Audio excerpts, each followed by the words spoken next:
Ladies and gentlemen, after an exhilarating 50-over competition, which saw South Africa come out 2-1 victors, we now move to the longer format of the game, which starts us off here at the JB Marks Oval in Potchefstroom in the Northwest Province. It's the first of two as we get ready for the toss. We have our match referee, Mr. Gerry Pienaar, alongside our two captains, Mr. Joe Carter from New Zealand A and Mr. Marcus Ackerman from South Africa A. Marcus will toss the coin and Mr. Joe will make the call. Heads. Call is heads. Call is heads. Heads it is. Heads is the call. Please come join us this side. Thank you, Joe. Joe, please give us your decision and why that decision. We're going to bat first. Yeah, obviously new conditions for us, but we feel like it looks like a pretty good wicket. Dry up as the game goes on, so yeah. And with the big loss of Nick Kelly, who was the captain, and given the performances that he gave in Bangladesh, which was so crucial, how does the team now rework from that situation and move into this game? Yeah, it's obviously a bit of a loss. He's a great player, but yeah, we've got some experienced guys, some young guys that we feel like they can come in and do just as well, so we're excited to see that. Yeah, fantastic. And last question for you, after that 2-1 defeat, the last game came out very victorious for you guys, dealt with a fantastic performance. How does that now shape in coming into the next two games? Yeah, I think it's obviously good to take a bit of confidence from that, but it is a change in format. So yeah, we're just excited to get into the longer form of the game. So yeah. Joe, all of the best. Thank you so much. Marcus? Marcus, your decision, what would it have been and for what reason? Yeah, look, I think we probably would have had a bat first as well. Looks a bit on the dry side. But yeah, it's an opportunity for us to get a couple early sticks and yeah, hopefully a good performance from our boys. New guys coming into the environment with the change in format. How is that transition and how do you feel the team's makeup is going to play in this game? Yeah, look, we've got Zabir and Lesego coming in. They're both really experienced. They've just recently been playing for South Africa, which is also a nice addition to our team, but an extra experience for us. And yeah, they're very welcomed here and yeah. Fantastic. And performances in the West Indies and the pre-camp games that you had here, which really gave you guys some chance to get some game time. How do you then get yourself mentally into this 4-day series after winning the 50 overs? Yeah, look, we obviously have a good good tour in West Indies, so hopefully we can take some of that momentum into the series. We had a good camp beforehand, before the series. We got some good middle time, so yeah, it's just all about just some good skills and executing today. Marcus, all the best. Thank you so much. Ladies and gentlemen, the decision has been done. New Zealand have won the toss and they have elected to bat first.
Good morning from a sunny JB Marks Oval here in Potchefstroom for the first four-day match between South Africa A and New Zealand A. I'm Ken Borland, and it's a very great pleasure to have alongside me Pendula Magubani. And the news, as we see the umpires walking out onto the field, is that New Zealand A have won the toss and elected to bat first. Pendula, you were at that toss. You've seen the pitch. Any surprise with that decision? Not really. And good morning to all of you viewers watching us here at the JB Marks Oval. It's not really a surprise that you want to set the score, especially if you can withstand the pressures of the first innings you have of the first hour. But that won't be happening. The test will be on Tsepo Moreki, Tristan Lewis, and a new player coming in Skalk Engelbrecht. There's some changes from the one-day side to the 50-over side. Lesego Senokwane, Zubair Hamza at number 2 and number 3, the new additions to the side. Tsepo Ndwandwe makes a start, and Rivaldo Munsami, rather than being at the top of the order, goes down to the middle in the long format of the game, and he will be the wicketkeeper, juxtaposed to Snetsemba Qeshile, and Jordan Herman will be at the top of the order. No Ruben Herman to start us off here for the South Africans. Yeah, interesting team, Pendula. Good to see the four men from the one-day competition. Jordan Herman with the bat, and Tsepo Moreki, probably the best bowler in that three-match series, which South Africa won 2-1, both in the 11. Interesting, too, that South Africa A are playing two spinners, which two frontline spinners in Ndwandwe and Skalk Engelbrecht. There's the New Zealand A team, and the unfortunate injury to Nick Kelly in the third ODI in Benoni has led to Joe Carter taking over the captaincy.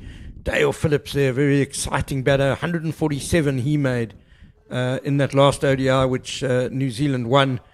And the bowling attack, Matt Fisher, Jaden Lennox, Aditya Ashok, Simon Keane, and Zach Fuchs, who made his test debut and did really well with the ball for New Zealand, but performed more with the bat in the one-day series than with the ball. So it is going to be Tsepo Moreki who will open the bowling. And there was our colleague who you will hear later today, Kamba Nyakane, will confirm he was out there as well, and there's a bit of moisture on the pitch, as you would expect on the Highveld at this time of year. But I think a good decision to bat first. The ball might do a little bit in the first hour or so. It's not going to be a very quick pitch, but I think with a bit of sun on that, it's going to dry out and become a really good batting deck. There's also a very strong breeze out there, Ken Borland.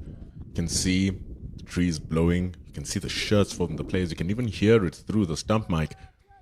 It is blowing from the left to the right of your screen, so that might assist with the ball coming back into the right-hander, coming from this end. And Tsepo Moreki, a very steady bowler. He's in good form. He's in good rhythm. Had an excellent 50-over competition. And so now, as we change the formats, going to see his productivity and his workhorseness in the long format of the game. Rhys Maru will take first strike for New Zealand A. Two slips, a gutty, and they're quite close to the bat as well, which I think tells you that South Africa are also expecting it to be a little slow at the start today. Oh, pulled away straight away by Maru. What a great start that is to the long boundary out at a wide long on. Always want to start with a little bit of patience and test the surface out. However, sometimes bowlers do give you that loosener. And if your eye is in after some warm-ups, those are easy pickings from Tsepo Moreki. Really bowled a half-track in that particular instance. Wide open gap between mid-on and mid-wicket. Excellent shot from Rhys Maru.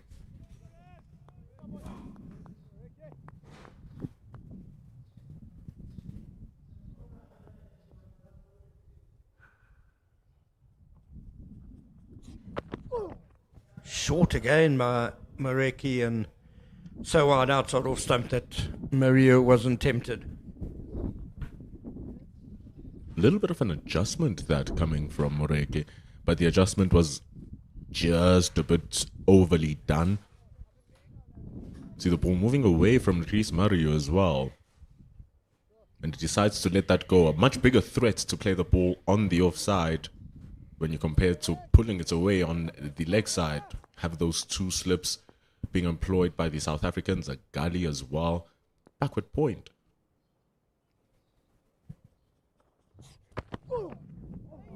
Lovely bowling by Tsepo Mareki. There's that little bit of movement away from the right-hander. Pulled the bat away just in time. There's also quite a close cover fielder, which again suggests that maybe slowness on the pitch, maybe a drive will be popped up there. New Zealand played with a lot of freedom in that 50-over competition. Even from the start of their innings, they never held back. They played some really fearless cricket, which for the first two games caused their demise. But then in the third game, their strategy of counter-attacking South Africa's bowling worked excellently. And it's, even though Joe Carter spoke in the toss, speaking about it's a new, different format, it's a different ground, it's important to employ a different mindset. That first shot by Rhys Maru shows that if the ball is there to be hit, he is going to smash it, but still mindful enough not to go for everything mindlessly.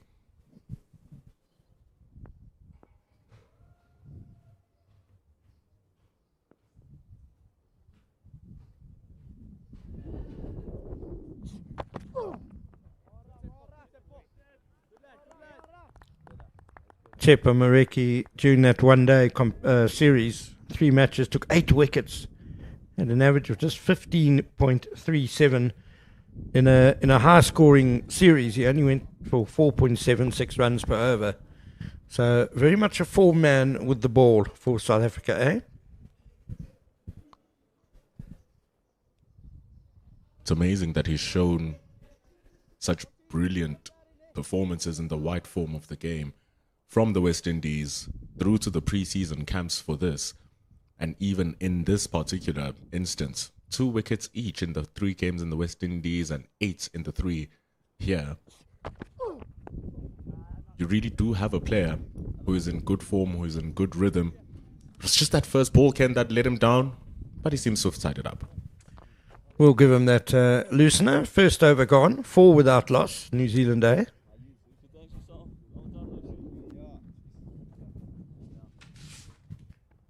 Dale Phillips will now take guard for New Zealand at the other end. Pendula, you would have seen that dazzling 147 he scored off just 109 deliveries. For those who didn't see that innings, what were the highlights? You're asking the wrong question, Ken. What was not the highlight? That's the question. Absolutely explosive batting. Took the game away from the South Africans. Balls in the beginning of the innings were all in the air, but the placement was good enough. And so let's see how he's going to change his mindset, because he's been good with the white ball. He's going to have to face Tristan Liss. Oh, some good bounce there from Liss. We know he is a very aggressive fast bowler. Likes to be hostile, likes to try and intimidate batters. Not too worried about conceding runs, really an out-and-out strike bowler. Bit of concern now about the foot marks there. It might be a bit damp. Certainly not what you want to see on the very first delivery of what is to be an expected 4-day contest. Tristan Liss wasn't happy with that landing, but from the delivery that he bowled there, Ken, you would think that everything went swimmingly. Rushing Dale Phillips was able to put it down, though, the batter. So we're going to have a little bit of a pause here as our umpires deal with the situation. Umpire Lubaba Lotuma and umpire Stephen Harris.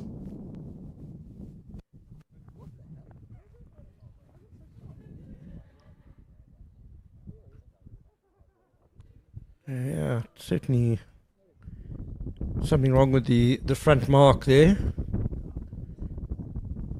Don't see any ground staff hurrying onto the field just yet. Both 12th men are on, bringing refreshments.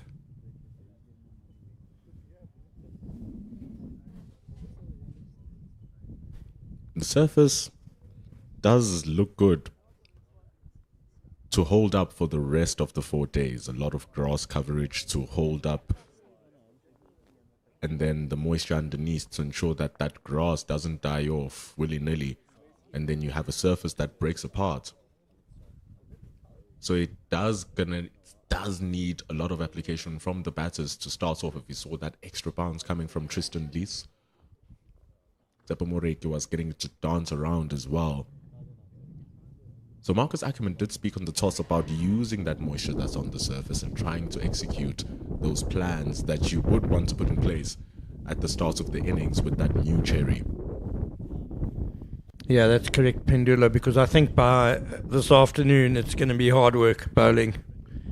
Potchefstroom known for being generally very friendly batting conditions, and this looks like it could become a particularly good batting deck. Still no ground staff.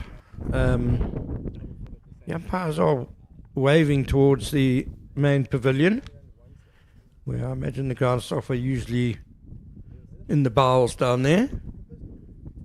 And they've been on the walkie-talkie. Umpire Stephen Harris has now walked towards the grandstand and made a hammering motion. Bring out the mallet. Gonna need to tighten that spot up, knocking it in, putting all of those cracks and whatever that is softened together and tightening it up for the bowler to land. They do drive a lot of force onto that landing foot to big fast bowlers, because you're running up several meters, you jumping in and you landing all of that force from the running, from the jumping to release the ball at around 140 kilometers an hour. Your front foot takes a pounding. That's why they even have holes to ensure that there's less tension so your feet can breathe. So you want to ensure that that front foot lands on a solid spot, because that's how you get to wrap your ankle around and do yourself a really bad doozy.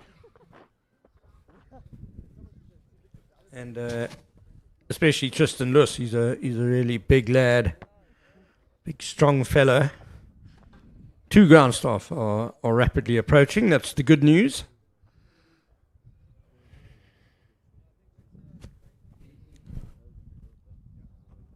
And it was an interesting 3-day 50-over competition, and we get to see how that form translates, because South Africa started really well, winning the first 2 games, losing the last, and then that last one should be able to give New Zealand some confidence that they can stand up in different conditions and perform their game plan and execute it well to a point of victory. So maybe they can take some confidence from that and bring it into the longer format of the game. Yeah, I think they needed that win, to be honest. South Africa pretty dominant in those first 2 one-day games, and here we see the one delivery that Tristan Luss managed to bowl. Good bounce, but did he signal a bit with his hand there that there was a bit of looseness in the popping crease there? But the mallet is there. Work is being done on it. And he felt it instantly, didn't he? Didn't hesitate. The moment he released the ball, turned around and looked at his landing spot and made the ask for some changes with no hesitation. One of the bright sparks, Tristan Lees, alongside the likes of Yokwena Maphara as well. And even in the batting, South Africa are in good hands. They're trying out now. Skalk Engelbrecht was not in the 50-over side. He's playing here. Did decently with the bat in the West Indies. Did good in the pre-season camp, getting 4 wickets in that 4-day game for South Africa A versus CSA merging. So a myriad of talent in the younger side here for South Africa. In Tristan Lees, very good numbers those to start off your career. Took that fifer for the Dolphins on first class debut. He's back in now to Phillips. Yeah, again, that shortish length angling back into the batter. Phillips just a bit cramped there. He'll want to use the energy that he has right at the beginning of the innings too. He'll want to ensure that he doesn't waste that new ball, still giving problems with that landing area, though this time does not need the groundsman to come deal with it. So those two deliveries signaling extra bounce for Tristan Lees, which is something that he can utilize and a pain to deal with for the batters.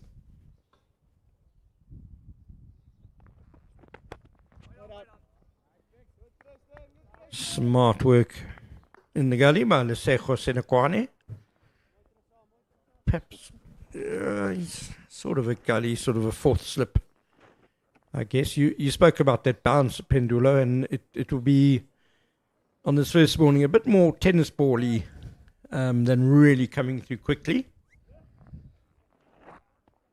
But this is certainly cramping up Dale Phillips here, not giving him any room outside that off stump.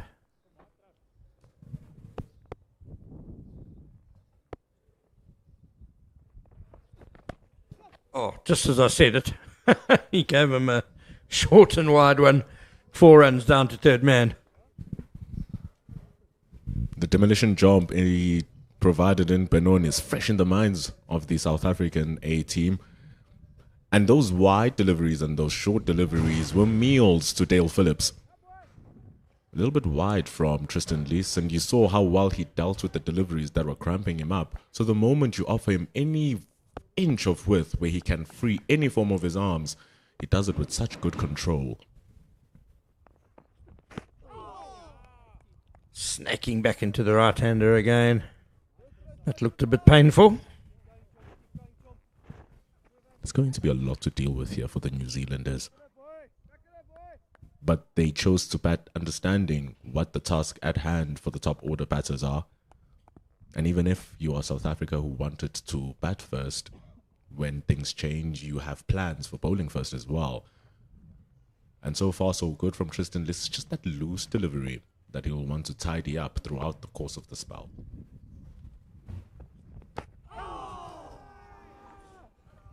Bit high, although that was pitched up more than any of the other deliveries, but a good end to his first over by Tristan Lees. It's 8 without loss. Just a naughty delivery from Tristan.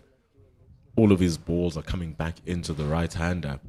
It's the extra pace, it's the extra bounce, it's the freshness of the ball, it's the freshness of the surface, which has moisture, which assists some of the zip of the new ball. It's just one of those pressures that come with being an opening batter in the longer format of the game, where beyond skill, it's a mindset thing of knowing how to deal with those deliveries and understanding that you are going to get absolute jaffers so long as you keep your wicket in. I think for New Zealand, though, there's the knowledge that it's probably going to settle down, though, pretty quickly. So just get through this first tricky patch and then hopefully they can really cash in. Chepo Moreki continues to Rhys Maru. Oh, played that with a very angled bat and bounced back behind him. What Chepo Moreki got to do really well was drawing the drive from the batters of New Zealand. His lengths were exceptional. They were right up at the bat, asking the batter to move and play at the ball. Just look at that. Right into the arc of that good length. The batter has to play because if he doesn't, there's a risk that his stumps might be disturbed.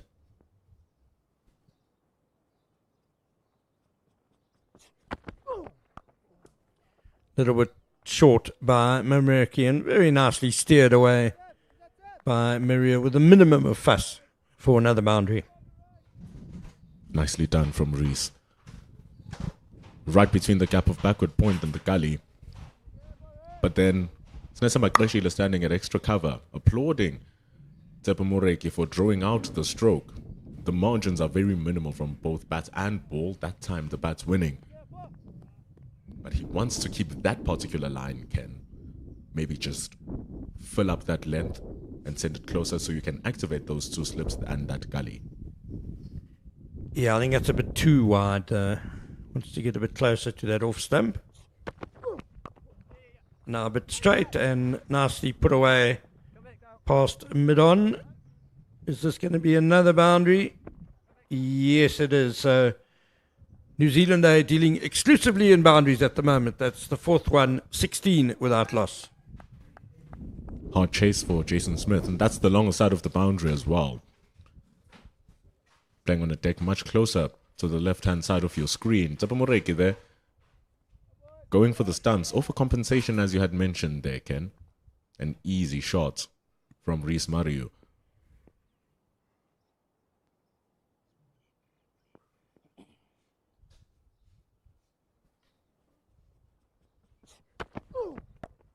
And now hooked away over square leg. And yet another 4. The outfield's pretty bare and pretty fast. But also on top of that, Ken, just a less than exemplary start here from the South African bowlers. The good balls are decent, but they count for nothing if you give deliveries which are boundary worthy. Like you said, scores 20 now, and all of those coming straight from boundaries, 5 of them to be exact. And it shows that in the 15 deliveries that have been bowled, 30% of them have been freebies that can be hit. So that needs to be tightened up for South Africa, otherwise New Zealand are going to run with it. Much better by Moreki, but he's struggled for consistency in these 2 overs so far. Couple of 4s through the leg side, couple of 4s on the offside. And you know, this is how he starts in the 50-over games as well. His first 2 overs a little bit loose, and then he'll just really tighten up and start getting those wickets. But then the difference in formats might have a little bit of an impact in that wicket taking. Because unlike the 50-over game, when we're watching here in the 4-day format, batters are not incentivized to attack you on every single delivery. And so, deliveries like that which would be prompted a push through the punch or through the covers to get more runs here can be left alone. And so you really need to be consistent and tight and ask questions of the batters. Tepa Moreki so far has went for 16 runs in his 2 overs, once it's 20 for no loss.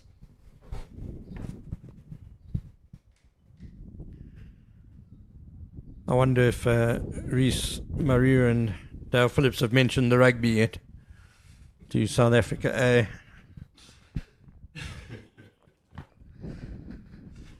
New Zealand won the last one day, and I'm sure they enjoyed what happened at Eden Park over the weekend.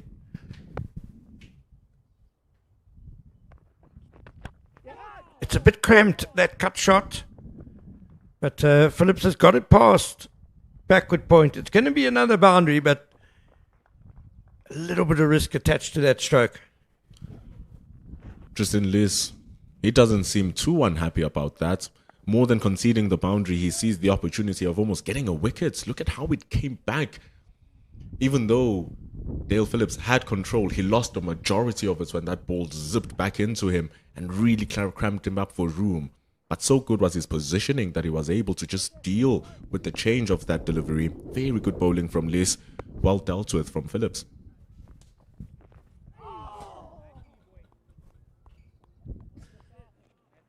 Not that close to off stump, I don't think. Good leave by Phillips. I think also it's just the change up in the lengths from Tristan Lewis, which will then have Phillips questioning that off stump. A very confident leave. But then you ask yourself, if the slip cordon reacts like that, the ball reacts like that coming back into you, because when you leave it, you see it come back. Is he going to leave it again? too wide, cut away, but good fielding by Skalk Engelbrecht. Saved the boundary there. Still give away runs though, Tristan Liss. Umpire Kuma books him for a no ball. It's going to be an extra for Phillips. Very good stop from Skalk Engelbrecht. He was the captain of the CSA emerging side last season, the 50 over competition. One of the players identified as the young breed of spin bowlers coming through the South African ranks. Only 21 years old, Skalk Engelbrecht. And a very nice package as a cricketer. You mentioned his off spin, but he can bat as well. He's very handy there and very good in the field. Cut away again. Engelbrecht will have to chase that. I think we're going to see our first non-boundary runs. They get back for 3. Good intent shown here by New Zealand. Gone are the days where you think that you need to preserve a 3-run per over rate in a 4-day game or a first-class game. They're going at a very handy 8 runs and over here. It's not just handy, it's extremely impressive. Yeah, if you get the bad ball, put it away, and they've done that really well so far. I guess that also just highlights the waywardness of the bowling from South Africa so far. No one to criticize too much, but also at the same time, when the runs are piling up at the rate that they are piling up, and in the way that they're piling up, it's not really New Zealand working for their runs, because that cut shot was on as well from Rhys Maru. It's a second no ball. It's extras being given away. It's full deliveries to overcompensate, and then when you change that, it's short and wide deliveries. So it's runs being given away by South Africa and being taken by New Zealand. Bit of a messy start, and Tristan Luss is having problems with that landing area again. And I think Luss maybe just overdoing that shortish length a little bit now. Perhaps that should be more of a surprise delivery. Just get his lengths up a little bit and maybe a bit closer to that off stump. But we are going to see another delay. So far in the 24 minutes of play we've had 3 and a bit overs. And so far, New Zealand are going along really nicely. 28 without loss after 3 overs and 4 balls. 6 fours already in that tally.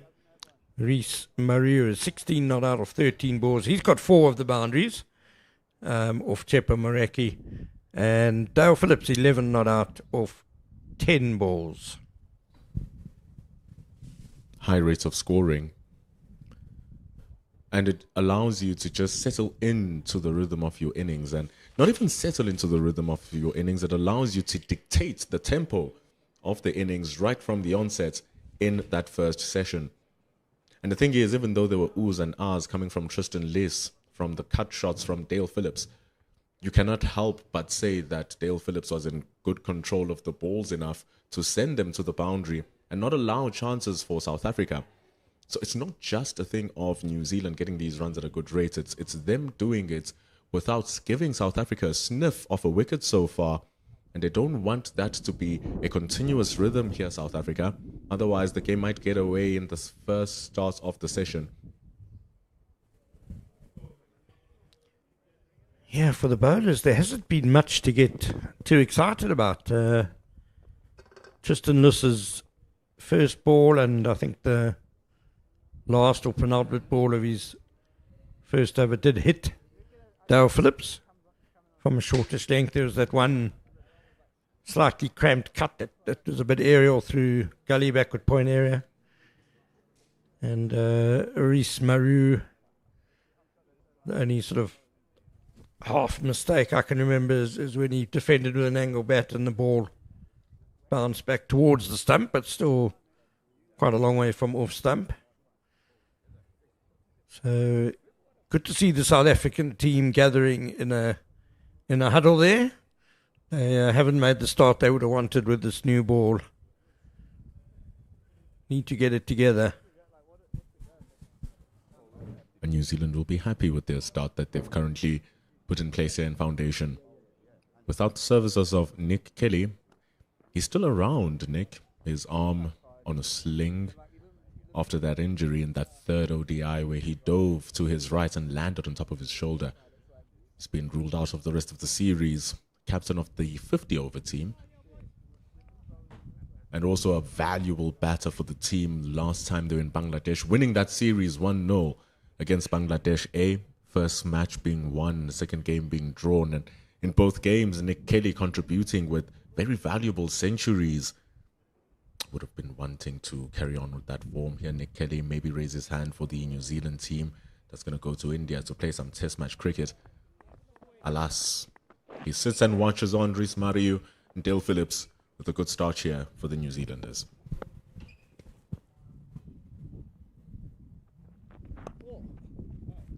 Again, that shortish length, angling back and handled well by Maru, who has mostly been dealing with Chepa Mareki at the far end of the ground, but now getting to taste a bit of the Tristan Luss venom.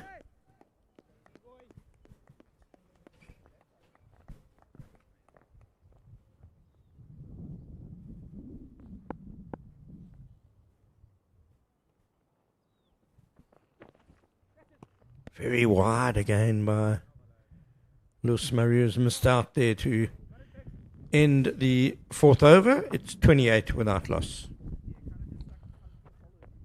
South Africa also, without the services of Cody Youssef, South Africa A, being called up to the big boys, going up in England. Cody Youssef is an incredible bowler coming into the 4-day series. You saw his work in Zimbabwe, getting a couple of wickets. So he wanted to get a bigger test here. So being called up only for the 4-day side, Cody Youssef. But then away he goes, and in comes Tiaan van Vuren into the side. He's not going to be playing in this game though, Tiaan van Vuren, with your pace attack being Tsepo Moreki, Tristan Luss. And if they do want to use him, they can use Jason Smith. Yeah, the Proteas' third ODI against England, starting in an hour and a half in Southampton.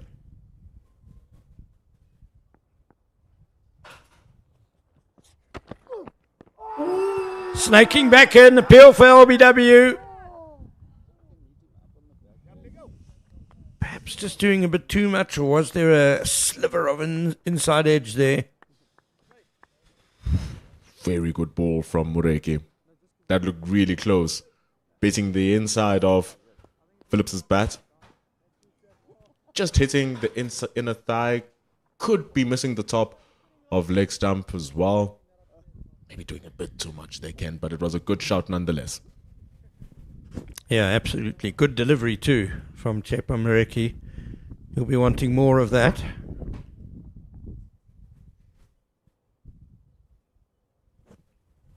Just shows you the value of landing the ball in the correct areas, especially once it's still brand new and the surface as well.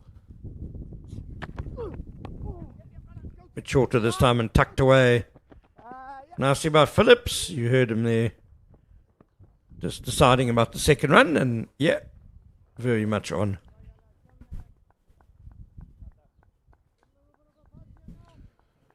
You saw from the 50-over competition they played in Benoni. Surface in the entire square was pretty used because there's been a lot of cricket happening in the Eastern's Cricket Union. Some of the preparatory games, some of the invitational games, and then 3 ODIs. So you are going to expect surface to be a little bit drier when you're going up at the East. Too short from Mareki and hooked away. There's a fine leg back, but it's going to be a couple more runs to Phillips.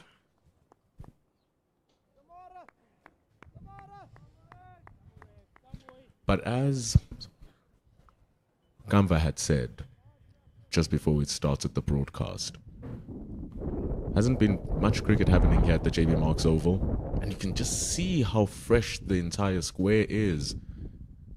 nothing much prepared, and you can even look at the surface itself, not even patched up. Everything is just so seamless. So it's a very fresh surface.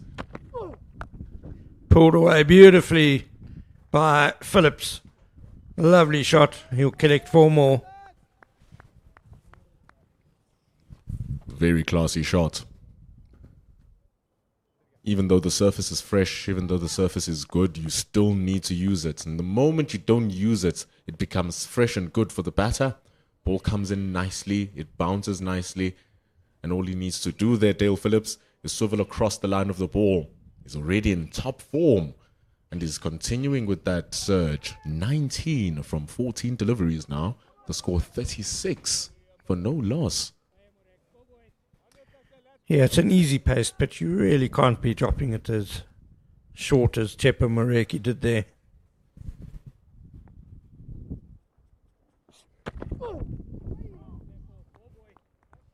Just holds its line, that one, but still a little bit too short to really trouble the batsman.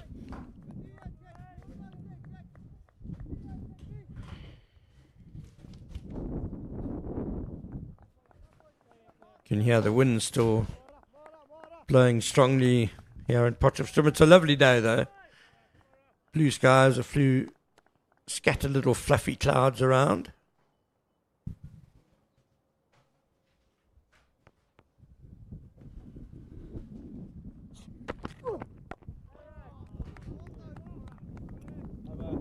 Well, it's a good finish to the over by Tepa Moreki. 36 without loss now. And Pendula Mogamani is also finished. And so it's a very good morning to Kamva Nyakani. Good morning, Ken Boland. It's been a good morning, particularly for New Zealand. I must say, haven't been too impressed by the way the South African side has started with their bowling. I think the word that has been going around is consistency. I think they've lacked consistency in their bowling this morning, bowling quite short and giving away quite a few boundary balls. But New Zealand, also to be fair, have punished those boundary balls and have really taken their chances, their run-scoring chances. Would have liked to see the likes of Tepa Moreki with good form to basically lead this bowling attack. And as we... Well, players being suspended. I don't know if you saw between deliveries there, SAA captain Marcus Ackerman was having an animated discussion with the umpires clearly about those that landing area at the far end, which the South African A bowlers are just not happy with. It's obviously not up to scratch. So that's a great pity.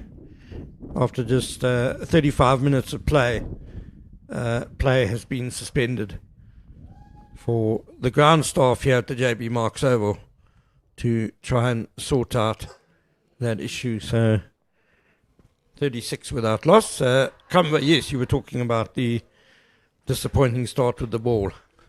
Yes, indeed. Look, we would have expected a better start from the South African side with the bowling. You looked at the first couple of overs where a lot of short pitch bowling that was really punished early on, in particular from both bowlers. In fact, I was not to point out any of the bowlers that have bowled. Tristan as well bowled quite short. He was quite aggressive early on. And you looked at the bowling of Tepa Moreki where he did, I think in this last over, where he did ask a few questions, LBW shout there, but outside of that, really, and we know on this pitch that you like to bowl quite tight early and take those chances early in terms of picking up wickets. But if you're bowling like that and then the pitch decides to flatten out as the game goes on, to be tough to get your way back into the game. But I think this will be a much needed break from the South African side where they can regather their thoughts and basically put together a better bowling plan as they get the opportunity to come back on. Yeah, I think they can just regather their thoughts a bit because it has not been a good start. 36 without loss then after 5 overs. Have been bowled. Rhys Maru is on 16 not out. He's got 4 fours. Dale Phillips 19 not out. He's got 3 fours. both of them scoring at a better than a run a ball. Tepo Mareki 3 overs for 24 and Tristan Luss 2 overs for 12. So that's where we're going to leave it for the time being.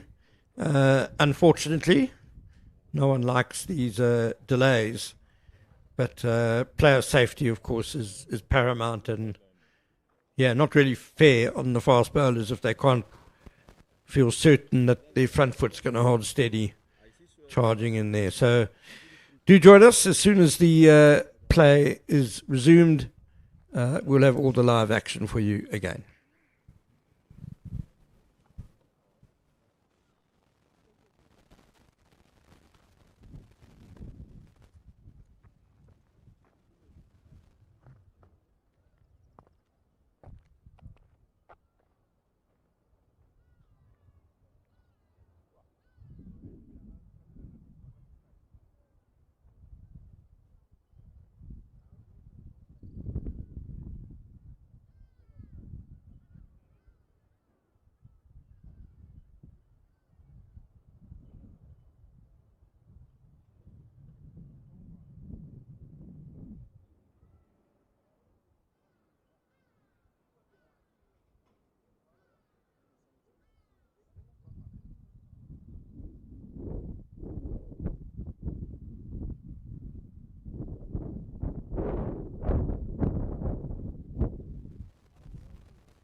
why I was saying to them, even if you try to blow right on top, it's only going to be on top. It's not that all right up.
software lan. It's sharp, no? It's sharp. It's sharp. But you can see it's loaded down. So, but it's sharp. So, no, no. Ela mo kayo level laga mo. Mo i-sense mo ni. Okay, so refer na mo i-then. Yeah. Kaya lebo hane. So we give it time to go.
we go, but then it's almost the day will be called almost.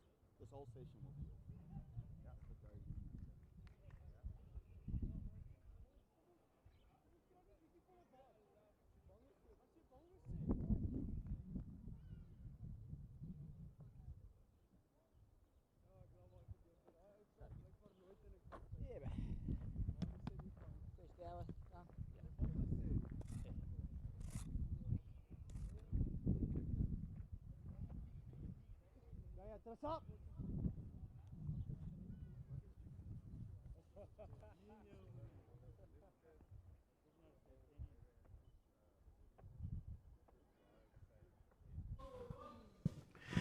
Welcome back to JB Marks Oval in Potchefstroom, and the good news is that we're going to have cricket. As you can see there, the two teams, South Africa A and New Zealand A, who are batting, are out in the middle after, well, a lengthy delay really. We only had 35 minutes play this morning before play was suspended due to a problem with the landing area in the popping crease at that far end where Tristan Luss is going to resume, beginning his third over, bowling to Rhys Maru. I'm Ken Borland, and alongside me, Kamva Inyakane.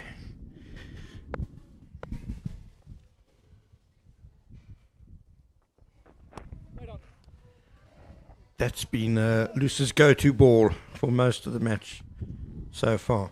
Kamva, important session for South Africa, as you see there, New Zealand, 36 without loss after just 5 overs and 1 ball. Yes, Ken, important indeed. Initially, when the first session, then they bowled.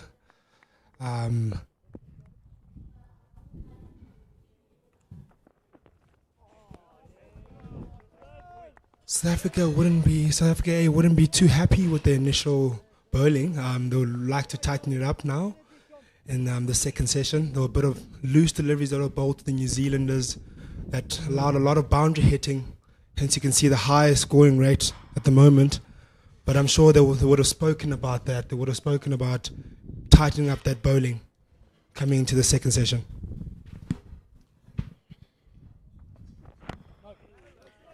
That's better by Tristan Luss. Yeah, 7 fours between the two batsmen already in this innings. There have been a couple of no balls as well. There was a 3. So I guess the break, a good thing for South Africa. They could go back and just think about where they want to be bowling, think about better execution. It looks a very good deck for batting.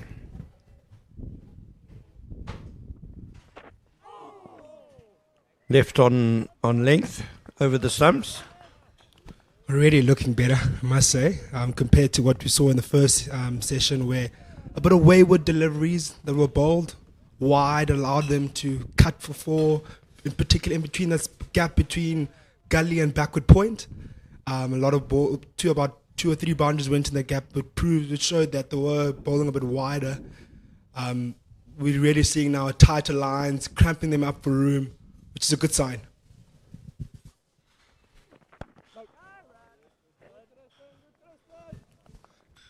I love that Tristan, irrespective of him still, that he didn't have a really good first session in terms of his bowling. He's still very aggressive with his bowling. He's still bowling in the same aggressive length, but short, into the body, quite tight. Didn't make a few mistakes where he bowled loose deliveries, but though now I'm still happy that he's still bowling that aggressive delivery.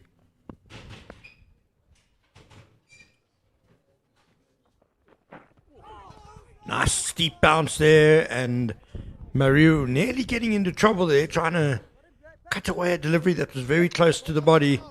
So a good end to the over for Tristan Luss, 36 without loss. Maiden over bowled by Luss, so just the start South Africa would have wanted after the interruption. Nice short one there by Tristan, right near the chest. Difficult to pull, difficult to cut. Quite impressed with the start. As we can see, Tshepo Marega warming up, getting ready. He'll like to tidy up his bowling as well. He's a man in form with the ball, and you'll really want to lead the second session here. Tighten up a little bit tighter, leave those wide deliveries bowling initial session, first session. Yeah, 3 overs for 24, Tsepo Mareki. Conceded 5 boundaries, so not the best from him.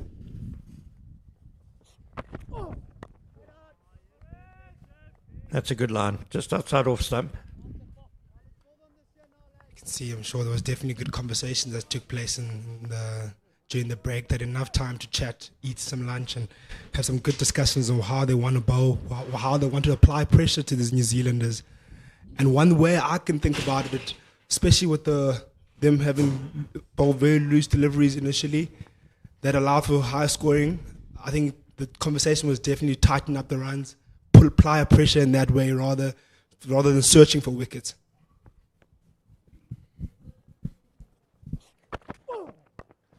Bit short from Mareki, but you see there's no great pace in this pitch yet. It looks like it's going to be a surface that, as you say, demands great discipline. It's not going to be a surface where you're just going to blast batsmen out, run through a batting order. It's going to be really disciplined bowling that creates pressure and, as you say, drives up the runs. That will probably lead to success here.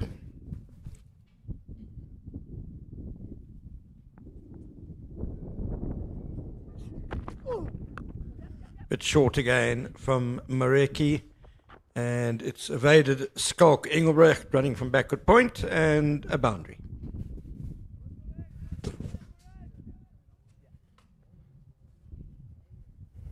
As we see a nice back foot punch here by Dale Phillips into the gap there in between, just past his point region. Tsepo Mareki won't be happy with that. I'm sure you would have wanted a tad bit fuller. Kind of forced that mistake there from Dale.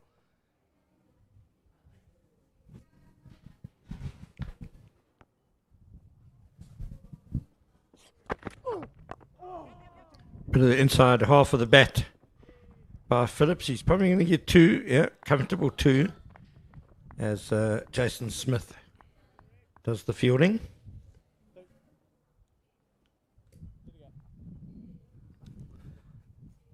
Tsepo there, bowling a bit fuller. He had bowled a fuller delivery just before the end of the session that really asked questions. That was close LBW shot. And you want to stay around that fuller line, fuller length. But that was a bit leg-sideish where it was allowed to be pushed for 2. Oh, it's a handsome drive, beautifully put away. Half volley, Dale Phillips, lovely shot. That takes him to 29 off 21 balls. South Africa will be worried about this performance from Dale Phillips. Man, quite confident. He's coming off a really good score of 147 of 109 balls in the last ODI that they had played. And he'll be confident, and he's taken that confidence into this game here. So they'll be very wary of this innings that he has at the moment. That he started quite quickly as well, 29 of 21 balls.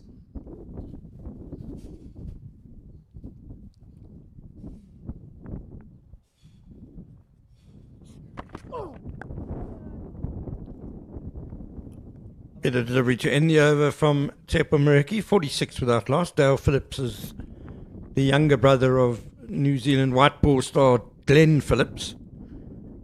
2 years younger, just about. Born in Johannesburg, Dale Phillips. Brother Glenn, born in East London. Very aggressive brothers in terms of their batting approach. Seems like those backyard cricket that they had the call must have been 6 or out.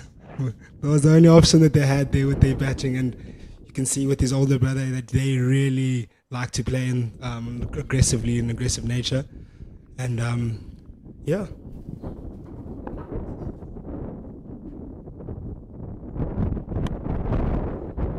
There you see just how slow this pitch still is on the first day. Short and wide and slapped him it off. I wonder if there's a third younger Phillips brother who was a poor unfortunate bowler and had to bowl to Dale and Glenn and just kind of got the love of cricket beaten out of him. That'll be quite interesting to find out. He was playing a lot of fetch more than anything else. Exactly. Another no ball bowled by Justin Luss. That's his third one today. We can forgive him the first couple because clearly he was concerned about his landing area. I hope with that landing area, it's not playing something in his mind where he's thinking about it. Because I know as a bowler coming into bowl, you really want to be landing nicely. You want to have that rhythm. It's part of your rhythm. And the landing, if that starts disturbing and playing in your mind, it does affect while you're coming, as you're about to approach, as you take that leap. It really sort of plays in your mind of how you actually want to get your delivery in.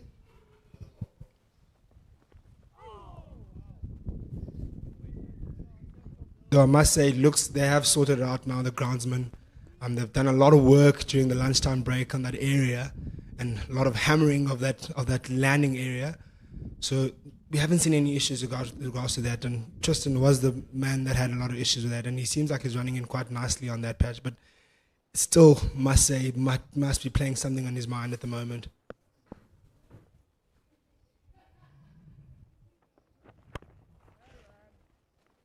Again, the cut shot, but no timing really. Difficult when the pitch is a bit spongy and ball not really coming through that well yet. It will get better as the sun shines on this pitch. You've seen quite a few of those balls that have been attempted to be cut go below the bat as the attempted cut shot is being played, especially from the end where Tristan is coming from.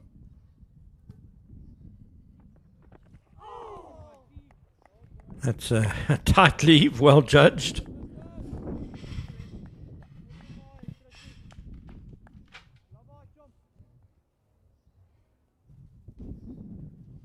It remains a lovely sunny day here in Potchefstroom. Very scenic round the JB Marks Oval. Lots of trees around as we look from our elevated commentary box here. It's in the heart of the university area of Potchefstroom, the Northwest University, or Puka, as they're known.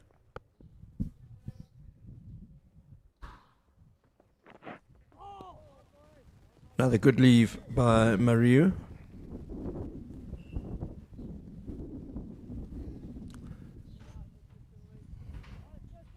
A lot of athletes around the world come in here to do a bit of training due to the nature of the conditions here in Potchefstroom. Quite hot, thin air. So very great area for runners to come in and actually get those red blood cells up.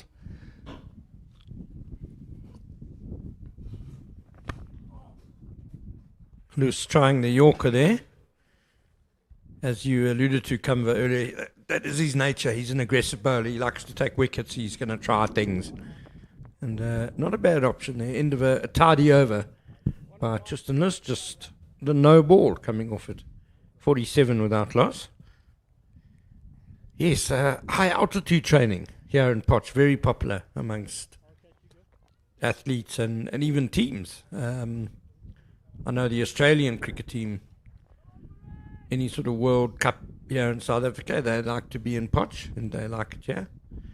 And if you go a level down from us here in the commentary box, I think there's the assigned jersey from the Spanish football team from the 2010 World Cup, based here.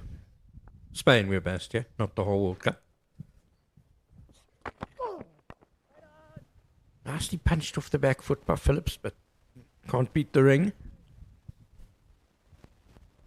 He loves that area in between the gully region, the point region, especially cutting it off. The back foot punch is quite strong with that shot. And he's played quite impressively. And with his innings that he played in the last ODI, it was a very dominant shot that he played that got him a lot of runs. So it's interesting to see that if Tsepo Marega is going to keep on feeding him with those shorter balls in his comfort zone, I think maybe if he can bowl a little bit fuller, test that front foot, see if he can maybe force a mistake, maybe the edge. It's interesting because growing up on New Zealand pitches, there's often quite a lot of seam movement on New Zealand pitches, and you would think the sort of back foot force outside off stump away from the body could land you in a lot of trouble in New Zealand, but obviously a very good eye. Dale Phillips hasn't really looked like making a mistake on the shot today.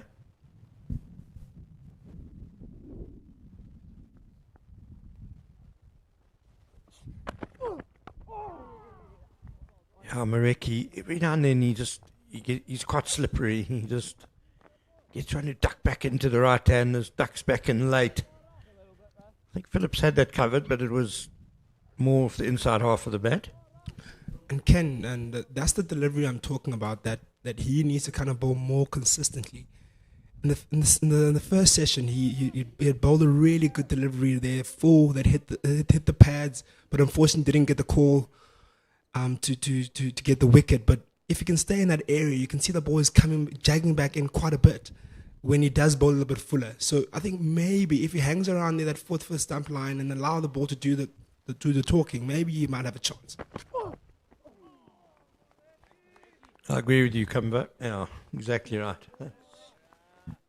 And that ball's okay as well, just outside off stump. Forcing the batsman to make a decision whether to play or leave. And so far today, Maru looks like he's a good lever of the ball, as most successful opening batters are.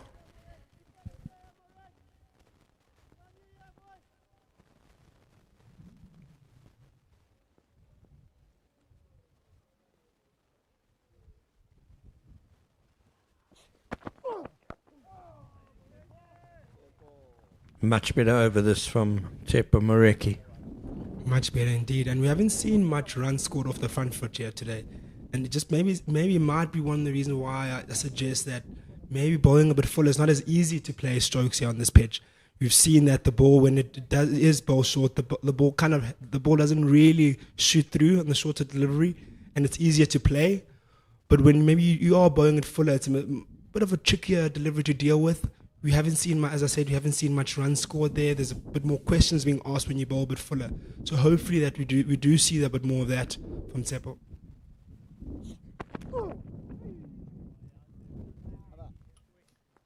End of the over, 48 without loss, 9 overs gone. Yeah, if you do drop short on this pitch, the batsmen have plenty of time to put you away, and we've seen that with the boundaries.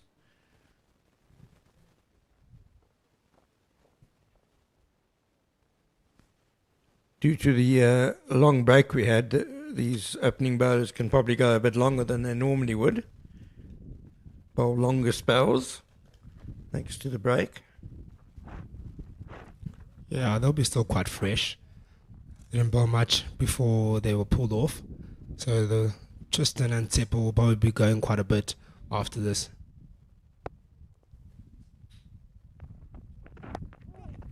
On the bounce to second slip. I think Dale Phillips was pretty much in control of that shot though. Jordan Harriman, the fielder.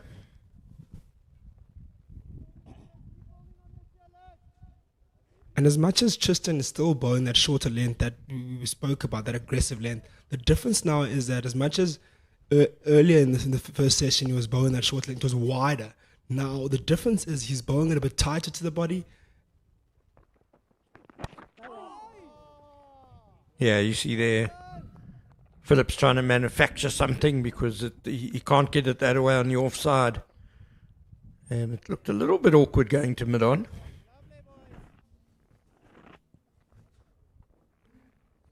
And Dale Phillips hasn't looked comfortable with that delivery.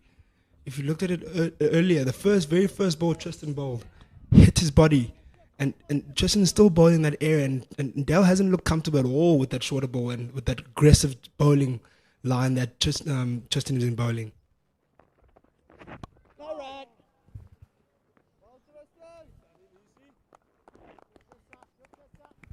just to go back to these new ball bowlers and longer spells, with two frontline spinners playing, Tsepo and Donwa and Skalka Ingelbrecht, it means the only other seam bowler available for us is Jason Smith, the all-rounder, who does less bowling now than when he first arrived on the scene. He's had some injuries, so South Africa will want Lus and Mareki to get a lot out of the new ball.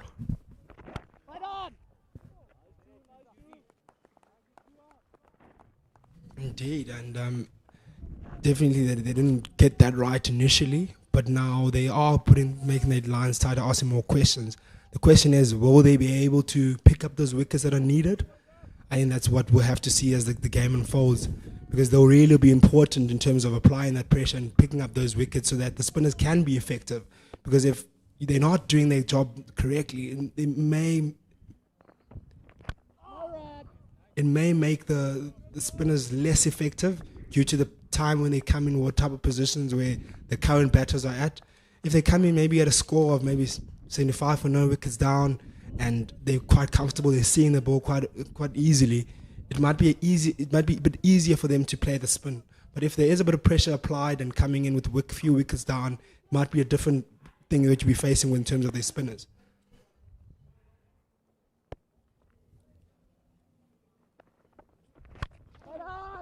Drive down the ground, but Marcus Ackerman is quickly across to cut that off and end another maiden over by Tristan Lus, 48 without loss. So the first 5 overs today went for 36 runs, and that's when play was interrupted due to the landing marks, problems with those landing marks. We've now had 5 overs since the resumption and just 12 runs being scored, so a big improvement by Lus and Mareki.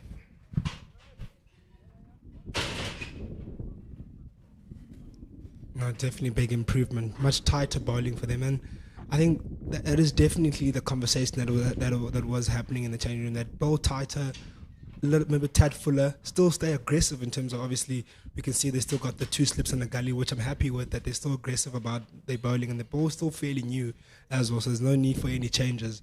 I think it's important that, because once that ball gets a tad a bit softer, it won't be as difficult, or it won't move as much in terms of the pitch, the ball moving off the pitch. So it will have to really apply that pressure now early on to get any chance of picking up wickets here.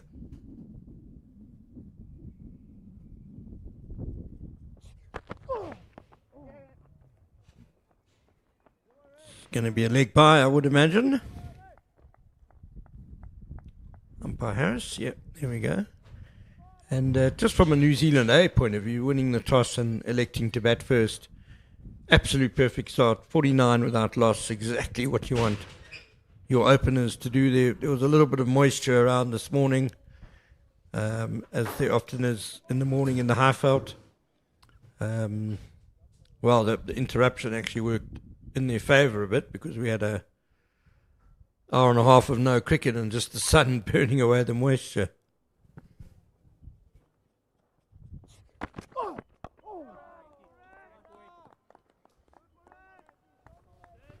Looked a little bit like that delivery just shaped away a bit from Dale Phillips.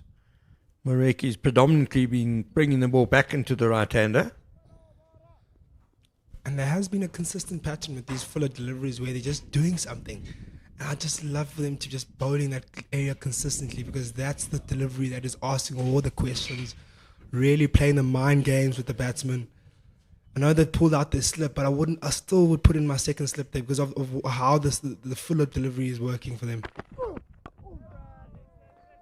Again, we see that. Again, maybe not as full as what I'm talking about, but again, the delivery, the fuller one, is not as easy to play.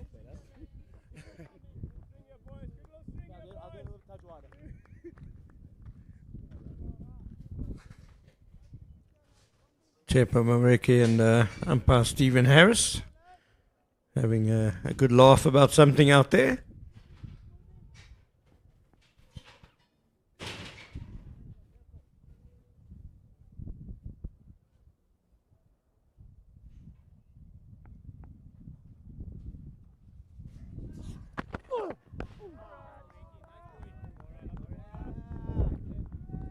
Tsepo Moreki has found his areas now, and South Africa would be looking to him. He's the guy that kind of led the bowling attack in the ODI series, and without a doubt, with especially them having selected two seamers, they'll be looking for him to pick up the early wickets or to get the breakthrough for South Africa here.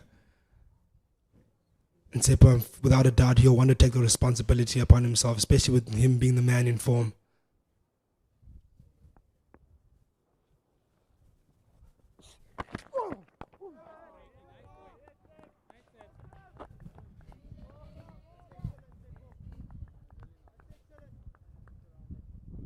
Tsepo is really finding his rhythm now, especially in this over in particular, hitting that fuller length, hitting the right lines consistently.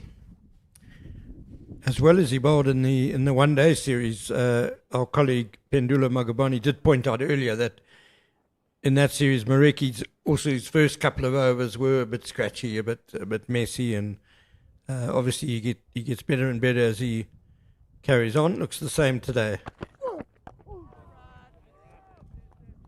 Yeah, he's really testing the defensive game now of Dale Phillips. End of a very good over by Tsepo Moreki, a maiden. There was one leg by that came off it. It's 49 without loss.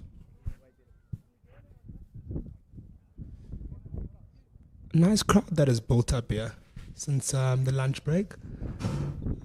Few people in the grandstands here on our right hand side of the commentary box. Few guys coming in the camp chairs on the banks there. It's usually a nice festival of crowds here, and when there's about T20 games coming through here, usually a good crowd coming in, with the students coming out in their numbers, and the locals as well. I'm happy to see on a Sunday afternoon, sunny Sunday afternoon, nice conditions, the good breeze, the good crowd coming in. Really like to see that. Time for spin. Tsepo Ndranwa, the left arm spinner, off a very good domestic 4-day series last season for the Titans. There's some really good cricketers on display, stars of the future. So well worth, if you're in the Potchefstroom area, coming down to have a look.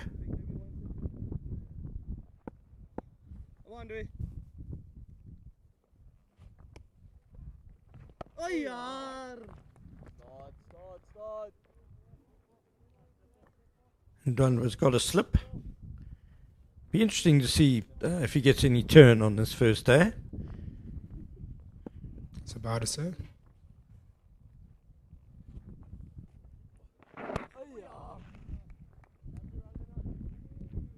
Especially that they've selected two spinners and putting them early on in 11.2 overs. I think they want that ball to turn. Reverse sweep comes out, but Engelbrecht moves smartly to cut that off. If you're getting reverse sweeps coming out this early, to be an interesting contest to look at the moment, because it proves that he wants to be aggressive, doesn't want to allow him to settle. Oh, Maru playing that off the back foot. Ndwandwe was certainly interested.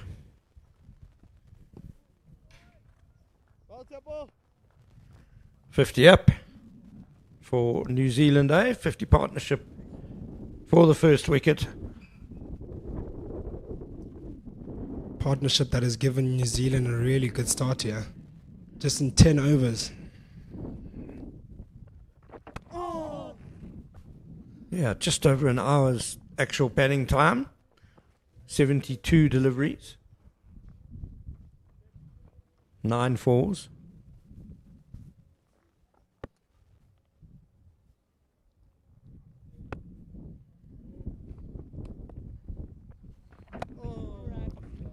Certainly a partnership that moved quite quickly early on, and with great pace. Obviously provided with a bit of loose deliveries from the South African fast bowlers. Now it's looking a bit circumspect. with obviously with a bit of change in the bowling tactics from South Africa, but tighter bowling as well. But they still look solid. They haven't really seemed troubled or have played any loose strokes per se. So they have looked solid, and I think these two are going to be very important in how the rest of the day progresses. And it's important that the way they're batting will help set up for their middle order to come in a better platform. Chepo Mareki continues. He's a bit of a workhorse, as Chepo Mareki often bowls long spells. Very fit man. And with Tristan Lewis being more explosive and high tempo down the leg side. Always likely that Mareki will bowl a few overs more than Lewis. I think in conditions like this, you do need a bowler that can bowl long spells. It's not easy. It won't be easy bowling conditions, especially as the day progresses and the rest of the test progresses, the 4-day game. You will need someone that can bowl long, consistent spells. Then you have your spinners rotating with your, on the other end, with your seamer as well coming in. The other seamer, Tristan.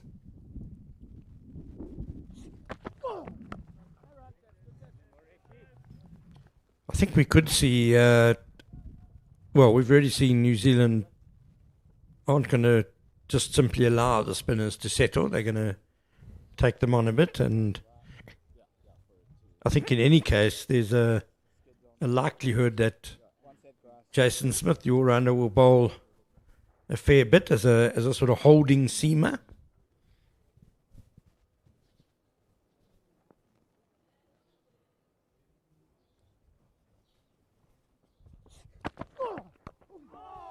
Again,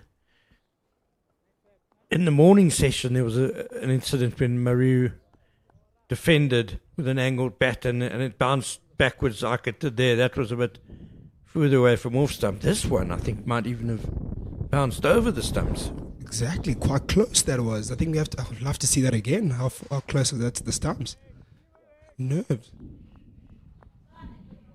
Oof, that was close. Just goes over the bails. Would have loved to see another angle. Is this the other angle? You could see from his reaction, he swung around very quickly. Nice front foot defensive shot there. Just to show that he's still in control.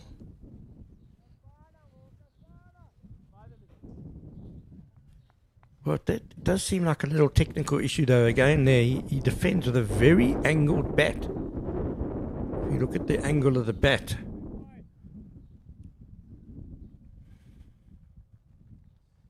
I just picked up. that's that incident again where it bounced over the stumps.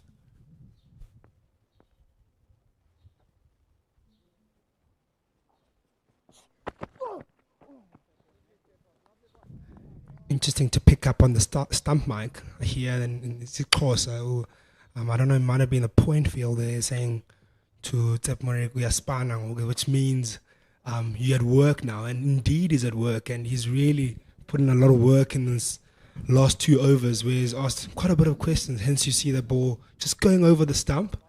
So some nice chatter going in there, and also I'm happy that they're still quite motivated as a team to pick up the wickets here.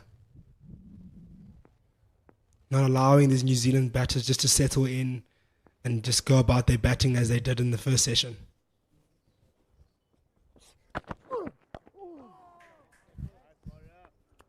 That's that length you were talking about, Kamva, just getting Maru forward on the drive to end the over. 50 without loss, a maiden over for Chepo Mareki. Greatly improved from his first few overs this morning.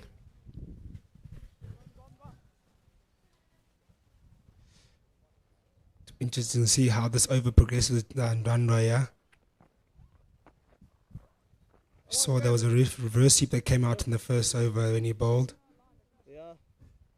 So I wonder if the plan is to go aggressive against the spinners to force the fast bowlers to come back in for longer spells.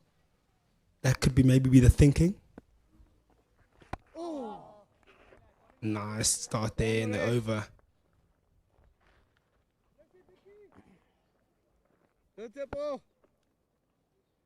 bowling really consistently. Nice consistent line. That one tossed up a bit more.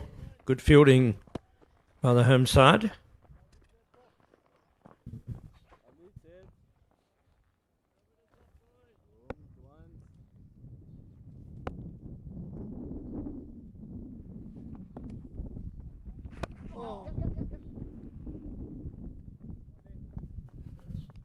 It's going to be a very important part of this innings, this batting innings from these two New Zealand batsmen.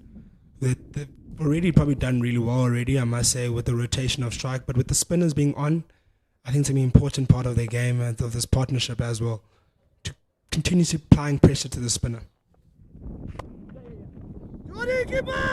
Oh, very slow to set off. It was Dale Phillips, but the tumbling save meant that he had plenty of time to get down the other end.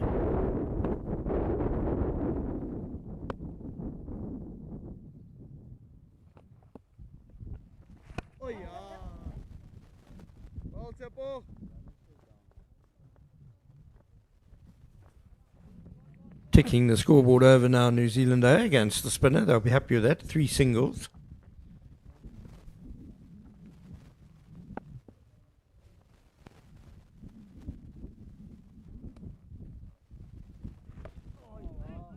Out comes the sweep shot. Good work by Tepo Mareki. He does have a deep square leg fielder behind him, but took responsibility there. Kept it to a single. 14 overs gone, 53 without loss.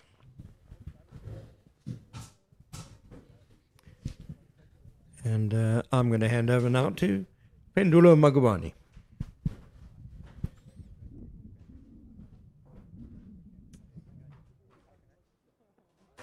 As we see on the screen there, partnership between these two gentlemen, Murray and Phillips. Contributions of 30 and 17 respectively.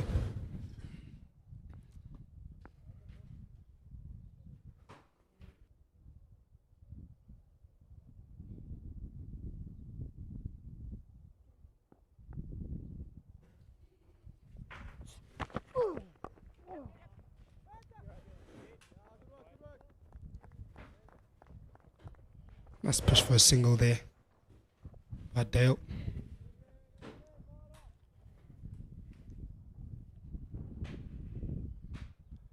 On the other side of things, on the international scene, we've got England versus South Africa. The Proteas playing at the moment, the ODI game, with the score 44 for none of 6.4 overs.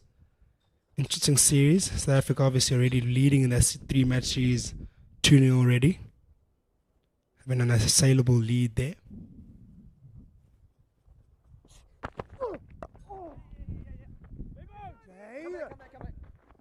Nice push there down the ground, pushing for 2. Squeezing the third one there. Good running from the pair.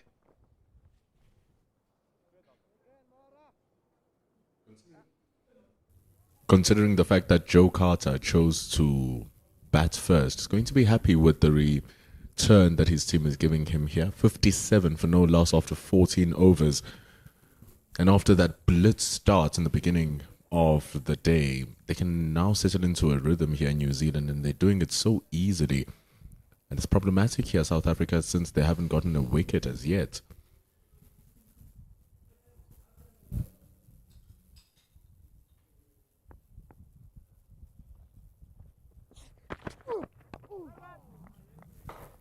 And there's going to come a point where your bowlers start getting tired, and it's going to be easier for the strike to be rotated by the New Zealand batters. And Rhys Maru, one of the stronger batters in the 4-day series, scored the second most amount of runs in the Plunket Shield, the 4-day series of New Zealand. So South Africa in the dugout here watching closely as New Zealand slowly and continuously pile on these runs. It is a warring partnership.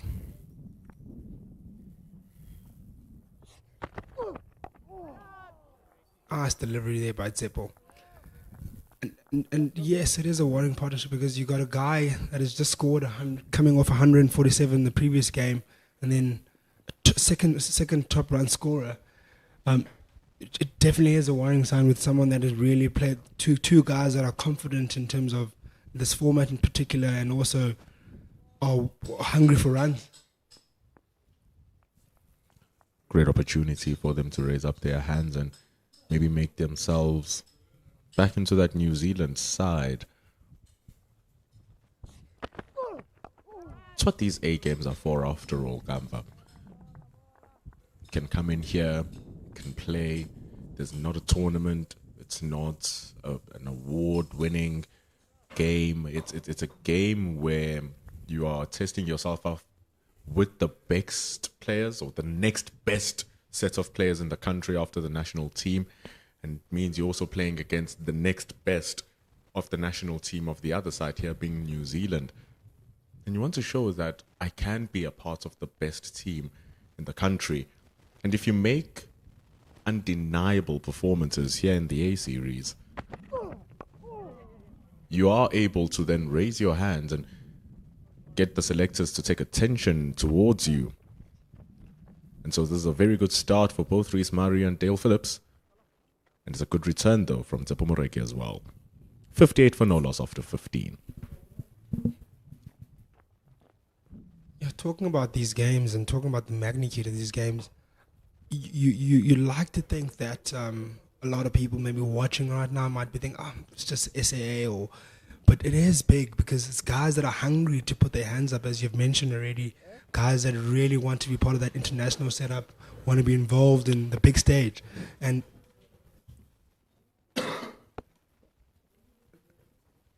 it's just so nice delivery by Ndanda to start off. So yes, it is very important for these guys to be able to put in performances here that really ask questions of the selectors, of the senior, of these international sides. Nice push down the ground there, tight single.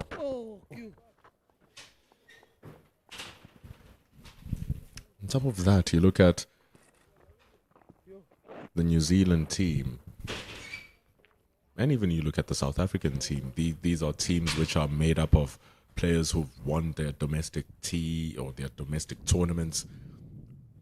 Tsepo Ndwandwe were part of the Titans. Bowling to Rhys Maru was part of Canterbury. But the Plunket Shield in New Zealand was won by the Northern District. And so you have Northern District players here, just like Joe Carter, who's the captain, played an instrumental innings. Played an instrumental innings during the final round of the Plunket Shield, scoring that 138 runs, which basically sealed Northern District's place at the top of the tournament, in which they won the Plunket Shield. So we're speaking about players here who are high quality in Kamva. And it's great exposure for the players who are next in line of the South African team to be in competition with players who are also in line from other countries, because it's quality versus quality.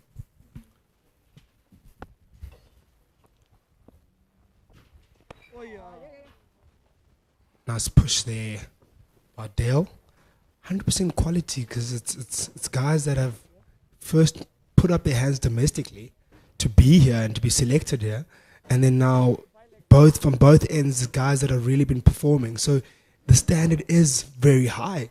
It's an international standard, but unfortunately they're not in the Proteas or the Black Caps setup at the moment. But it is a high standard. Guys that have been informed domestically, scoring big runs.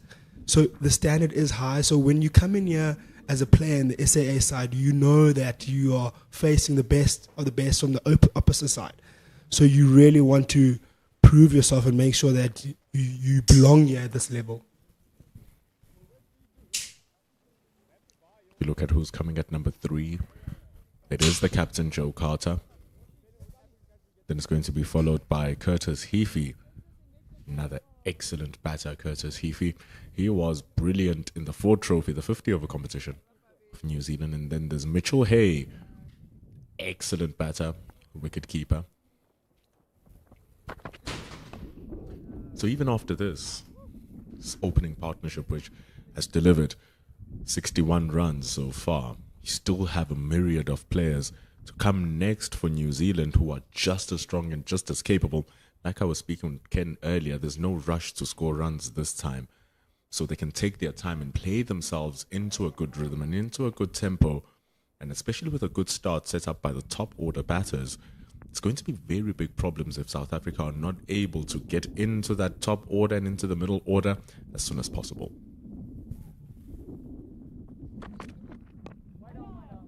Just a quick note that Tristan has just changed ends. Maybe a change of fortunes. Something that South Africa will be looking for in terms of picking up wickets. In particular with this partnership growing slowly, but at this moment in time, not as quick as how it initially started. But as you're mentioning, yes, South Africa will need to look for wickets at the moment because this pitch will flatten out. It will be more difficult to pick up wickets. It will be easier to score runs. Nice fuller delivery there by Tristan.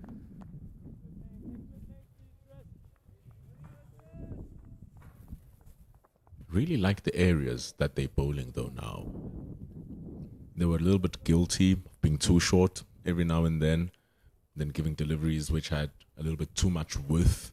So bulk of their runs starting up in their innings with just boundary deliveries which they capitalized on. And now you look at how they're bowling. Look at that, right tight into the stumps. So often now they are forced to play the ball in a defensive manner to repel the threat of Tsepo Moreki firstly, who's hitting good lines and lengths, and now Tristan Rhys, who's continuing in that same notion of bowling. And that's what you want once your ball is, when your ball is still brand new. You want to hit the ball in the correct areas, try to target the top of off stump, get your batters into the shots, get them playing at the ball. That's how you might induce edges and get wickets. Justin, just going a bit shorter there, doing against what you were speaking about. But yes, it's that line. It's so important, and to keep on bowling that line, not to go searching for a wicket. I believe if they stick to that line, that fuller length, it's tight on the stumps. I will see it here again. Oh, this is a bit short. Not exactly what we're looking for, but you need to hang around there, keep on asking those questions that would challenge the inside edge of the bat, the outside edge of the bat.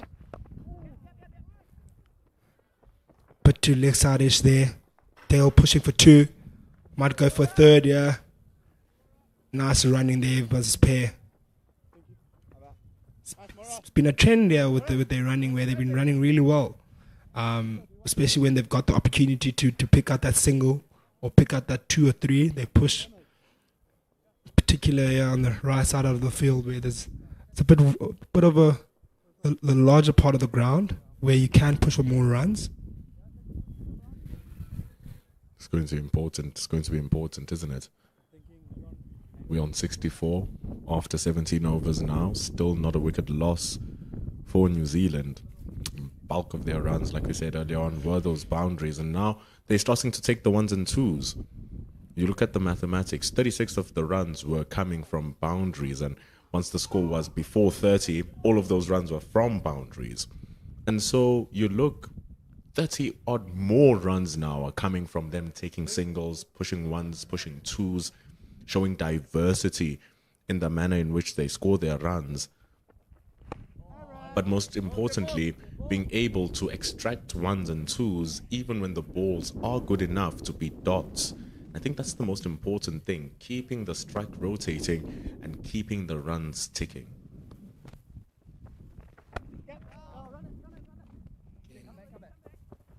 Again, another delivery, back foot punch in the covers, push for 2.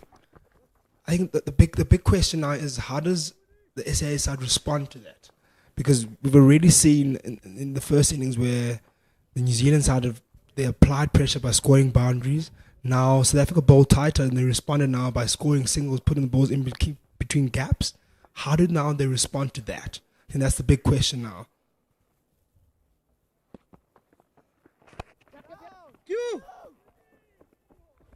If there's one thing we've seen, Gampa, is that New Zealand are unafraid of playing their shots. They really enjoy cracking that ball through the covers, hitting it over the top and getting 4s and 6s.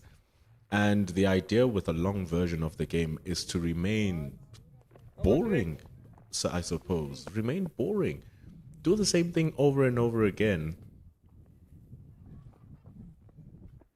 Oh yeah. Keep it tidy, keep it locked in, limit it to 2-3 runs to the over. And the more the batters stay in, the more they're going to get in the confidence of believing that they can strike the ball, and that's how opportunity arises. It's that discipline that we always speak about when it comes to your bowling. Keeping it nice and tidy. You can say that mid-on can be a little bit closer to just tighten that single a bit more. But otherwise, keeping that discipline going. I think discipline will be the talk for this session in terms of getting back into the session. We've clearly seen that it's going to be a bit difficult to get wickets at the moment, or at least to get these two batsmen out as they set.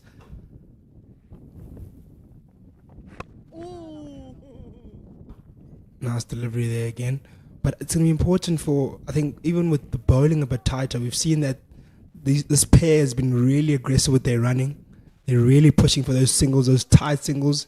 So they are applying a lot of pressure to our fielders. So now what they will need to do is that maybe, as you already mentioned, that with the single that was taken 2 balls ago, where rather maybe bring the field a little bit closer to apply a bit more pressure to the batsman, maybe make those 2s into 1s or those 1s into dots to make those ones less available. Be a good idea, but the New Zealand camp, they don't want any of that. They're happy with the way Rhys Maru and Phillips have been going. That's why you can see some laughs, some chatter. Nothing of tension and pressure. That's what having reliable players can do for you, and a reliable partnership. Lovely backfish shot there by Maru. Lovely shot. In between the point region and the gully region. He's been scoring there quite a bit of boundaries there today. Wasn't even that wide from Tristan Lees. He just used the pace of the ball so well because it was on that 4th and 5th stump line. It just opened up the face of the bat. It's as if it surprised him, but then he checked that ball so well. The placement was good enough. The speed of Lees guiding that ball down to the boundary for 4. Leg glance there. Let's choose to stick to 1 run. Yeah, with that boundary, even though he seemed like he was surprised with that ball, he found a way to control it. I like the way he controlled it. There it is, as we see it again, in between that point region and that gully region. And it's just pure timing, honestly, because he didn't really put much into it. And he just puts his bat there nicely, which just allowed it to go into this quick outfield. As you see Tristan coming in again.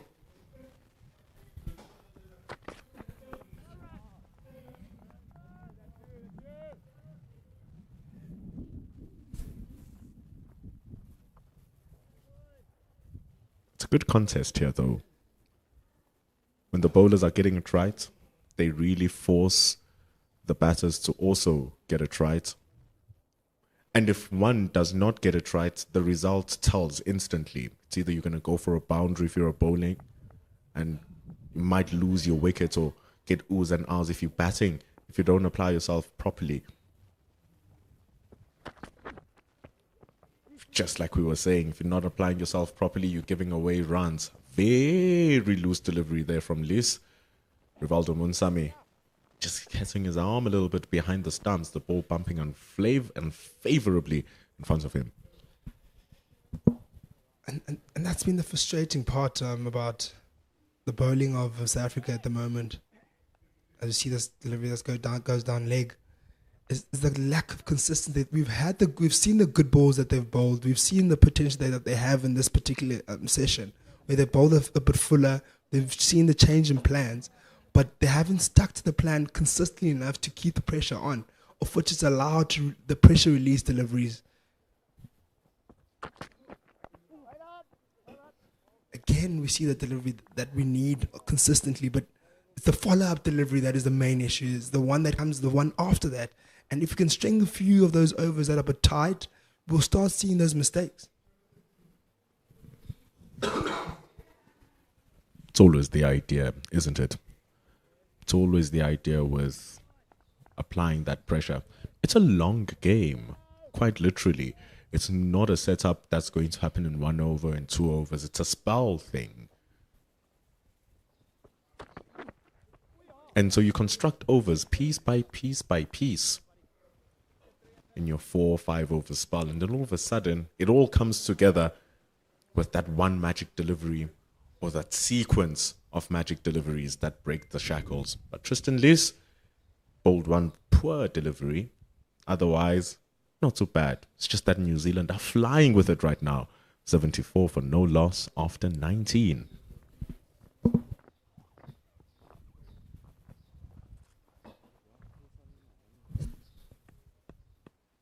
And more, Lees and Moreki getting more used up.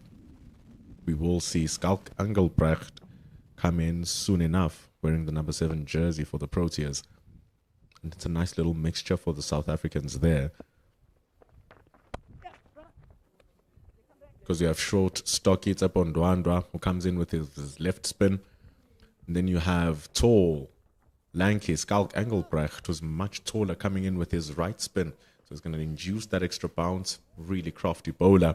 So it's a nice setup with the spinning combinations that South Africa has so that they can rest both Lees and Moreki.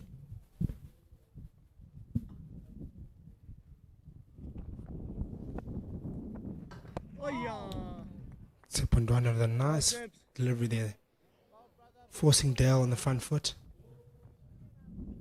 And I still believe there's enough on this pitch. Not a lot, but enough for these seamers to still get a chance of picking up a wicket.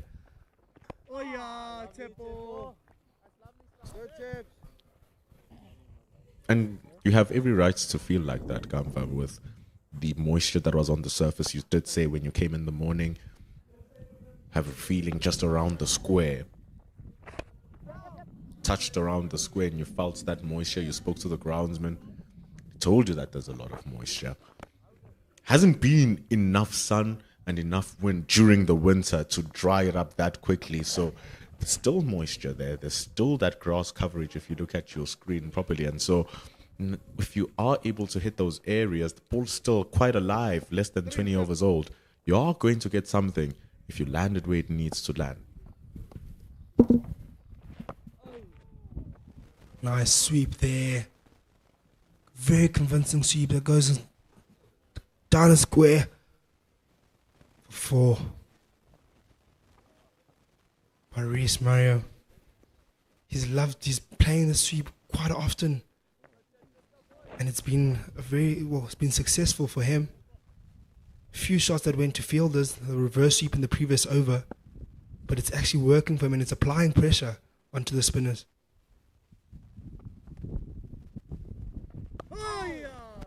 Can go on either side of the wicket with that sweep shot as well. Reverse sweep, we saw it being stopped. This time getting the conventional sweep to go through. And so it's a very nice skill set handled by Rhys Maru. No wonder the Black Caps are taking a look at him. And he has another excellent stroke maker in his partner, Dale Phillips. So a lethal duo here starting off for the New Zealand A team. 20 overs, can you believe it? It's 81 and we still yet to see a wicket. It's the first time South Africa haven't taken a wicket in such a long time. It's an incredible spell of batting between Phillips and Maru. And sometimes, Gamba, when you don't apply that pressure for long periods of time,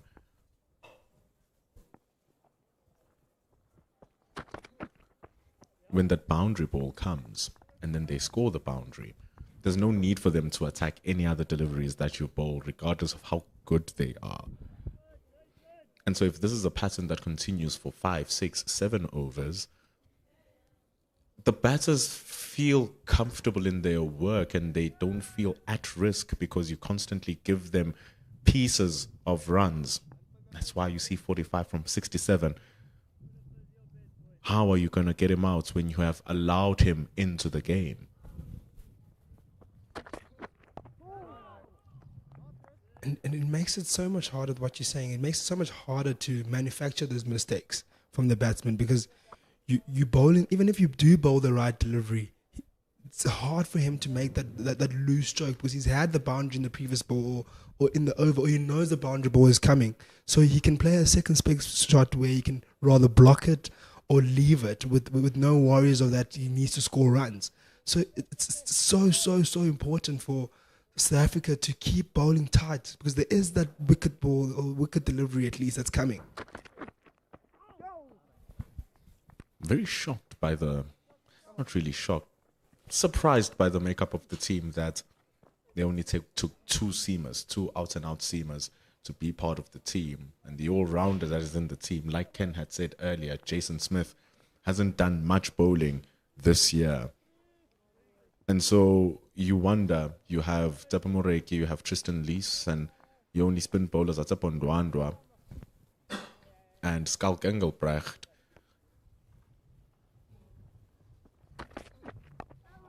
How many options have South Africa allowed themselves to have? And how is Marcus Ackerman, the captain, going to use those options? It's gonna be tricky in terms of initially for their defense, the coaches and the captains, in terms of choosing and selecting their team. I think with the pitches and the winter, coming out of winter, you find them a little bit drier, which allows for more spin. That's maybe the thinking that they had, that maybe you'll find that going to day 2 or later in the day in day 1, you might find that the ball might spin a bit earlier. So maybe that might be the target. But in terms of using them, I think that is going to be very important, how the seamers bowl. Because if the seamers are bowling loosely and allowing boundary balls, as I mentioned earlier, it might make the spin a bit less effective.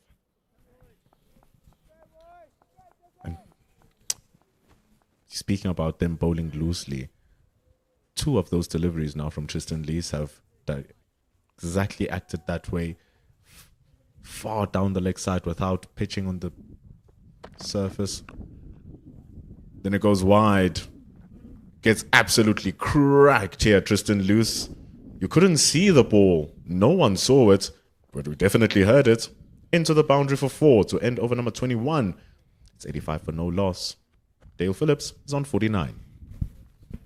I must say that ball is a real coach killer.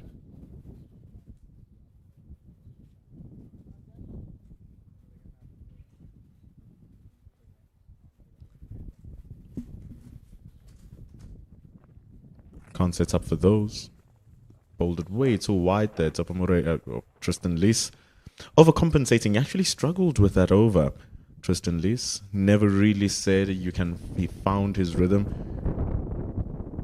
Went down the leg side a couple of times without pitching the ball, asking a lot out of Rivaldo Monsami, who was up to the task, and then compensates with that with an incredibly wide delivery. You don't give those to Dale Phillips. Tough over for young Tristan. It's very close there by Tsepondwana, but missing off stump. Slightly missing. Hit impact outside the line. Definitely. Good bowling though. Good bowling. Just your need on the opposite end to be backed up with good bowling as well. You can't do it all alone. You can't apply pressure all alone. As we look again, see how close was that? But closer than expected.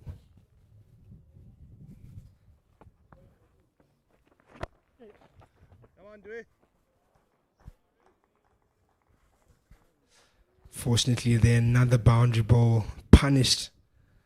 This pair has been ruthless today, really. Any ball that's gone loose, short, on the legs, they punished it for boundaries. A little bit too full there from Tepondwandwa. Way too straight. It's just a gimme for Rhys Maru, especially he's been out there for so many deliveries. Tension away from the over now. 4 runs taken from it. already from the New Zealanders.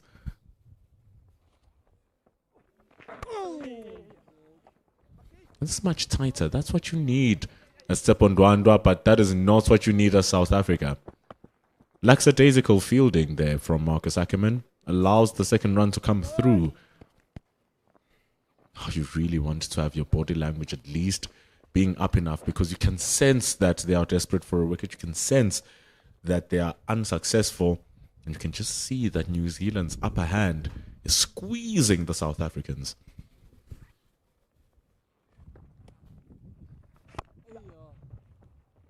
So Pondanda going fuller again there. Push him down for a single. Yeah, you can really see they came off quite. When they came in after lunch, they were loud, they were chirping, they were active in the field. Now you can see some heads are down, hands on hips, and it's a bit worrying for me in terms of the position they're in at the moment. You want them to stay positive, you want to be looking to apply pressure, but unfortunately there's loose bowling from the bowlers, and then with the midfield it doesn't really help much as well.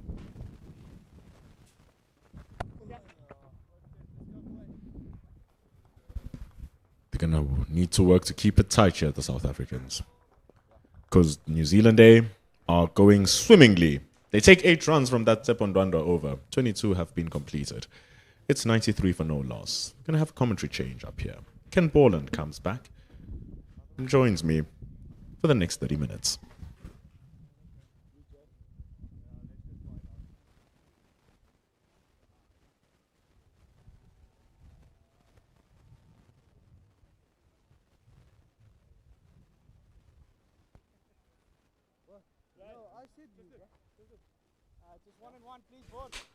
It's been a sensational start here from New Zealand. So much so, the ghost that has been at rest, who hasn't been bowling much, is being called upon. Tristan Lees had a really difficult over, the previous one. And so Jason Smith has been called upon to take on the ball. Ken Borland is with me. Hello, Mbendula. Hello, listeners. Jason Smith was actually used as the first change seamer back in June when the SA side was playing the West Indies counterparts. He's a useful seamer. I think he could do a good holding role here for South Africa A. 27 average with that economy that just holds it down. Doesn't bowl much. So those 107 wickets could have been more. All you need to do is look at that average, 27 runs for each wicket. And that best of 6 for 49. He bowls to Dale Phillips on 49. Yeah, it's a very handy record that for an all-rounder, if you add that to his batting work. Very useful cricketer. In recent years, didn't bowl much due to injury, but it's fantastic to see him bowling again, because that's going to be his best route back into the Proteas senior side. He's done well with the bat for the Proteas when he has played.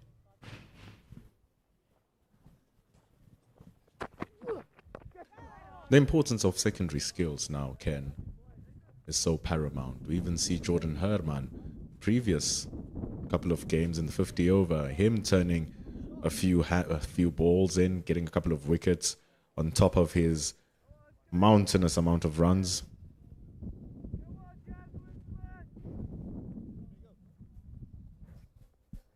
Absolutely. They say as a cricketer these days, you've got to bring at least 2 things to the party, even if that second thing is that you're a great fielder. And so when we look at that South African side that we speak of, there's a lot of batting prowess. So much skill in that middle order, because that's where Jason Smith is, in that middle order from number 4 to number 6. And so if you are to knock in and ask your hand into the team, you need to do just a touch more, because it's so stacked. And if he continues bowling like this, who knows? Dale Phillips, in the meantime, has gone to his half century of 76 balls, coming off a dazzling 100 in his previous innings in the last one-day match.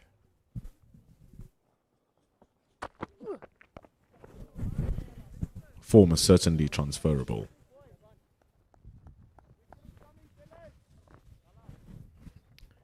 Indeed it is.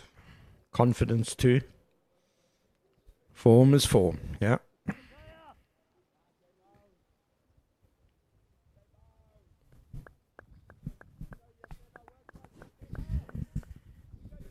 Pretty defensive field settings now by South Africa, but it's interesting that they do have a short mid-wicket and a short cover in place, looking for that drive or the flick of the legs that's just up in the air. I suspect Jason Smith will try and keep bowling like that, just very straight, wicket to wicket. Sure. And you still think, how long until we get that new ball? Is so far away. Can't even have those. Because the way things are going, there's no wickets. You're thinking, what else can happen in order to try and manufacture something? Gone are the attacking fields, no more slips.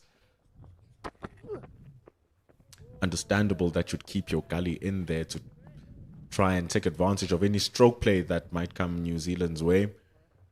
But a neat over from Jason Smith. 95 for no loss after 23. That's exactly what I was thinking of when I contemplated the score, 95 without loss. Well into the afternoon now, sun beating down, this pitch is really flattening out, and yeah, I was thinking just, how do South Africa take a wicket here? What's their best route? And I think the introduction of Jason Smith shows that it's now a case of just being patient and disciplined and trying to build some pressure. Catches in front of the wickets rather than behind the wicket, although Tepa and Ndwandwe does have a slip in place. Oh yeah, Tepo. Just wonder as well what kind of an effect the break had. It certainly allowed South Africa to pull some of the run scoring back, because at a point in time they were going at 8 runs to the over New Zealand.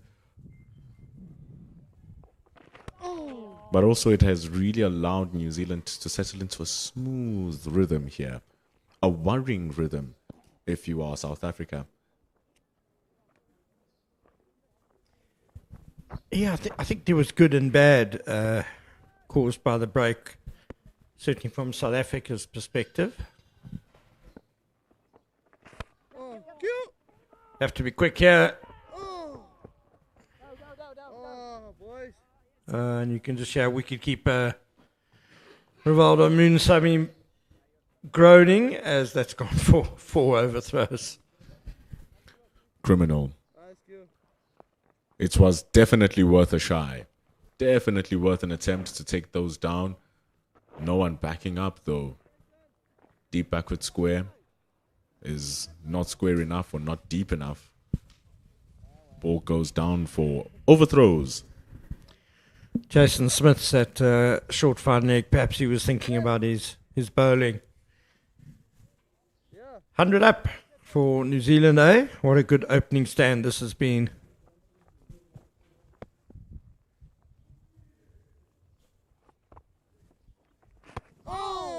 Nothing short of sensational, really.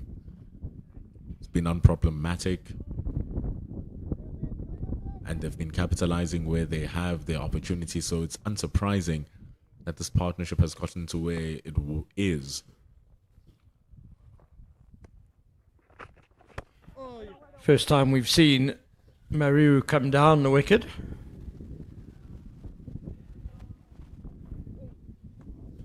They're so much more mindful on how to score, so much more intentional. And you really can't compare it as much to Benoni because it's a different surface. But the way that they're applying themselves in this innings and this partnership, indicates a lot of confidence in how they want to play. And it indicates that they want to get those runs. They've made 102 of them, 24 for no loss. So what I was saying about the break in play, if you're only joining us now, we had 35 minutes of play in the morning, and then play was suspended. The next hour and a half of the morning session lost due to problems with the landing areas and the popping crease. And the bad for South Africa A was that there was still a bit of early moisture out there, and unfortunately that hour and a half not playing, the sun pretty much burnt all of that away. The good was that it allowed them to regather themselves after a very messy start with the ball. Jason Smith continues, and no doubt having had a good chat about it during the break, they came back and bowled much better after the break. But alas, the breakthrough just hasn't been there. And then you see the openers, Maru and Phillips. 102 they've added. Dale Phillips, slightly more aggressive than Rhys Maru. Complementing each other really well as well here, this pair.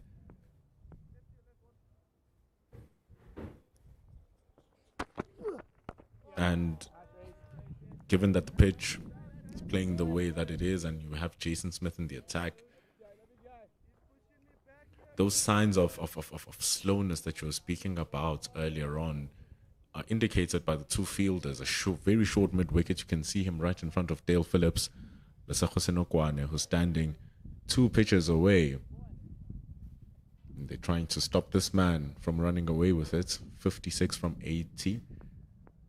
14th time he's crossed 50 in first-class cricket. And he's looking really good here, Ken, to just continue, maybe convert that into triple figures and make a true statement with 100 in both formats of the game. Well, I'll tell you, if you're batting out there now, conditions are so good for batting that you definitely want to cash in. You really don't want to give your wicket away in soft fashion. This is a great opportunity to score big on this first day in Potchefstroom.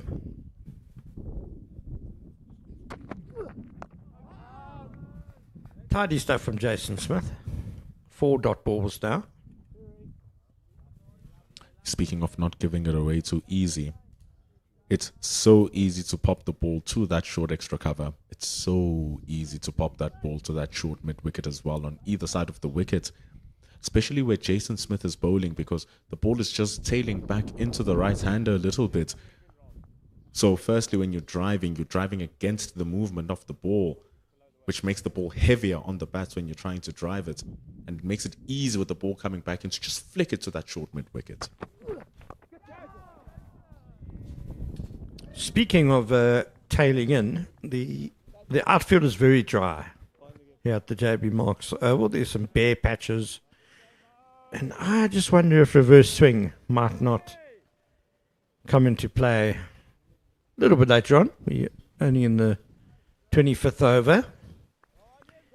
But that might actually be the best option to get wickets for South Africa A. There doesn't seem to be much else going on.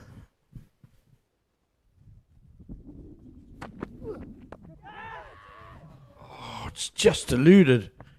Jason Smith, he's a tall man. He got the hand up, but didn't manage to hang on. And those are the sort of half chances that need to go to hand and then be held on to. 104 without loss. Let's just see how close this was to being a catch. Got a fair amount of hand on that. So Dale Phillips gets a life. Or was it? It was Rhys Maru, I think. Gets a life on 42. These are the type of deliveries that they need to be careful of from Jason Smith, because he looks hittable until you try to hit him, and then you realize that the ball is not there, and there's a tall man, so that could have easily been a wicket. But he does survive there, Jason Smith. Oh, just survived Rhys Maru after premature lunch. The players now enjoy a bit of a drinks on 104 for no loss after 25.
Welcome back to JB Marks Oval. New Zealand A, 104 without loss, having won the toss and elected to bat first. 24 overs gone, and South Africa A just wanting to toil a bit.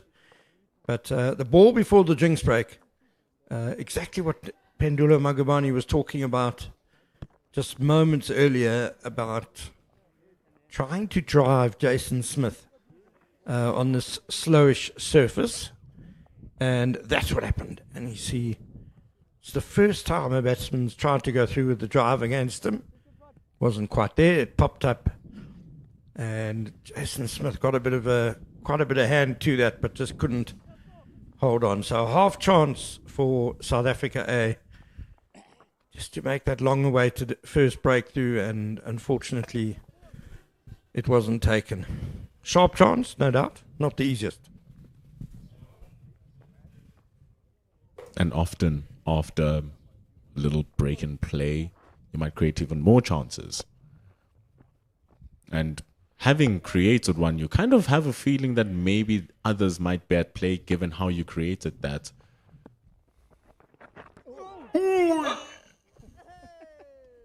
Well, I thought he might have edged that, but it's well juggled and caught by Marcus Ackerman in the end. Obviously no edge. It hit the wicketkeeper Munsami first. It's that change of pace also when you slowed down the ball with Ndwandwe and Jason Smith.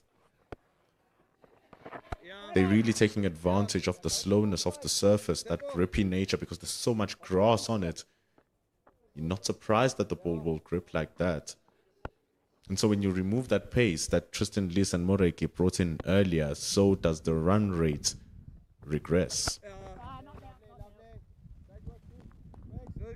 Yeah, I was talking about reverse swing just before the break and just wondering who might be able to get some reverse swing for South Africa. You normally need a bit of a slingy action. Oh yeah. Lovely work. Lovely tips. Tristan Luss looks to me like he might be Team, run down the wicket now. low arm action to get it to reverse swing properly. He might be able to give it a go. Jason Smith looks like he might be getting a bit of shape already.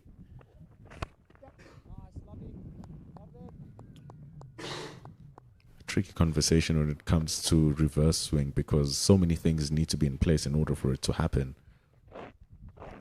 Normally happens when the ball gets very abrasive.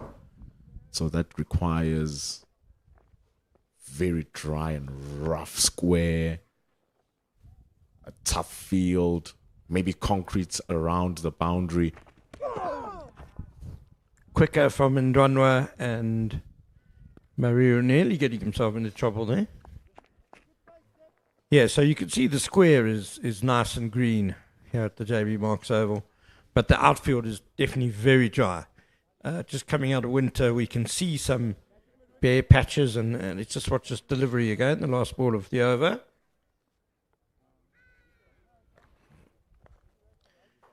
Maru was attacking that with great intent, but didn't make contact.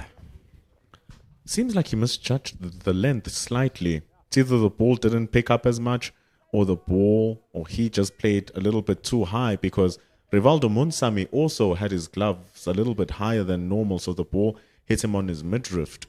So I don't know if we're starting to get a little bit uneven bounce, or it's just complete misjudgment from the batter, which fools the wicket keeper as well.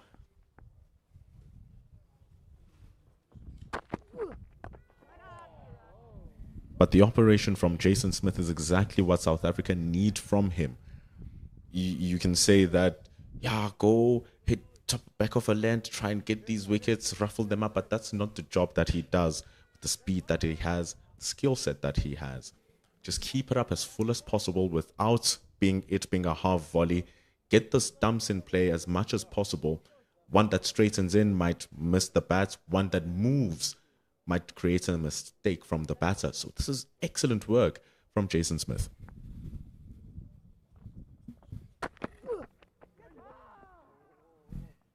And just out of picture are two catches at a short mid-wicket, a short straight mid-wicket, and a short cover. In fact, the short mid-wicket is 12th man Mhlali Pongwana, very tall figure, and he's almost in line with mid-on, Tsepo Moreki.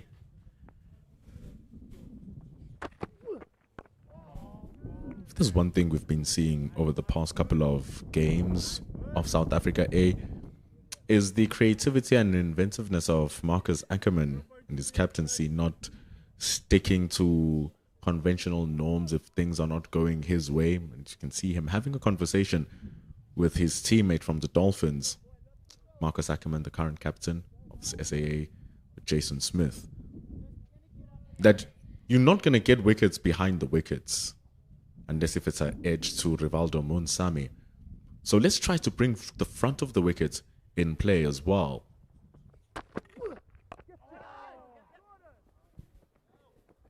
That one's beaten cover and will beat all the fielders away for 4. And New Zealand are just breaking the stranglehold of Jason Smith a bit there. This is the issue with this pace. Can't give that much width. The margins for mistakes are so minute. You need to have hit it exactly at the point. It wasn't that too full, it wasn't that too wide, but it was full and it was wide enough for a caliber player like Dale Phillips to take full advantage of. Just to go back to Marcus Ackerman's captaincy, in conditions like this now, you've got to come up with some different plans to take wickets. And I know both Shukri Conrad and Director Enoch and Quay are very keen. And that'll be no run taken. Are very keen on this SAA program being to equip the next generation of Proteas players with certain skills that they might not see or might not acquire in normal domestic cricket. Because we play, a lot of international cricket is played in the subcontinent on very flat pitches, much like this. And that's where learning a skill like reverse swing becomes really important.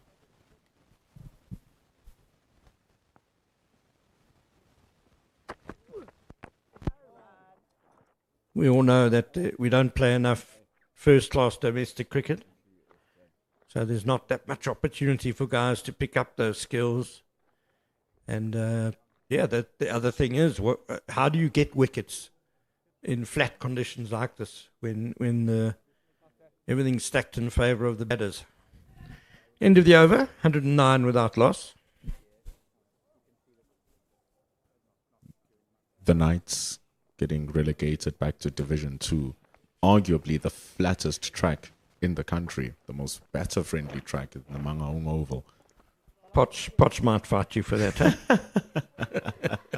Well, given the evidence in front of us here, Ken, 109 for no loss, I have really little fight to dispute that. Kimberley as well, they're in the conversation. Very nicely played that by Rhys Maru, who's actually played the spinners really well. He's almost been more fluid against the spinners than Dale Phillips has been. We've seen a mirage of strokes coming from a sweep to the offside, like now. Wonderful reverse sweep from Rhys Maru. Knew exactly when he picked up the length.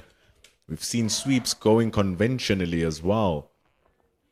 We've been speaking so much about Dale Phillips. He's moved to 48, Rhys Maru, so swiftly. Oh yeah, it's a ball, lovely, it's a ball. Yeah, he was a long way behind Dale Phillips when the seamers were operating. But the introduction of Ndwanda's spin has seen him narrow that gap. Just 13 runs now between them.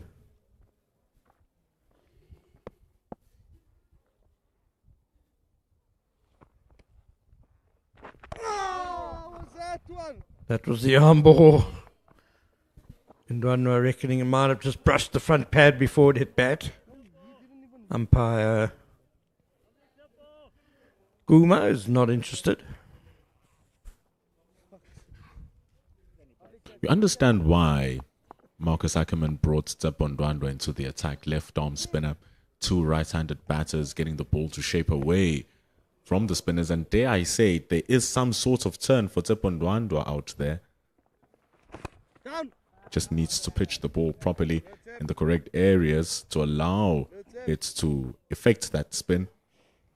And then the other two spin bowlers, both Jordan Herman and the main spinner, Skalk Engelbrecht, they spin the ball into the right-hander. Oh yeah, no run. And I'm wondering if Marcus Ackerman is willing enough to throw him the ball right now and say, yeah, go ahead, give it a try, especially if he's going to be coming and bowling the ball to the further side of the pitch. Down. Lovely bowling. Down, Tsepo. Yeah, I think Jason Smith's doing a good job, so he'll continue for a while. 3 overs for 8. But it's certainly worth having a look at Skalk Engelbrecht. Whatever turn there is out there today, it's going to be slow turn.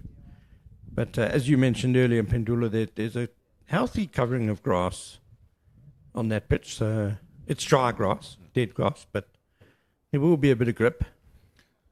And on top of that, that extra bounce that Skalk Engelbrecht gets, it's salivating on the surface that has this much of grass because of that spongy effect that the grass also gives you with your spin. Especially as the ball gets older and it loses its lacquer.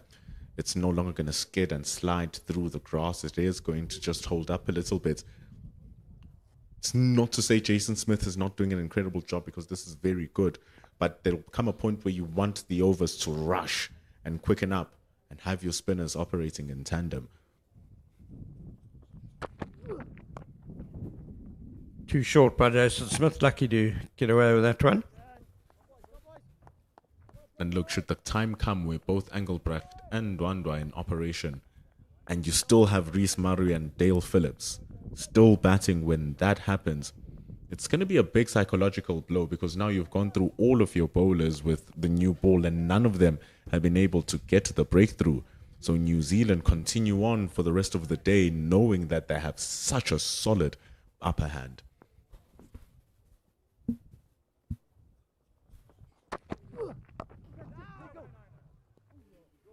It was a good toss to win this morning, I think, for New Zealand A.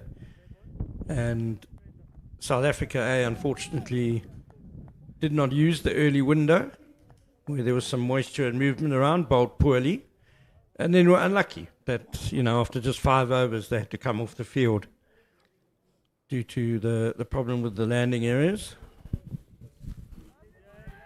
You might even say it was a bit of luck that they went out, just given the way that they were bowling. It's one thing when you give away a boundary ball once every 2 overs. It's another thing when you give away 2 per over. And that's what it seemed it was like earlier on in the morning for South Africa A.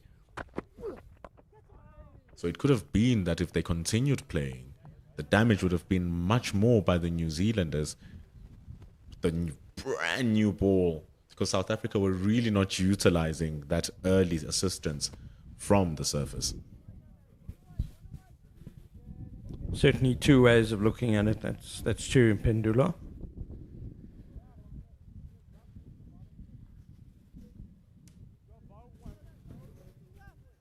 But for those of us who haven't seen Rhys Maru, he didn't really do well in the 50 overs. Here he is now. And 49 has played really well. It's the sort of expansive drive that I think Jason Smith is looking for with that short cover in place. Rhys Maru got a start in the one day game, made 38. Got a duck in the other one.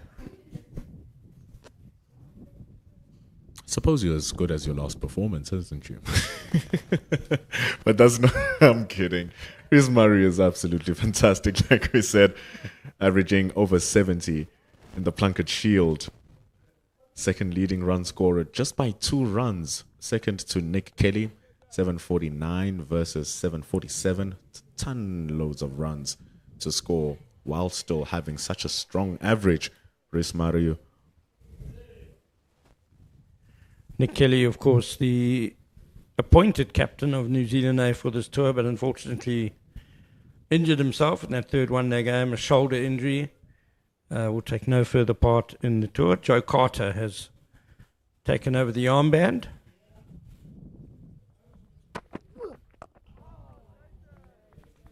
And to a certain degree, there shouldn't be any surprises that New Zealand are doing well in the first-class version of the game. The only surprise would be if you compare it to how they played in the 50-over game. But their coach, Daniel Flynn, for New Zealand A, a former New Zealand player himself, is the assistant coach of the Northern Districts, the team that won the 4 days competition, the Plunkett Shield. Head coach being BJ Watling. Nicely cut away by Maru.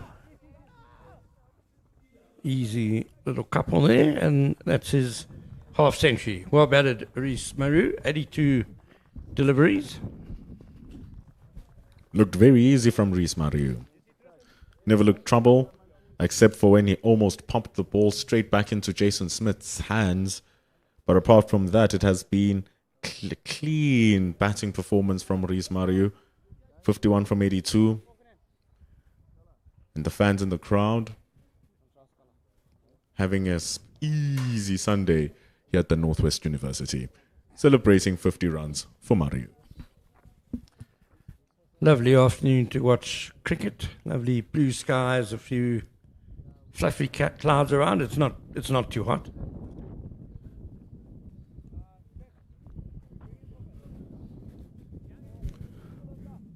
Rhys Maru, just 23 years old, he brings up his 4th 50 over half century.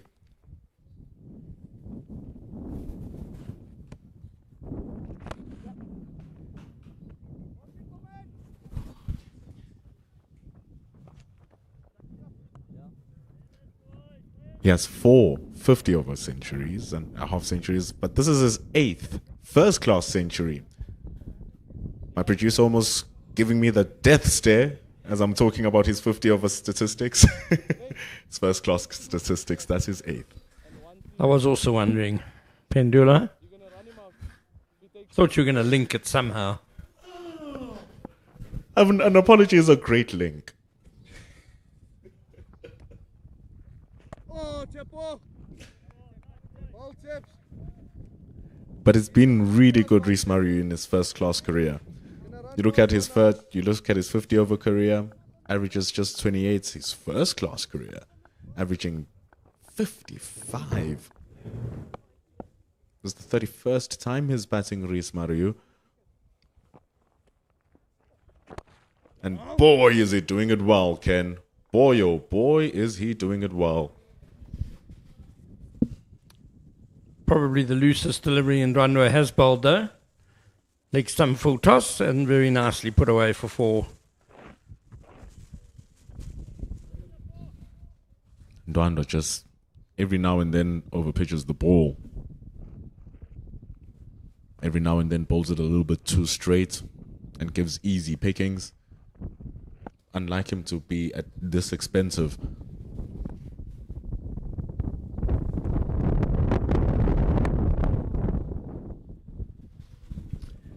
This is Ndwandwe's 10th over on the trot. Just you can hear and see the effect of the wind. Just a few gusts picking up now. Blowing Skulk Engelbrecht's shirt there.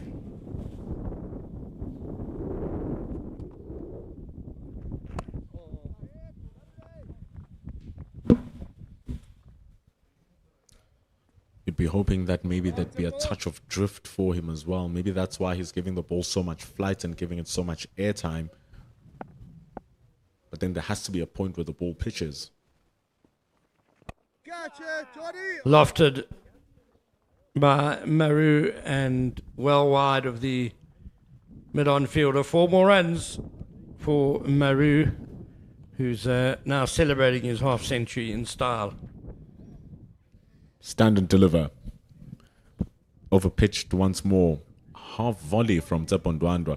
Not his greatest spell, going for 48 runs in his first 10. It's 125 for no loss after 30. I don't know if the fingers are starting to get a bit tired, but perhaps it's time to have a look at Skulk Engelbrecht. And honestly, I didn't see him take the ball and start to scratch up his mark there, but he is going to come on to bowl. Just the way that they were starting to deal with Smith. It's no surprise that you have Skulk Engelbrecht now is going to be operating with Ndwandwe. Teammates, the Momentum Multiply Titans. That record doesn't speak much of for you, but rest assured, there's much to see with Skulk Engelbrecht because that does not put into consideration some of the performances he's put on leading up to his selection to the South Africa A team. Yeah, very early days still in his first-class career. Has played a lot more white ball cricket. But for a young spin bowler, you just know that those numbers are going to improve. Spin bowlers not known for great averages under 20. But when wickets come, it's going to drop. Well, that could have been fairly tight if Niseko Senekwane had managed to gather that ball cleanly, just off the pitch there. One of the better fielders, Lesego Senokwane. He's a complete acrobatic fielder. So sharp, so quick, reflexes like a cat. Oh, too short from Engelbrecht. Miss hit really by Maru. He'll get a couple more. Really dominating the spinners, Rhys Maru now. Takes him to 61. Don't mind this from Engelbrecht, you'd rather a bowler like him to just drop it a touch shorter than you want him to drop it a touch fuller, because you don't know with his height what he's going to get after this. So you want him to just be on that good length to see what the ball is going to do for him. That's why he has a slip fielder, bowling it wide with extra bounce. And it's a really tidy start here from Skulk. Well, apart from that fairly wretched ball down the leg side.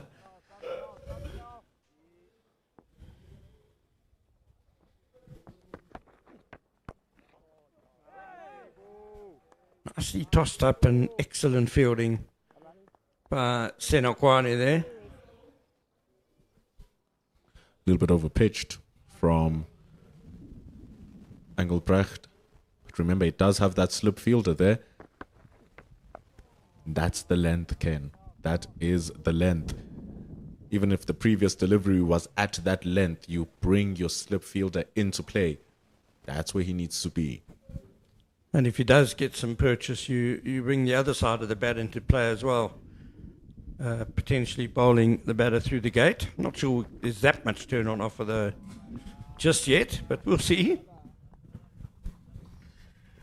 End of the over. 128 without loss as we bid Pendulo Magubani adieu and welcome back Kamva Nyakane. So Maru is 61, Dale Phillips on 63, and you just see from the scores there how Maru is really caught up with the initially more aggressive Dale Phillips.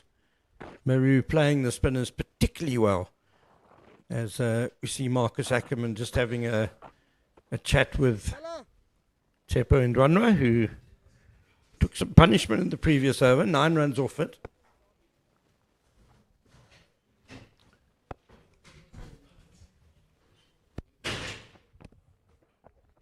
Down. Welcome back, Kamva. Thank you, Ken. Nice to be back. But not nice to be South Africa. 129, 31 overs. What an innings. What a partnership it's been, rather, by these two gentlemen. Clinical. I think that's the word. Good sweep. Will the man at deep backwards go get there? He will. Well done by Chepa Mareki. Just a couple though. I did say early in the day, I said if South Africa don't strike early and make use of the little bit of movement on offer in the morning, it could be a real afternoon of toil for them. I think you and the groundsman were sitting together for coffee this morning, because I had a very similar conversation with the groundsman today. He was like, look, brother, if they don't pick up wickets within the 10 to 15 overs, first 10 to 15 overs, it's going to be tough going in the afternoon, especially if the sun starts baking on this pitch. And we haven't seen too much sunlight, but this pitch is looking pretty flat. And it's tough bowling for even the spinners at the moment. Now she clipped to long on for one. Yeah, there's just not much on offer for the bowlers at the moment. It's a bit slow still for the pace bowlers. Hasn't really been much movement. The spinners aren't really getting turn. Whatever they get it's slow turn and small turn. And I still think reverse swing might be the only option, really, to try and nip someone out.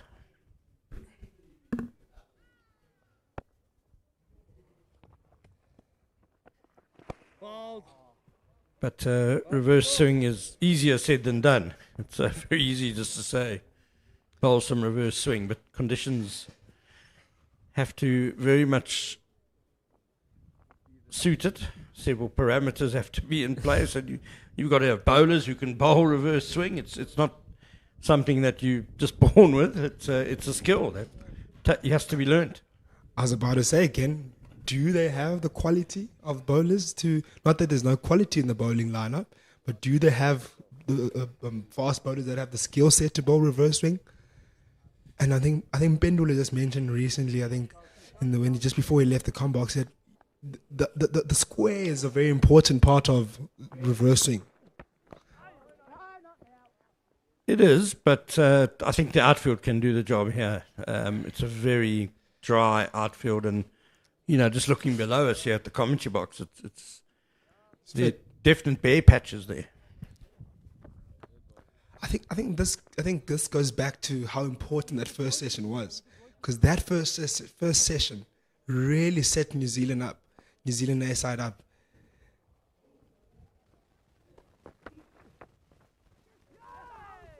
Is that a wicket? One ball. Must be a bum ball. No reaction from the umpire.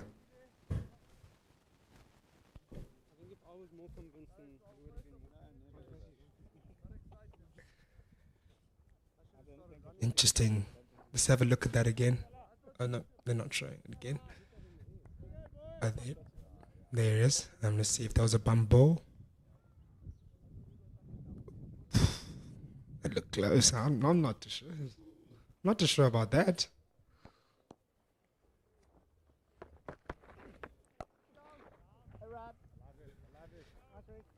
If there was a TV umpire, it might have been interesting that. It just sort of looked not out at the time. For me, what I saw is that as the ball bounced, he hit it as the ball. Yeah, that looked gone. And you could see wicketkeeper Moonsamy was convinced straight away. He thought. Bowler not so convinced, but Moonsamy would have seen it. The bowler and the umpire looking from this angle. Moonsamy sees it from the other angle, and he's very sure.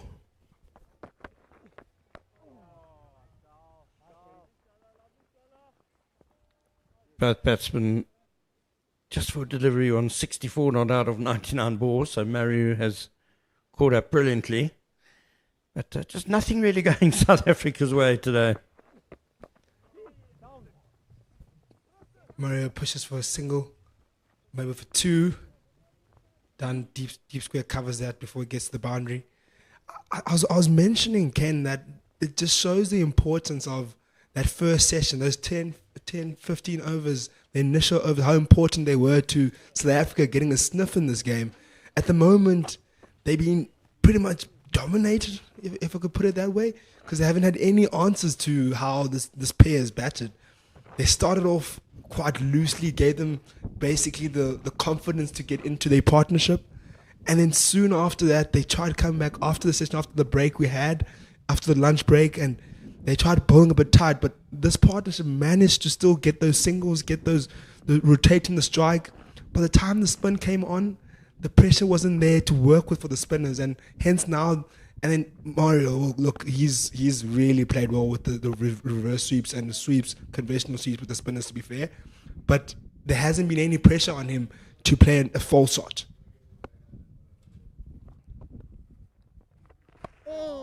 Dando with the nice delivery there. Nice flight on the ball. He's bowled well, but not to any pressure. These guys are really comfortable. Yeah, it's tough for a spinner on the first day. Not much to work with.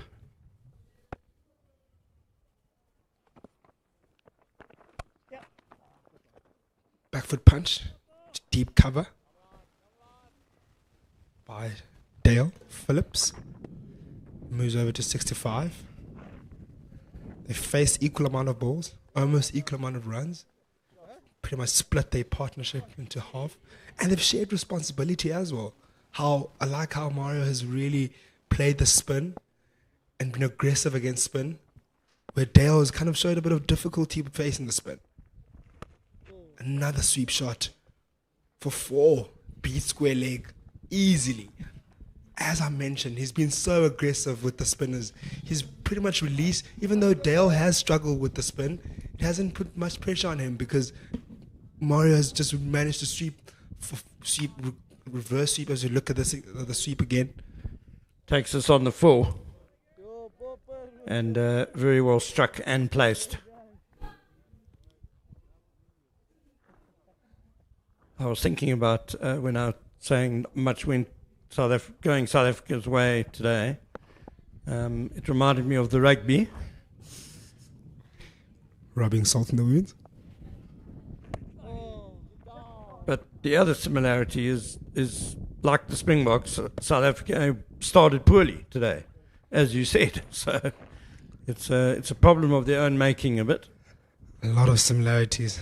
Springboks indeed started poorly. Similarity here with the loose deliveries and then finding it difficult to get back into the game. Another reverse sweep. I've been watching these reverse sweeps throughout this innings with the spinners. It just reminds me of how Joe Root plays his spin. He's in the last kind of 2-3 years where he's really played that sweep shot, especially in the subcontinent, going into the English conditions as well. He's been very dominant with that and has got him a lot of runs.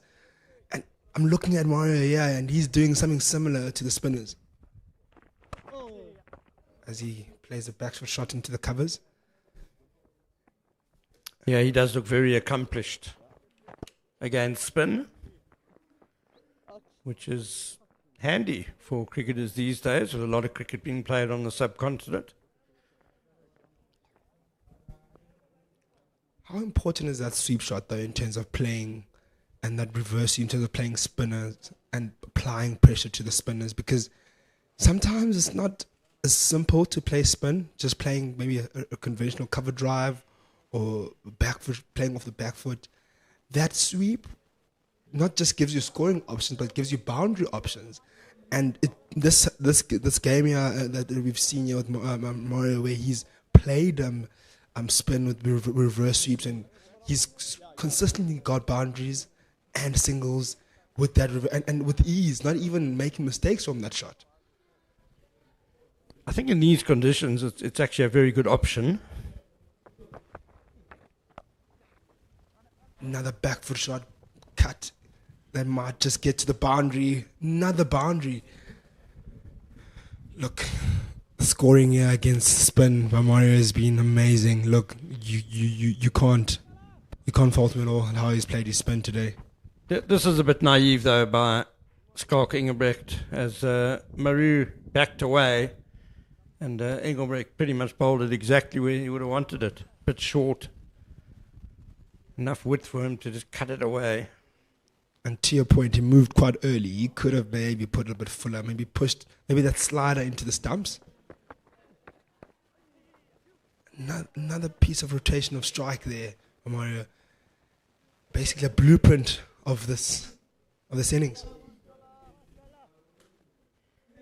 Yeah, so the sweeps he's played, why it's a good option is because of the slowness of the pitch, driving down the ground, probably not that easy and maybe even a bit risky in terms of popping it up to one of the close catches.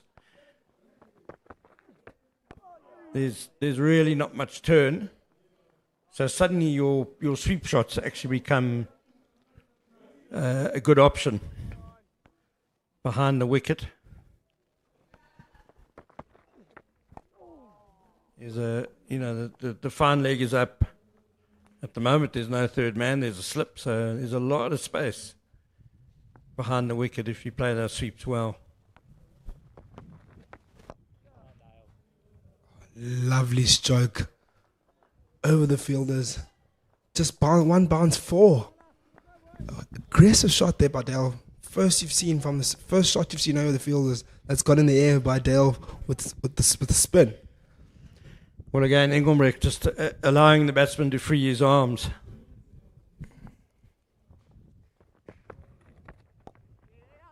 A bit of confusion there.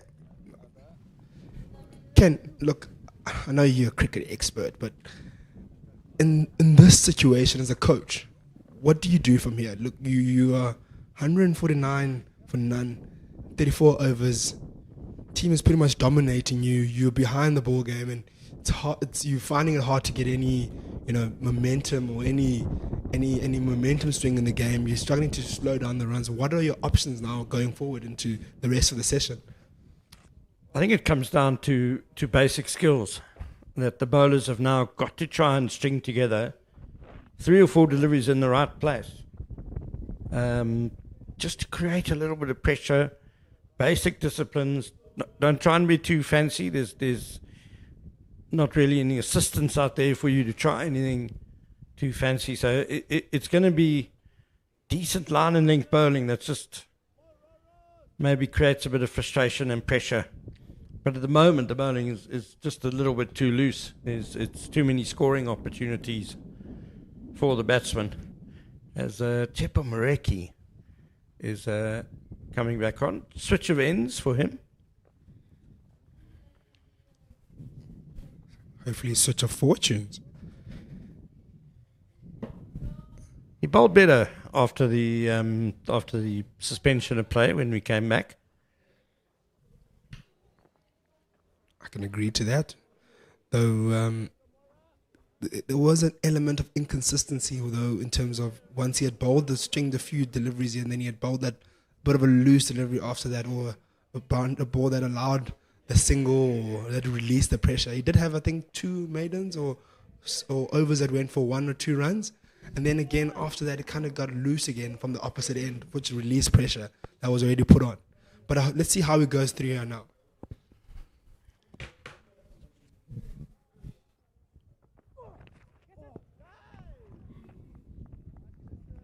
Yeah, Mareki does have 2 maidens, as does his new ball partner, Tristan Luss.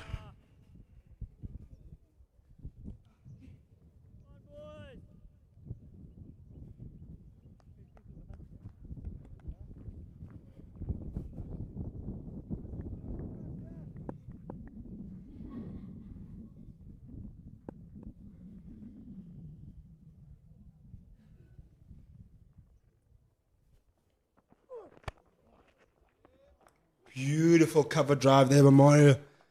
Goes down pretty much on one knee, pierces the gap.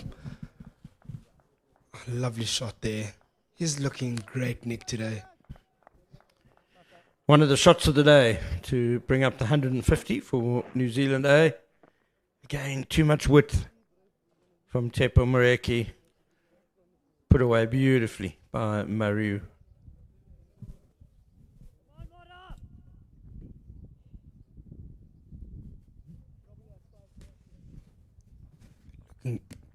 The rate they're going at, yeah, they'll be setting a really high target. That'll pretty much set up the game.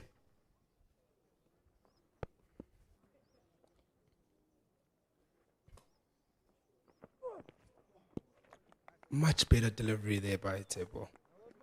Tighter and also a bit fuller. But not enough of those, unfortunately.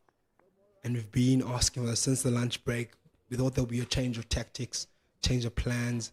When the score was still below 100, where they were still a way back into the game. Not that it's completely gone away from them, but it's a bit tough now in the situation they're in. 2 in-batters. The likelihood of mistakes happening are probably quite tough for them right now to pick up a wicket than they had a chance then when they came back from the break.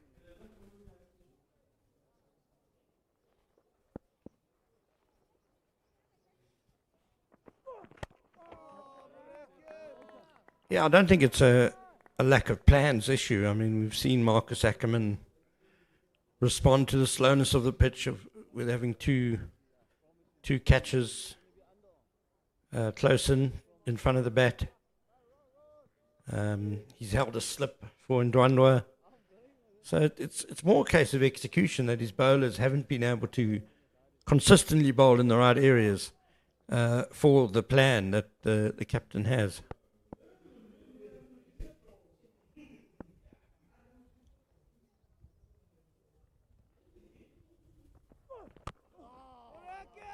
Nice delivery there. Tight onto the stumps. Pretty much straight. Forcing the batsman to go into the front foot. There's not obviously much movement now. The ball's probably much softer.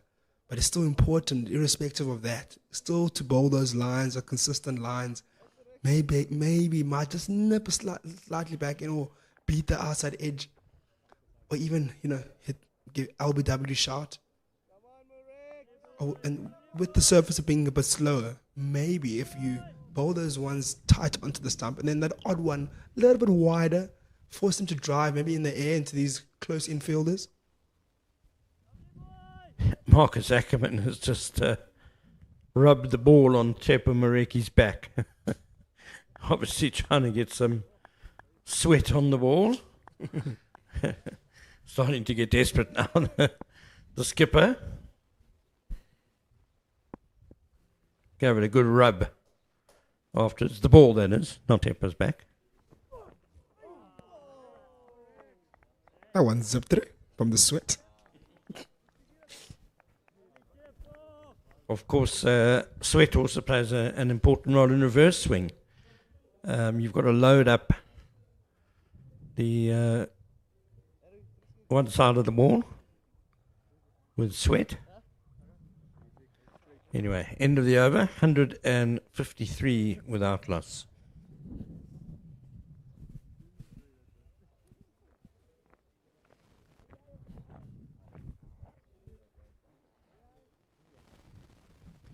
You'd like to see Engelbrecht maybe changing his, not tactics, but maybe reacting a little bit better to the movements of the batsman.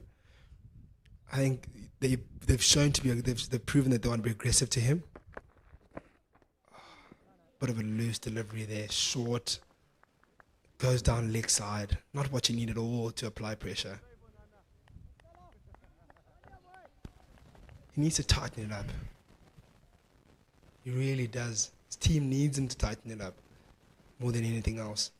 And we know we can do it. That's why he's here.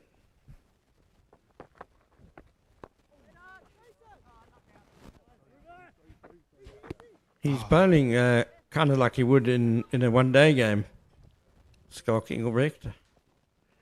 Pretty flat, firing it in towards the batsman's legs.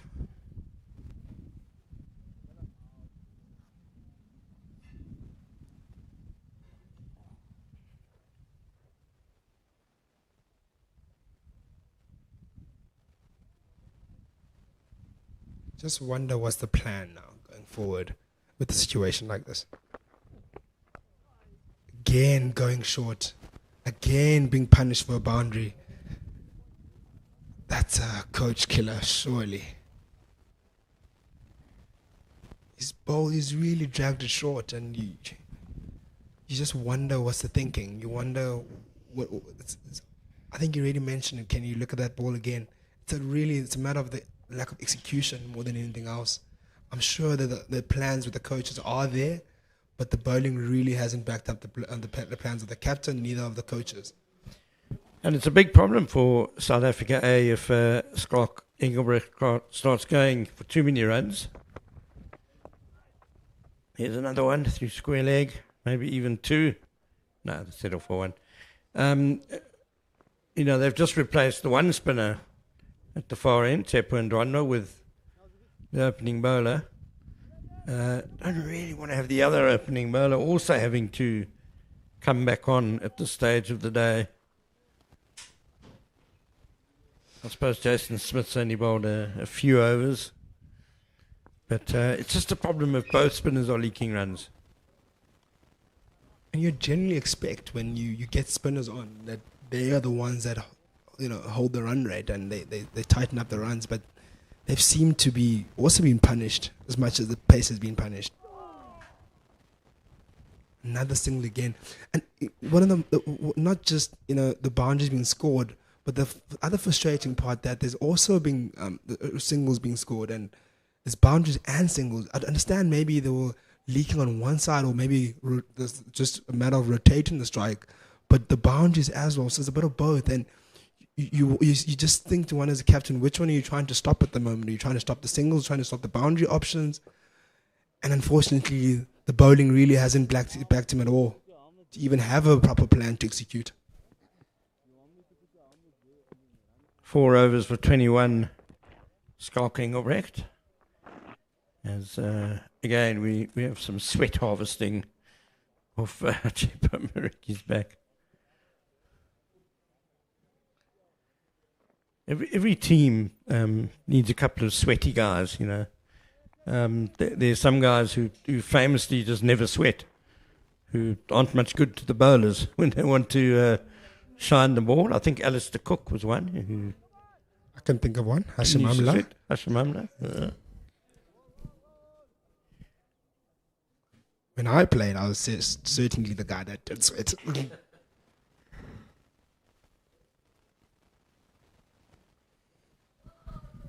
Yeah, I liked pushing a bead or two and using it on the ball.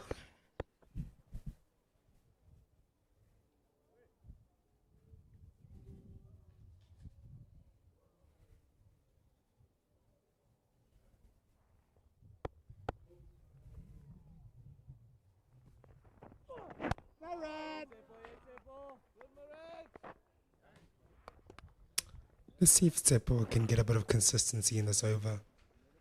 He's bowling with a bit of energy still, which I like. He's not coming in just, throwing in the ball just for the sake of bowling. He's still bowling with a lot of energy. And I think you did mention about his fitness earlier, that he is a fit bowler that will come in and run in all day. And that's what they exactly need right now. Him bowling consistently, consistent lines, but with energy as well. And to utilize that fitness that you just speak about, Ken. He's always been a really wholehearted trier, Tsepo Mareki. That's one thing that you do know you'll get, even if the radar might be slightly off on certain days, but he's always running in, giving his best.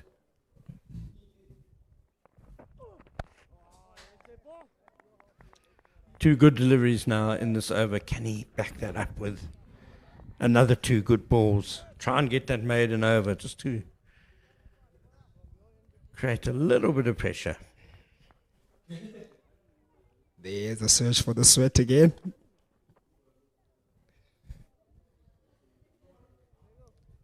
There's no need at the moment. The way they're so behind the game, they just need to just stop the run flow. That's the most important thing right now. Wickets may not, yes, it's a priority, but the important thing just to really just hold that maybe for 5-6 overs, just to see what reaction they'll get from the batsman. Yes, it's the kind of batting conditions that if you chase wickets, you're probably going to go for a lot of runs and not get many wickets. So sort of conditions where you've actually got to be patient as a bowling unit and just try and build pressure through dot balls, through denying runs, and in that way forcing a mistake. One thing I know with this game of cricket, that as much as we mentioned this pitch is flat, but you pick up that wicket, there's just some change psychologically that can just change the energy of the team. Pressure does crazy things at times, and I believe there's still a chance for to get back in this game in some sort of way. Nice delivery there by Tsepo. Good over it's been. Hope it keeps it tight just the way it is right now. And yeah, pressure is such an important thing, and changing that and applying that pressure consistently for a long period of time, something's just got to give. But at this point in time, you'd be speaking now about this over that's been so good, and you get a boundary ball, which gets a bit frustrating at times. Well, it's up. Mareki can finish well. 4 dot balls so far.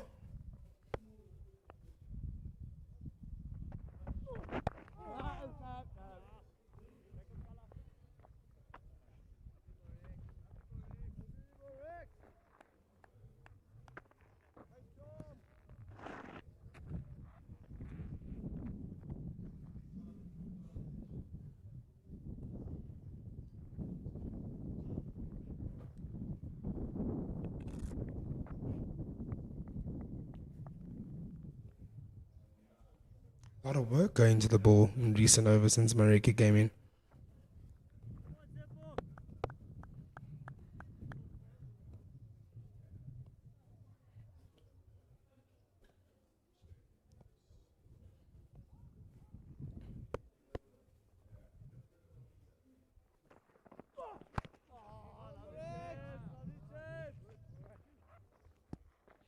That wraps the over up. Maiden over from Tsepo Mareki. First maiden over in a couple of overs that we've had. It's just you just wonder if it will be backed up in the next over, and you want that to happen. You want that pressure to be kept on. It won't be easy to apply pressure at this point, but slowing down runs and just slowing down that rotation of strike and making the batsman sit on one end for a long period of time, and maybe that scoreboard not ticking anymore,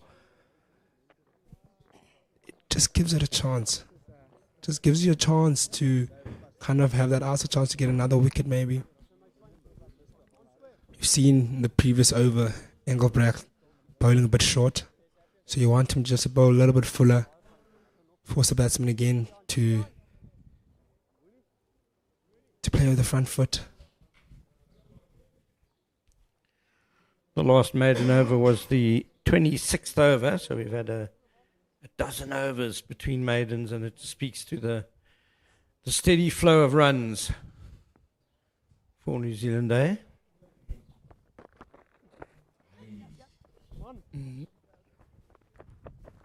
Another loose delivery there by Engelbrecht. This slides down for 4. After such a good over with Tepu Moreki, and then you have that delivery, you start to wonder as captain, how long are you going to keep him on for? You really start asking questions. Is he really feeling at this end? Maybe change of ends might do the trick for him later in the day. Because at the moment, he's not pitching it right. It's not doing much off the pitch for him. So you really start to wonder, the captain, do you want to carry on and bowl him for longer? Yes, you've exhausted a lot of your options already, chopping and changing your bowlers, but leaking runs at this rate, that's not something you need to get back into the game. Yeah, I think the return of Jason Smith from this end is probably the right call.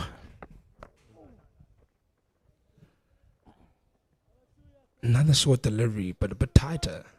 I don't know, maybe is he struggling to get it through? No, I think he's bowling sort of one-day lines and lengths. Little bit of turn there.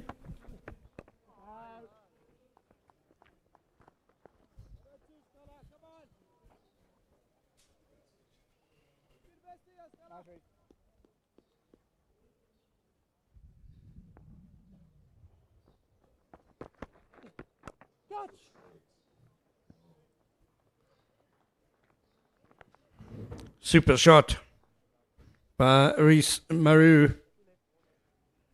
What a good wrists. He's into the 90s. What an afternoon he's having. Let's have a look at that shot again. Nice clip off the legs. Goes for a boundary. Since he's crossed over his 50, he's just been motoring through. He was a tad behind the run rate behind Dale Phillips, and then since he's moved over, I think in the 50s, he's just really just picked up his run rate tremendously. Yeah, he got his 50 off 82 deliveries. So in his next 38 balls, he's added 43 runs, or 44 runs now. So going better than a run a ball since his half century.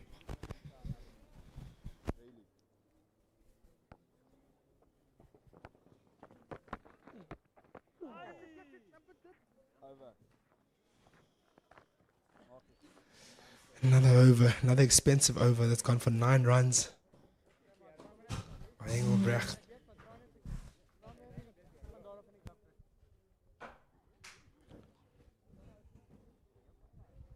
As we have changing commentary with Pendula coming back.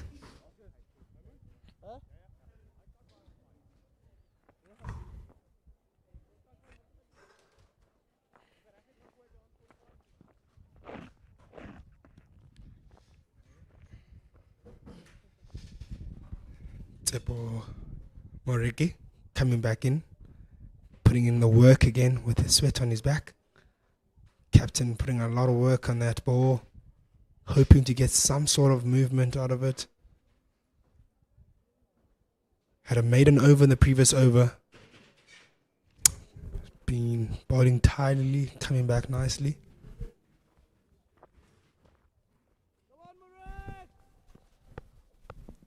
All he needs to do is to continue with the lines and lengths that he bowled from the previous over, Tsepo Moreki.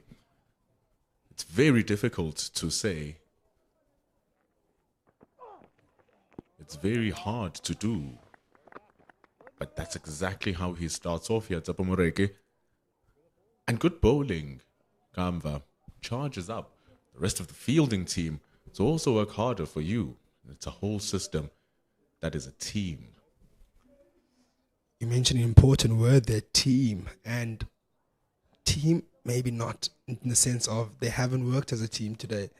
You've had maybe in one opposite end where the bowler will bowl really well, tight, like the previous over where Tsepo picked up a maiden over, and then the very next over, went for 9 runs.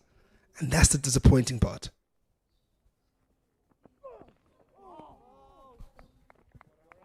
Always speaking about the idea of partnerships in the game.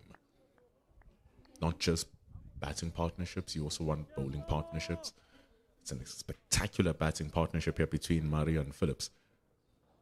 But it's the bowling partnerships that haven't been working, and as you say now, Tsepo Moreki is basically charging in and working by himself in this current spell if he can sustain it.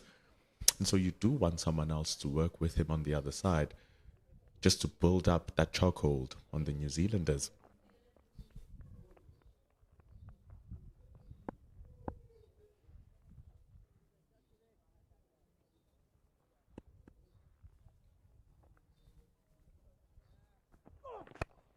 It's really good from Moreki.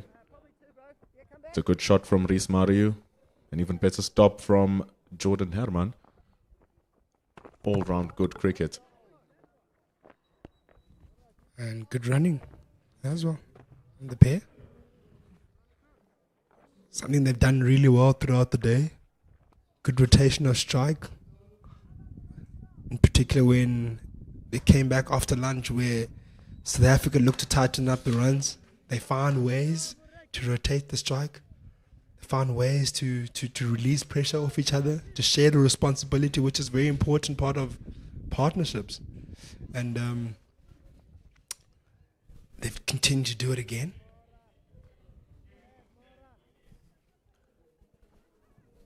And such is the manner of the partnership, working together, Dale Phillips and Rhys Maru, that Rhys Maru has worked himself to a one shot away to an outstanding century.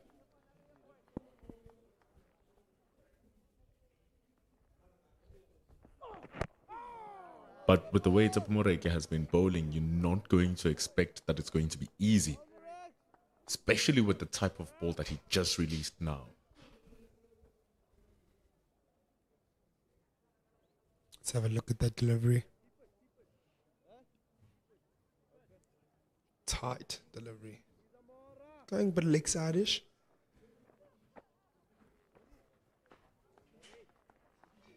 Tsepo Moreki here seems to be in a little bit of trouble because he's been running through the pitch, running through the line of the pitch. When you're bowling on your follow-through, you are not supposed to run in the line of wicket to wicket. You have to finish your delivery, try to get out of the pitch as quickly as possible.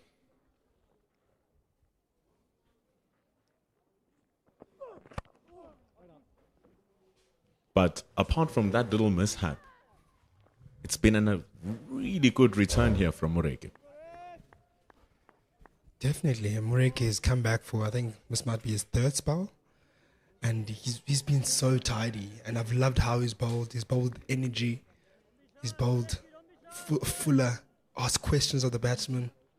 And this is the type of spell that you're looking for in situations like this where the chips are down and you want your lead bowler to come back and bowl a spell that might just might change the game.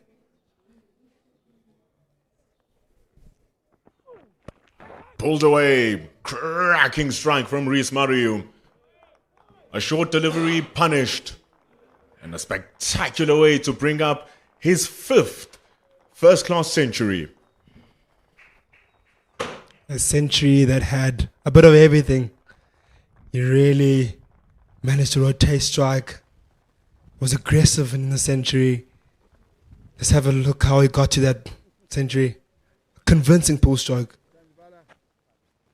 pretty much sums up the 100 that he scored. Very convincing, very aggressive, very much in control.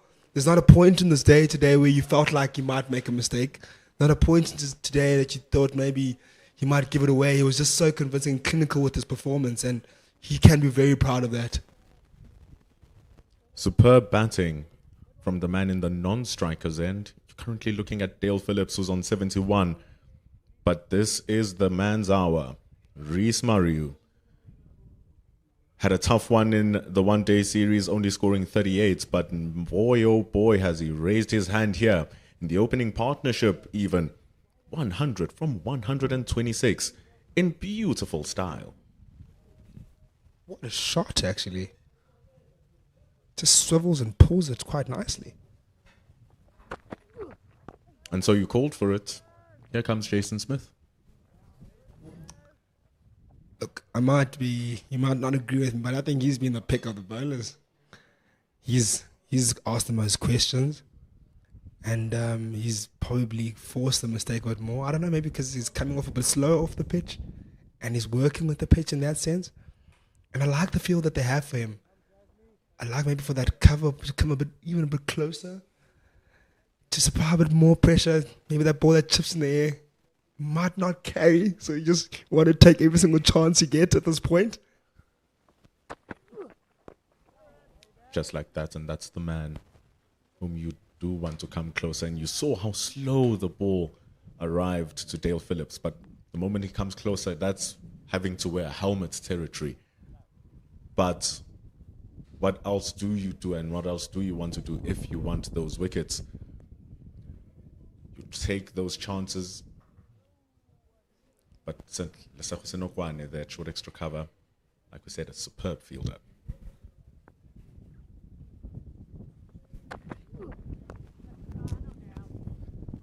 And I have to say, that might be the reason why Jason Smith might be maybe a trickier customer than the other bowlers.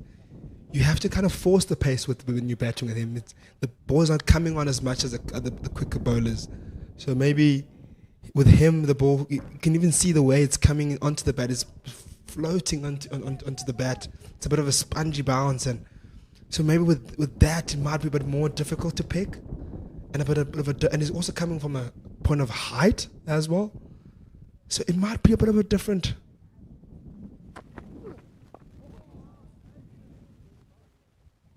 Even if you look at his economy rates, the most economical of the bowlers, the only time he really gave it away was at the back end of his third over and at the beginning of his fourth.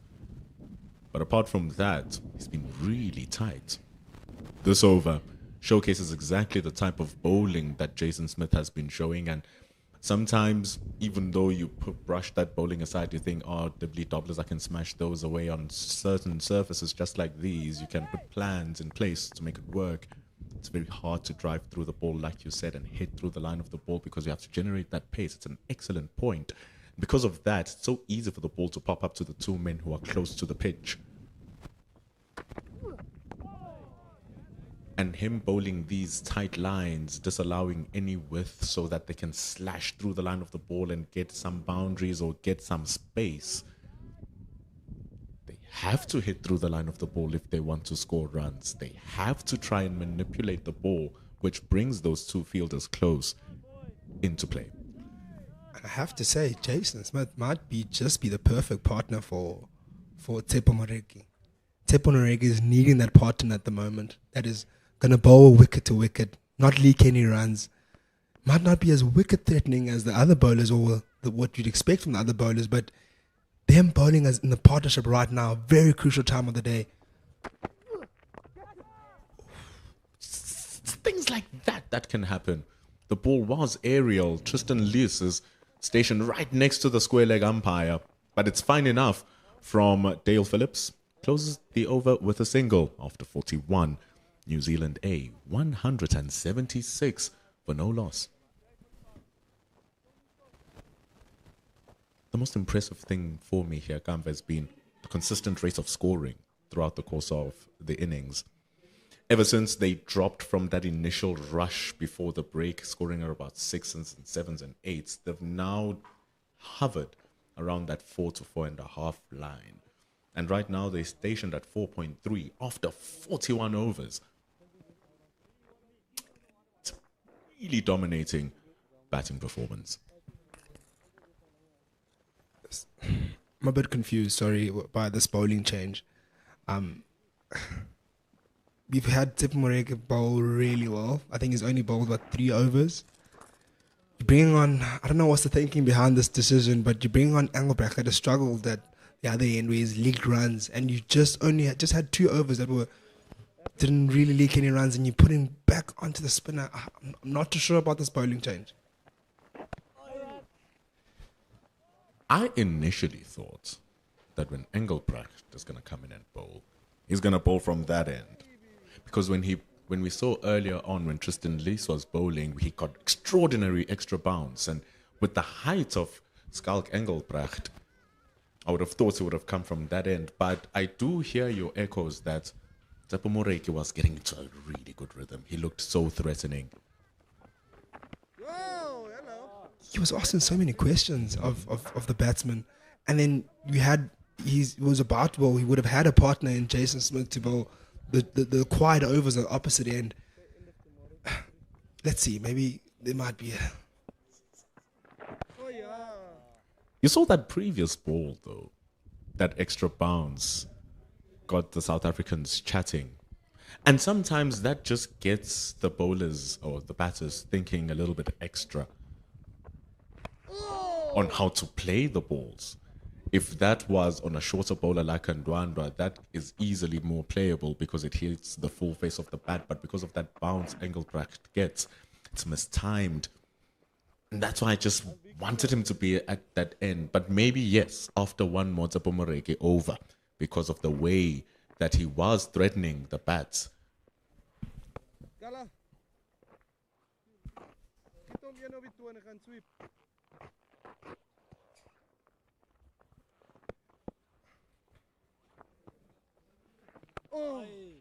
You know, the biggest issue for me was with Engelbrecht when he was bowling at this side of this end, the commentary side end. He was bowling quite short, and he's proven me wrong in this particular over, and I can't make my point now of him bowling short. It's very well controlled, this from Rhys Maru. Just lent into the ball, pushing it into the open space. It was a long chase, but Bashile retrieves it after 3 runs. It ends the Skalk Engelbrecht over for 4. After 42, it's 180.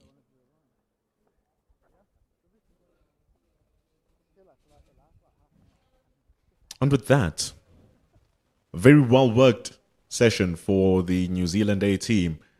Definitely on the ascendancy, definitely standing on top of South Africa's breathing pipes. Rhys Maru spectacularly brings up his 5th first-class century and walks away undefeated at the end of session number 2 alongside his opening partner Dale Phillips, who's also standing strong on 73 as we go to lunch. It's been an extraordinary session, Kamva. Yeah, extraordinary session has been. A session that has pretty much been one-sided, to be fair. Haven't seen any threats from South Africa, which was a bit disappointing for me, honestly. We would have loved to see a more consistent bowling. I think that we've been asking for that since the first session. And it started off promisingly initially in terms of after lunch. They bowled pretty tight, but we found that with doing that, they had a bit of those balls that they gave away runs, those loose deliveries, those boundary balls as we call them. And as the session progressed, it just became the pattern. So, yeah, it was a bit unfortunate that South Africa were behind the A ball there. It's all New Zealand on session 1, all New Zealand on session 2. We will come back after 20 minutes as the players go to tea. It's 180 for no loss for New Zealand.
180 for no loss after 42 overs for New Zealand A. What a toss to win, and what a way to repay winning such a toss. Our two match umpires, umpire Stephen Harris and umpire Lubaba Lotuma, make their way onto the field. Dale Phillips, 73 from 126. He started like a fire and then gradually toned down as his partner, Rhys Maru, took the stands and now sits on 103 from 128. My name is Pendulo Makubane, as we bring in this third session on Cricket South Africa's YouTube channel, hand in hand with Pitch Vision. Next to me, Mr. Ken Borland. Good afternoon, Pendula, and to the viewers, listeners. Well, it's been a hard slog for South Africa, and that's even though they spent an hour and a half in the change room. So they had some bonus rest earlier this morning due to the problems with the landmarks. But yeah, just difficult to see where a wicket is going to come from. They're hoping it's going to be their strike bowler, Tristan Luss, who will do the job. 8 overs, none for 25. Aggressive, bit of a mixed bag, but he hasn't bowled badly. But the conditions here in Potch are a really good test for a young fast bowler. It's very difficult. But a player whom a lot of eyes are on, Tristan Luss, can he bring the magic? That's not how you want to start. Snetsamba Qeshile, quick, at short mid-wicket.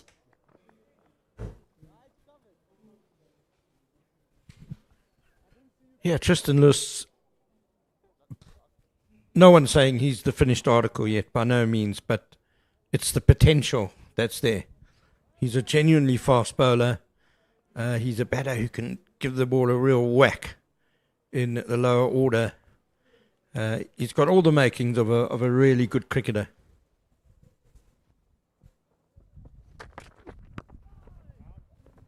You'd never say, if you don't see him in cricket clothes, he's wearing his glasses, seems like an also innocent accountant, and then he changes up and he wears his cricket clothes, and all of a sudden the glasses are gone and fire engulfs him, and he charges in so hard, and he charges in relentlessly as well.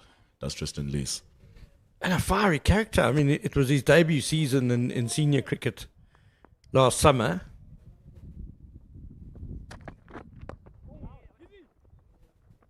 And he was not shy to have a few words with the old dogs and ruffle a few feathers. I love it. That's exactly the sort of attitude you want an aggressive fast bowler to have.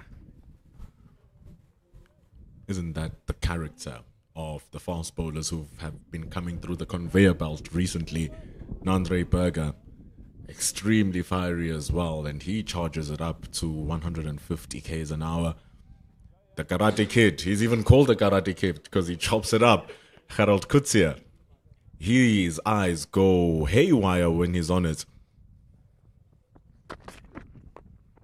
Gwena Maphara is also a sight once he starts going. So this conveyor belt of fast bowlers just now, like Tristan Luss, is all amazing for the South African pipeline. Some of those guys you mentioned are the nicest, most polite, in Afrikaans you'd say ordentlike young men you could hope to meet off the field. Absolute savage beasts on it. It's fantastic. And occasionally you actually get, there are some fast bowlers who they say, actually, you're too nice. Soft hands from Dale Phillips. They have two gullies stationed exactly for that, but still gets it fine enough. It's going to go down to the third man boundary for 4.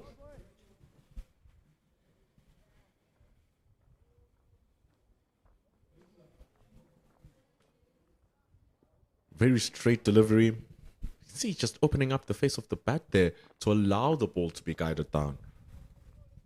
A very nice controlled stroke by Dale Phillips. He he scored quite freely against the quick bowlers earlier today, and was not as fluent as Maru was against the spin. So I don't think he'll be too unhappy that Tristan Luss is back. But also in that same vein, Ken, we see over number 43 come to a close at 185 for no loss.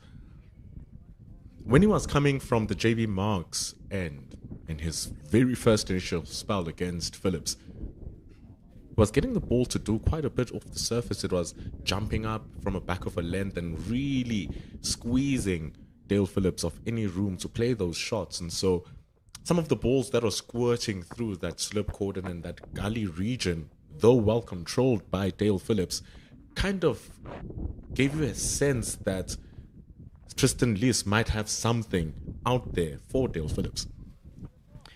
Yeah, when the ball was hard and new, and Luce was getting it to snake back into Phillips and got some good bounce.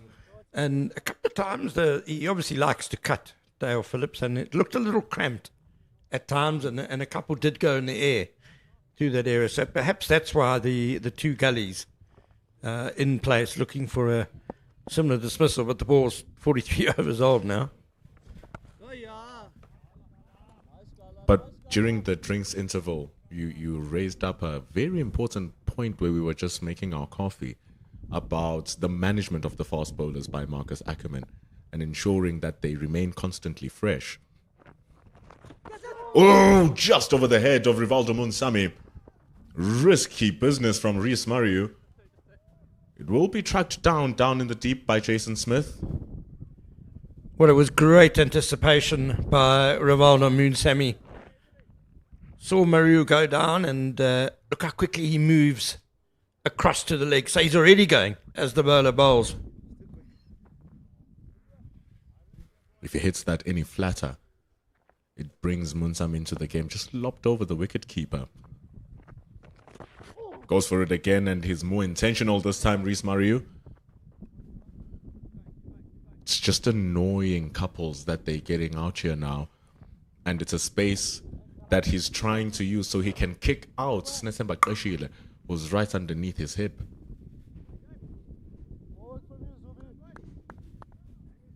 Yeah, I'm not sure about the short leg. Maybe it should be a short fine leg. Yeah, it's just difficult for spinners on day one here. And that's exactly the idea Rhys Maru is showing to Marcus Ackerman. There's a gaping hole behind my hip. Can you stop it? And the only man who can stop it that is in the field is that man at short leg. But you understand why he has him there. It's that extra bounce that Skalk Engelbrecht gets.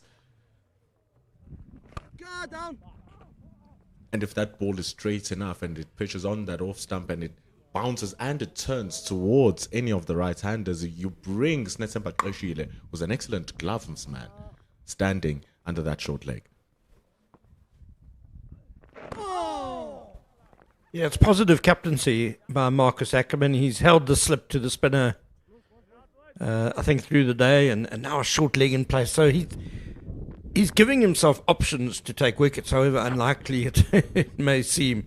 189 without loss after 44 overs. Rhys Maru. That's why we shouldn't be surprised that he has piled on 108 from just 137.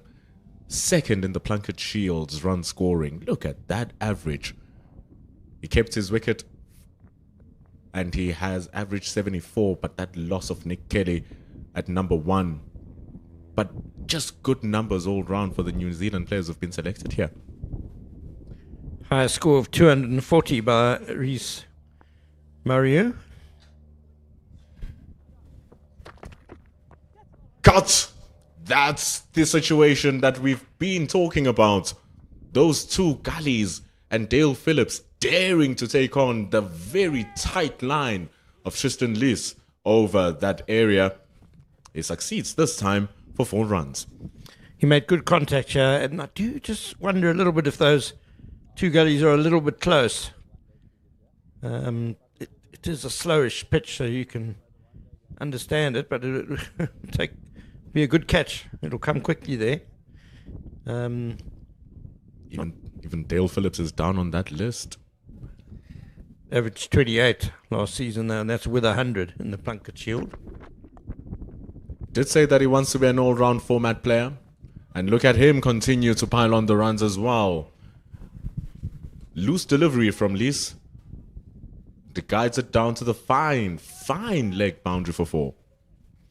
Well, I've been impressed with Dale Phillips' temperament today, because he's shown an ability not just to put away the loose deliveries like that one, but to go with the flow of his innings. He started quickly, he was well on top, he was dominant, and then the spinners came on and Maru sort of took up the lead role, but that was fine for Dale Phillips.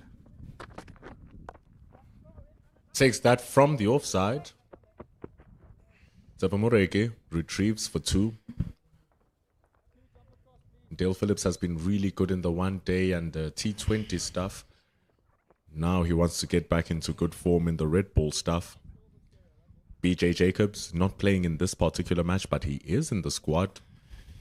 Didn't raise his hands that high in the 50 over competition, but with that average of 60 from 9 innings, he'll be looking to come back in. Yeah, Dale Phillips has just shown the ability to change gears when necessary, and it feels like there's another gear change happening now. Speak about changing gears. He might be throwing it away, and it's been spilled by Skalk Engelbrecht in the deep. A double whammy, as from the spillage, it trails to the boundary for 4 runs. Dale Phillips into the 90s. Oh, wickets are so hard to get. And Engelbrecht did all the hard work. He got there. Really should have taken this. He's normally a very good fielder. And it's just turning into a day of real woe for South Africa A. 14 runs taken in the over by Dale Phillips. It's aggression taken to another level here. Really taken to another level. But straight to Skalk Engelbrecht. He moves to 92 here, Dale Phillips. This partnership has already tracked over 200. As New Zealand also surpassed the score with that dropped catch that went into the boundary. And it was there to be hit. It just got way too wide on him, Dale Phillips, reaching the toe end of the bat. Really didn't get timing into that. Speaking about timing not being gotten, trying to grab the catch, Skalk Engelbrecht gets dropped. And I guess you kind of understand why they have the deep backward point as well there for Tristan Rhys, if they're going to be trying that two-gully strategy, asking for the ball to be wide so it can be slashed and maybe get the opportunity. But an expensive over nonetheless. 205 after 45 for no loss. I'm not so short and wide is the way to go, though. I mean, the difficulty for Phillips is going to come when he's cramped and trying to play the cut shot. So, sure, bowl back of a length, try and get a bit of bounce, and just outside off stump, though. Not that wide and not that short. It's just too easy a put away. I guess it also becomes a question that you play as a bowler, where to bowl, because both have given nothing away. Dale Phillips' contributions 92, Rhys Maru 109. It's a monstrous partnership considering the fact that only 4 runs come from extras. It's wonderful batting. Yeah, and you laughed when I said Rhys Maru had a high score of 240 in the Plunket Shield. New Zealand A have history at this ground. The highest ever first class score here at JB Marks Park. Matthew Sinclair was able to write his name in the record books back in 2004-05, scored 268 for New Zealand A against South Africa A. Rhys Maru, the way he's going, might get a chance to improve on that mark. the way the surface is going, the way everything seems to be going right now. Marex, you up? Their run rates has climbed up even further now to 4.5 runs to the over. He'll be looking to really capitalize because now it's as if he's started again, that he's gotten his century. Run him out there, Marex. And then just work on this, knowing that there's a big weight off his shoulders, that he has gotten those triple figures. Now he wants to maximize the score that he's set himself.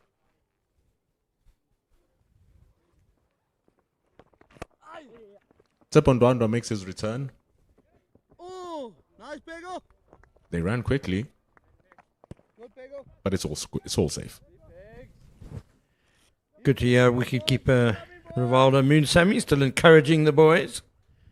Very important when it's 206 without loss. Try and keep a positive attitude.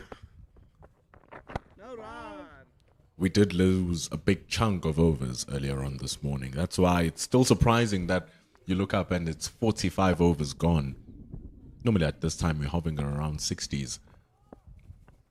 Oh, no run. And even if it wasn't the 60th odd over, and you look, it's 205 for no loss, you'd be happy saying, okay, my opening pair are doing a steady job. We can capitalize later on, and early in the morning we have a strong base. But you look and it's 45 overs. There's still so much cricket to go.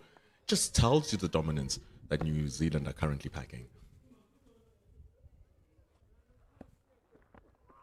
No run. Tepo, lovely Tepo. I mentioned the record for the highest individual score in first-class cricket here belongs to Matthew Sinclair of New Zealand A, 268.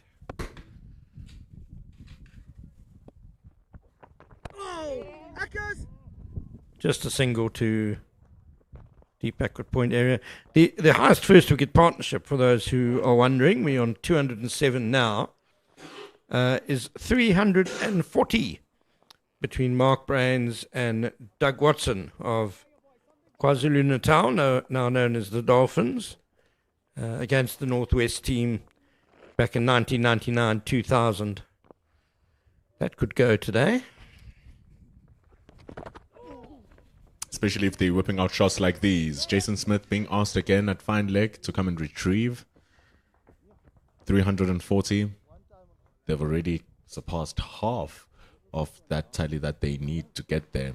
And if they even get to 300 without wickets lost, who knows how far they're going to go. New Zealand going swimmingly, going smoothly on 209 for no loss after 46. And it's funny, before this game started, that played a couple of games, South Africa A versus New Zealand A, and in the list A games, New Zealand had never beaten South Africa until that very last game.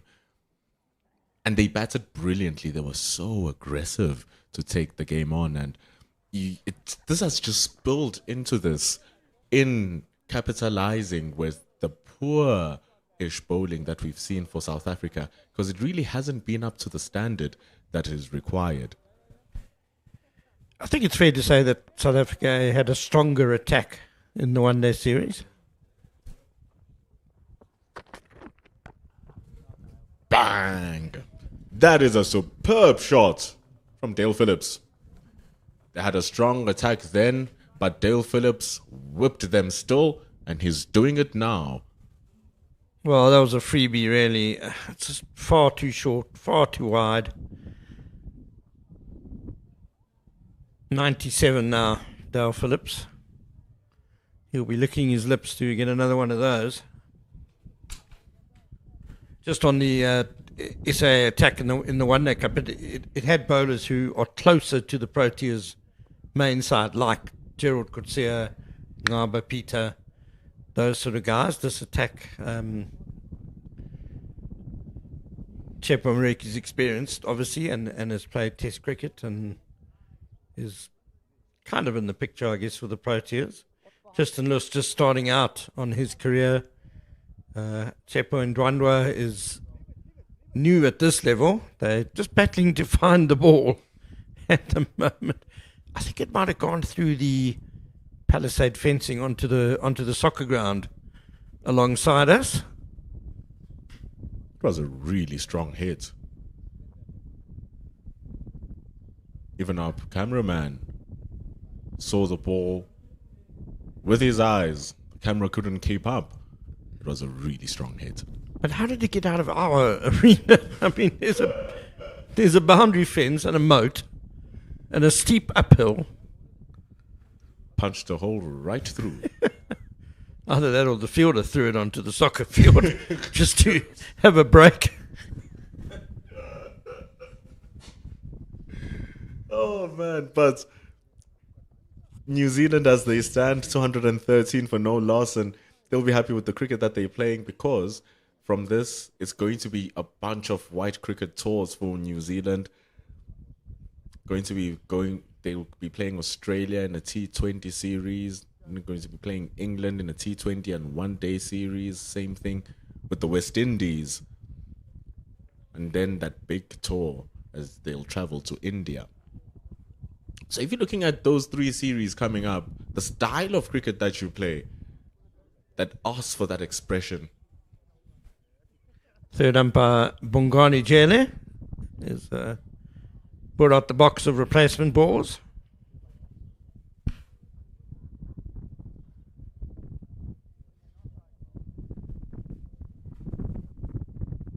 Got to get the game going after all. Maybe this might be the fortune South Africa needs. Getting a new ball in their hands. It happens sometimes, doesn't it? Just, of course, they'll try and find a ball that most closely approximates the condition of the ball that has disappeared. But yeah, sometimes balls just behave differently.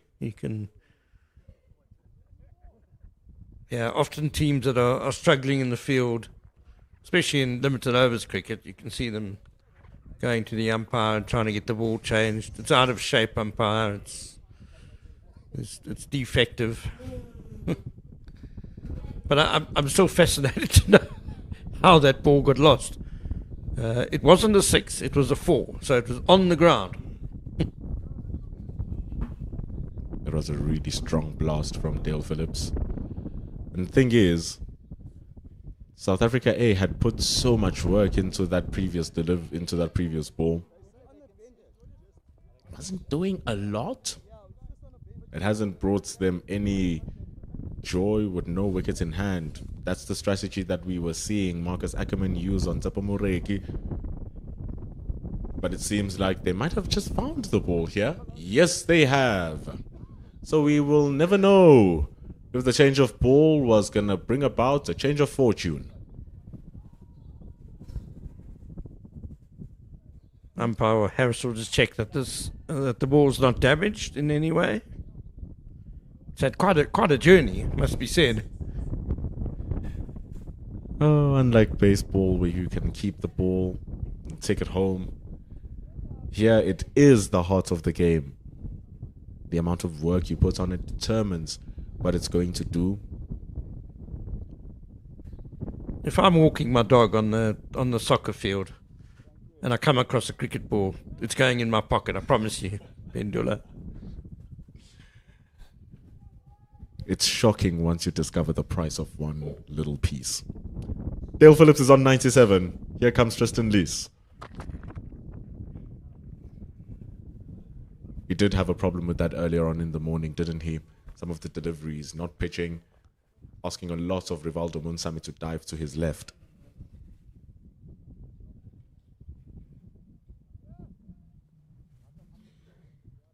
Same thing that happened here.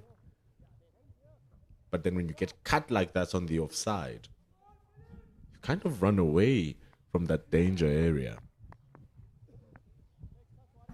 Although it does still have those 2 catching gullies in place.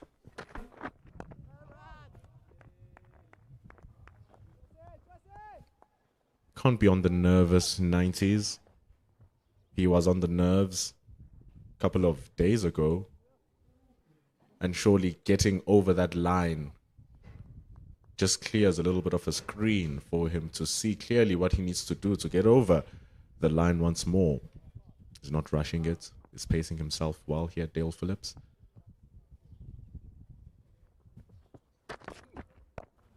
And he gets the ball that he can cut away. Mihlali Mpongwana, substitute fielder.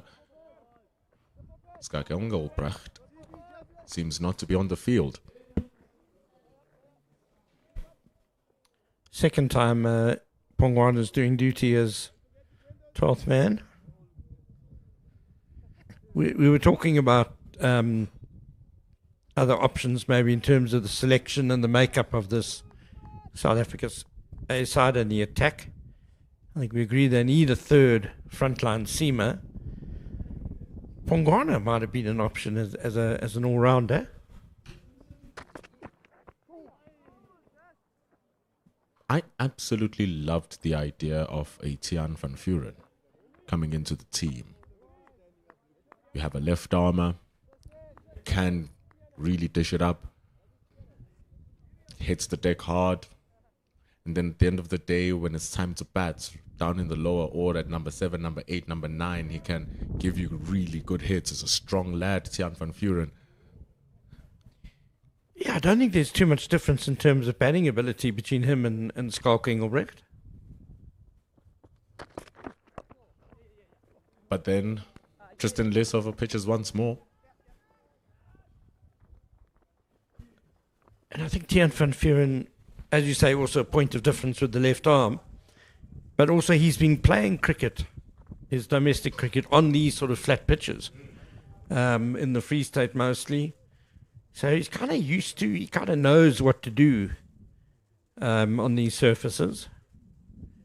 Yeah, at the moment South Africa attack just looks a little bit lacking in terms of penetration.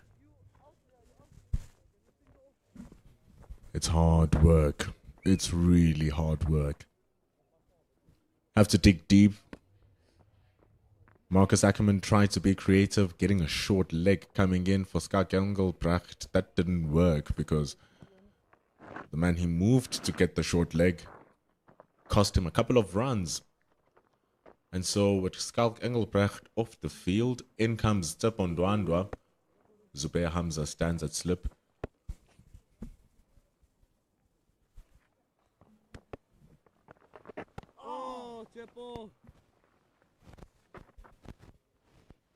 Bowling straight here, Tsepo Ndwandwe. He was guilty of overpitching the ball and was punished. Dale Phillips is on 98 now. He'll be hoping for one of those.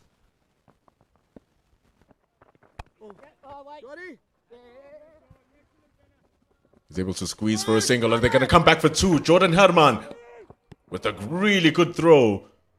Great fielding. High risk running on a misfield.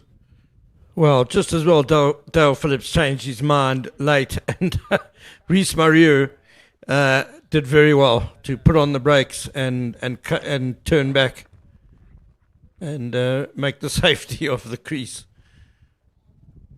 Ooh, that's someone eager for his 100 with that call. Guess nervous 90s after all. Awesome fielding from Jordan Herman after as well. His reactions were so quick. Mihlali Mpongwana is going to be asked to run quicker. He does. It's going to be 2 runs for Rhys Maru. He's landing it a little bit better this time, Tsepo Ndwandwe. Can't help but feel, though, that it's just a touch still fuller. Just have to pull it back ever so slightly. Not like that. Overpitched once more and punished again from Rhys Maru. Bounces down the track and floats the ball over for 4 runs. Notwithstanding just how batting friendly the conditions are, the South Africa A bowling, there have just been too many of those sort of deliveries, too many bad balls today. Just the consistency's been sadly lacking.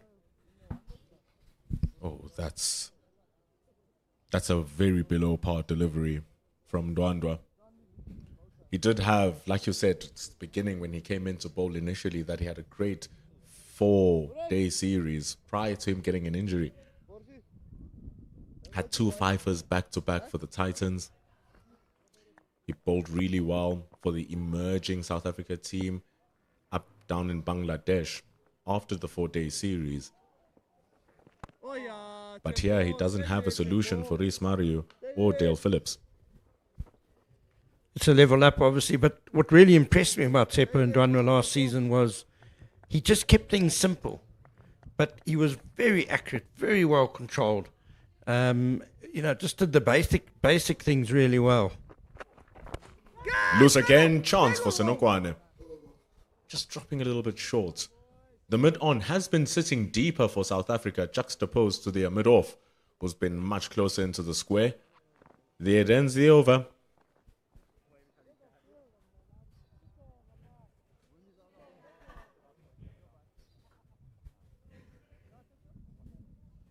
So Tsepo Ndwanwa just needs to have a word with himself and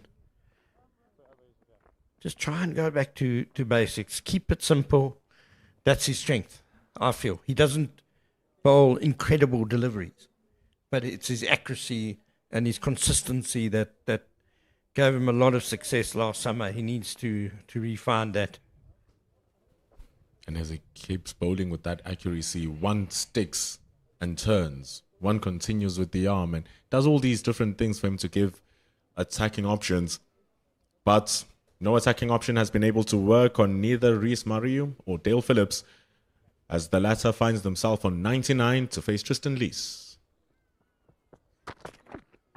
Pulled away and he cuts it over the top. Awesome batting from Dale Phillips. He too brings up his century, and it's back-to-back on different formats for Dale Phillips. His 8th first-class 100 in his 77th innings, and a real quality knock. You can see why New Zealand cricket's very excited about this 26-year-old. 145 balls for that 100, 3.5 hours at the crease, 14 fours.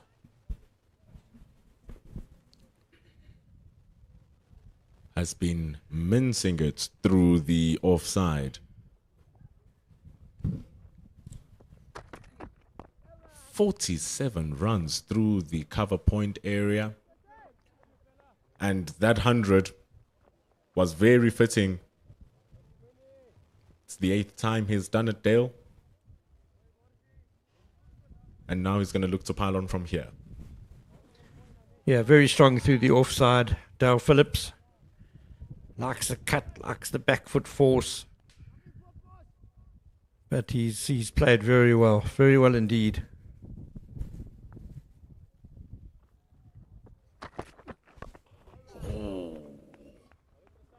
Bowled really well with the white ball, Tristan Lees, in the previous season, and he shows why. Maybe that's some of the inventiveness that the South African needs, a little bit of the trickery of the shorter version of the game to maybe destabilize some of this batting from the New Zealanders. A fast Yorker, always a good delivery, whatever the format. Just to throw in there by surprise, and you could see Phillips was a bit surprised.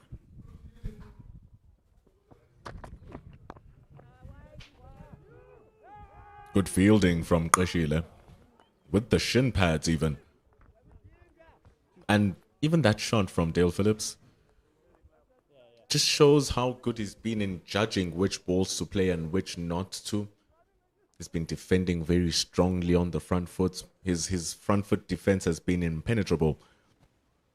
With Rhys Maru playing alongside him, this 227 partnership is the highest unofficial first wicket partnership for New Zealand A. A lot of things are happening for them in this series. And this has been a wonderful joy to watch.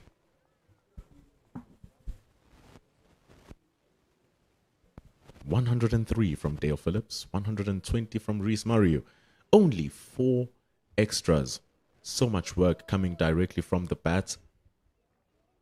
The highest first wicket partnership for New Zealand A in unofficial test matches belongs to Rhys Maru and Dale Phillips.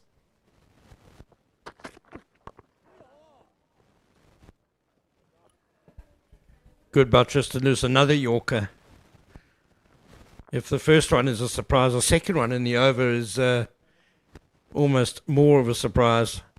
It's the end of the over. 227 without loss. As we say goodbye to Pendula Magumani, just for half an hour. And welcome back, Kampa in Yakani.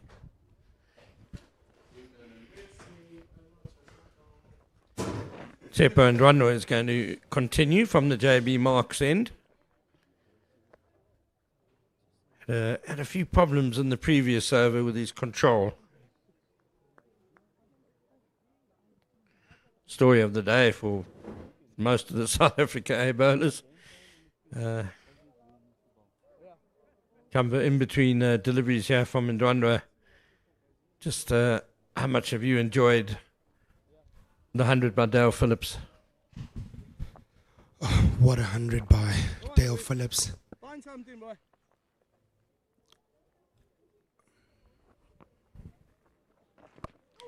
Out comes the sweep again by Maru. He has swept really well today, and slight misfield on the deep backward square leg boundary allows them to come through for 2.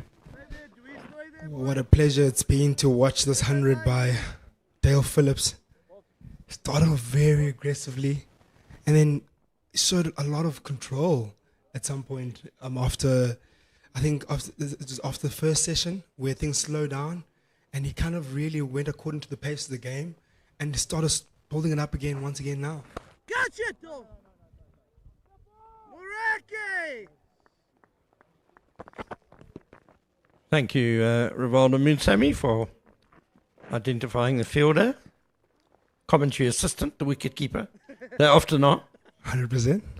Bit of jokes here and there. Bit of comedy here from the stump mic sometimes. And Dale Phillips really manages innings really well. And that was the most important part, because when things were not going accordingly in terms of, so when South Africa tried to put things together, they started rotating the strike.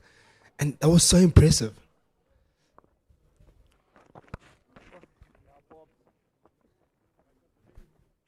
That's 12th man Mitlali Pongwana doing the fielding. And again, Rhys Maru with the sweep shot. He's played that shot beautifully throughout the day. Hallmark of his 100 that he has scored today. Another beautiful 100 as well from him. We haven't seen many runs straight down the ground, but it's a slow pitch, so these batters have done really well to identify that.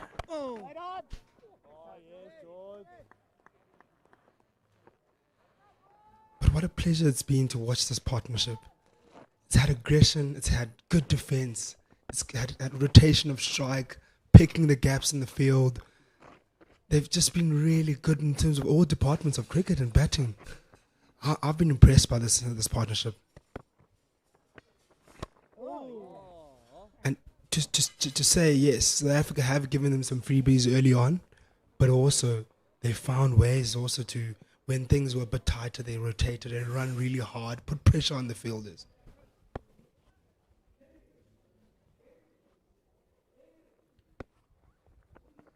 Down! Good stop by Ndwandwe off his own bowling to end the 50th over, 230 without loss.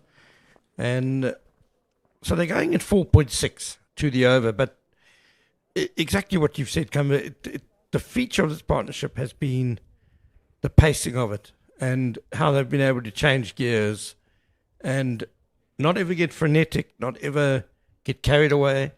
There have been periods when one of the batters has gone through a bit of a slow period, but that's fine. They've just absorbed that pressure. The other batsman has more often than not been able to score freely at the same time. So it really has been a very good, brilliant partnership just in terms of tempo. Yes, tempo is the word, because they've shared the pressure. And at times when, as you mentioned already, where they weren't kicking off, and then the one will take on the aggressive side of things in terms of scoring runs. And that is just so crucial in terms of partnerships, to share the load and to share the runs. Tristan Luss bowled 2 Yorkers in his previous over. I wonder what he's got for us this time. Starts with just a good length ball outside off stump. There's still those two men catching behind square on the offside, wide of where the slips would be. It's a strong area for Rhys Maru. So it makes sense that they're blocking that area. Leading edge. Land safely though. Yeah, dual purpose, those two fielders. They are in a catching position, but he has liked to just run the ball down to third man. So trying to block that off as well. One of the first balls we've seen in a long time. Beating the bat that way, or leading edge. Haven't seen too many of those today.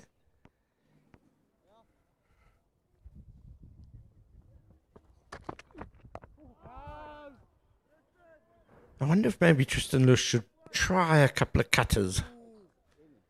Just to change things up a bit. He can bowl a genuinely quick ball, heavy ball. But, there's a healthy covering of grass there. Cutters might just grip a bit and might cause a few problems. Yeah, I was actually listening when I was off common, when Pendula mentioned that maybe T20 trickery, your slower balls, your Yorkers, maybe mix it up. We've seen the Yorkers already, and I dare say he was going for another one there. Didn't quite land it, but no damage done.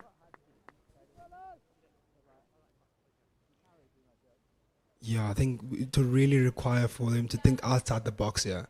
How that looks is, I think, is based. We'll have to look and see what they can do. But to your point, I think slow balls and off cutters might maybe make the batsman think different. As we see, they've just added a second third slip now. Maybe hoping that opportunity might come there. Well, he's earned the right with some dot balls he's built up here.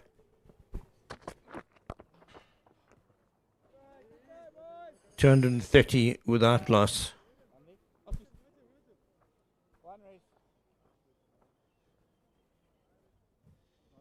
Yeah, you tend to think what would really break this partnership, because these guys have looked solid throughout the whole day, and you've asked for consistency in terms of bowling, and yes, at times, to be fair, South Africa has given us that, the bowlers in certain periods of the game, and then kind of lost it at some point.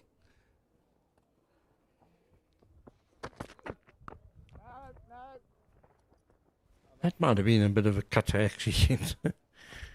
Got to Murray really slowly, and you could see he just couldn't time it. It was also very wide. End of a good over by Tristan Luss. Made an over, 230 without loss.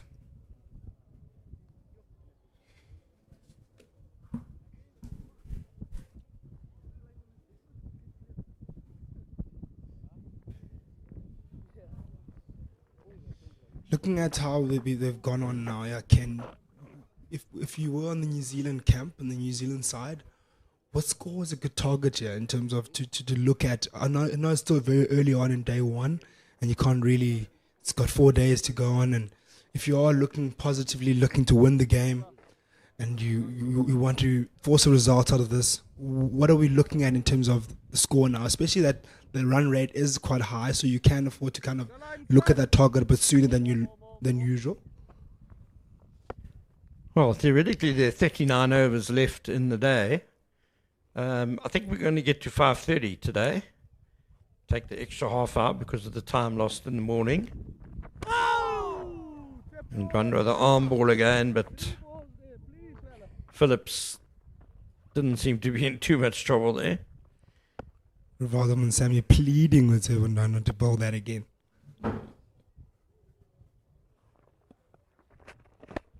Down the pitch, up in the air. Mid-off is running back. Taken. The breakthrough has finally come for South Africa A, and it's the persevering left-arm spinner Tsepo Ndwanwa who's done it. Finally, this big partnership has been broken of 230. What an innings from Dale Phillips. Look, the crowd and his teammate can be proud of this performance. He's batted really well from the morning to the afternoon. But disappointing that he couldn't get through that shot. As you look at that again, Tepondwanda hits it high up, skies it up in the air. Beautiful catch there. Tepo Mareki. He's a very good fielder, actually. Tepo Mareki. Seen him take some truly brilliant catches at the Wanderers for the Lions. But Dale Phillips out then for 103. Faced 155 balls, was there for 227 minutes and hit 14 fours. Eventually, the breakthrough at 230 though. So the wicket coming, but not before Rhys Maru and Dale Phillips were able to write their names into New Zealand A history, into the record books. The highest ever first wicket partnership for New Zealand A in 4-day tests.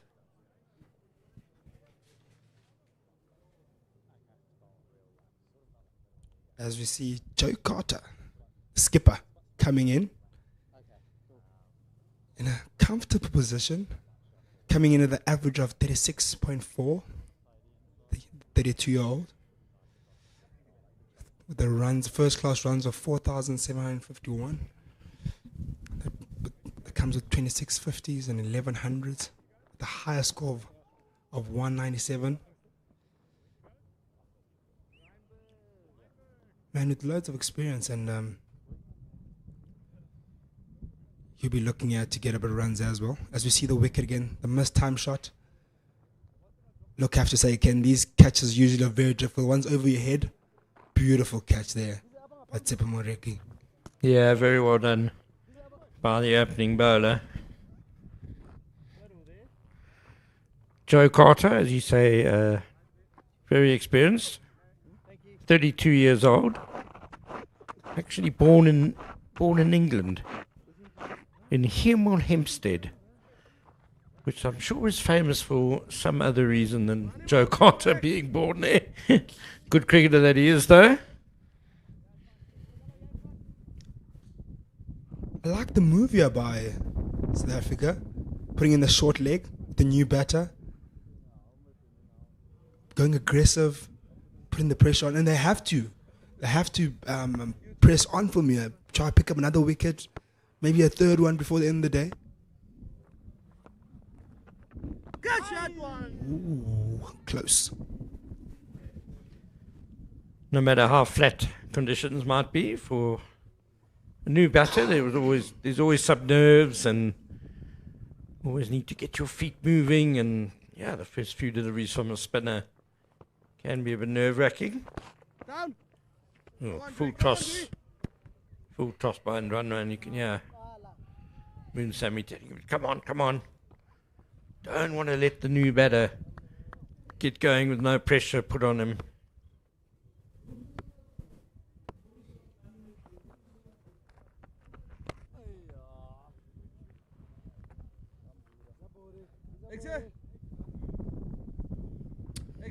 Before you bowl, don't rush. No rush. Don't you love the commentary from Munsami? Coaching tips now. Yes. Take your time. He's a quirky character, Rivaldo Moonsamy, but very, very talented cricketer. Both with the gloves and with the bat. End of a successful over. South Africa have waited 52 overs for that wicket to come.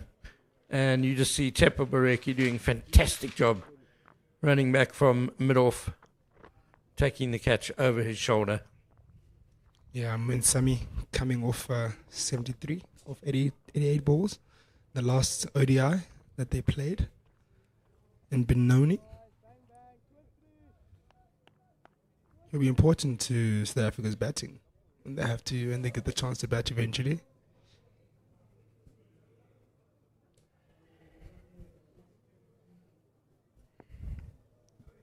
Tristan Luss continues.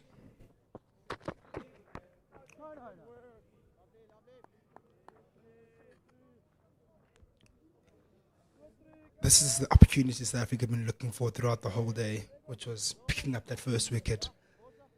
Now it's kind of, when you pick up a wicket, it kind of gives you a second chance to, the game where you can kind of pull it back in and reel it back in with the loss of a wicket from the opposition, or picking up a wicket rather. And maybe this time they can utilize this opportunity where they've picked up a wicket, where there's a bit of pressure on New Zealand, draw up the runs, just change that momentum a bit. Don't give away any boundaries. Keep it tight. Nicely steered away by Maru. It's very important for Tristan Luss to back up the breakthrough over with a good over here, especially since he's now bowling to the new man, Joe Carter. Has taken over the captaincy of New Zealand A due to that unfortunate shoulder injury suffered by Nick Kelly.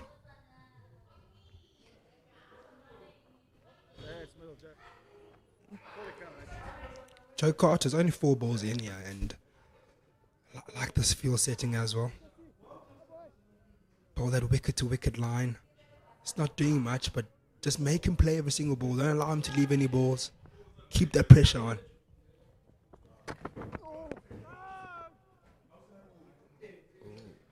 Luss has gone tumbling.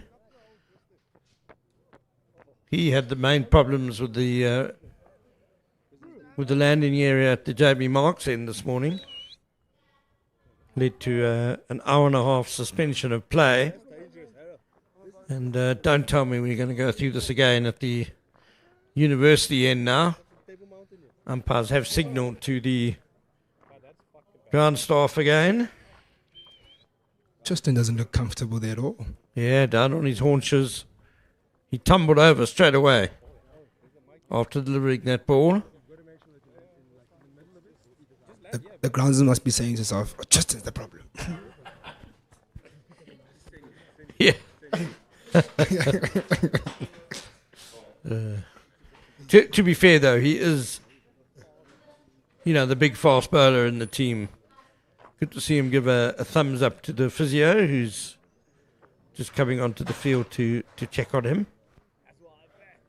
Tristan Luss is, he's the most explosive of the fast bowlers. Chepo Mareki, more of an athlete, more of a fluent, smooth action through the crease. Tristan Luss hits the deck hard.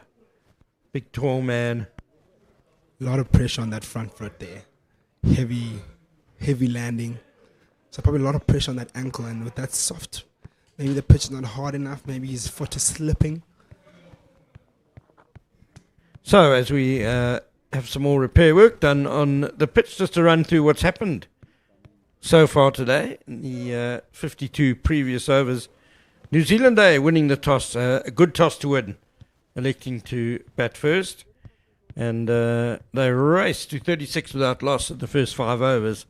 And then play was suspended due to those landing area issues at the other end, at the JB Marks end. The players took an early lunch at 11:30, and we returned at 12:10, which then saw Rhys Maru and Phillips put on a record opening stand of 230. Maru got to his century first, in just short of 3 hours of just 126 balls. So his second 50 only took 44 balls. He had 17 fours in all. In that 100, Phillips got to his 100 a little while later, off 145 balls. Just over half an hour later, 14 fours in there, and fell shortly afterwards. Dale Phillips caught Mareki, good catch, running back from mid off the bowling of the left-arm spinner, Tepo and Donra for 103. Rhys Maru has gone on, still there, 124 not out. And Joe Carter faces now his 6th delivery. Oh, had a little fiddle there. Must say, Tristan Lewis is looking a lot better in this spell. He's looked a lot more consistent than the previous spells he had bowled. And asking questions of Joe Carter. And this is important time. I say again, look at this ball as he bowls it. Oh, that was really close on the outside edge. This is the momentum swing that South Africa was looking for. and they just need to keep on applying on the pressure.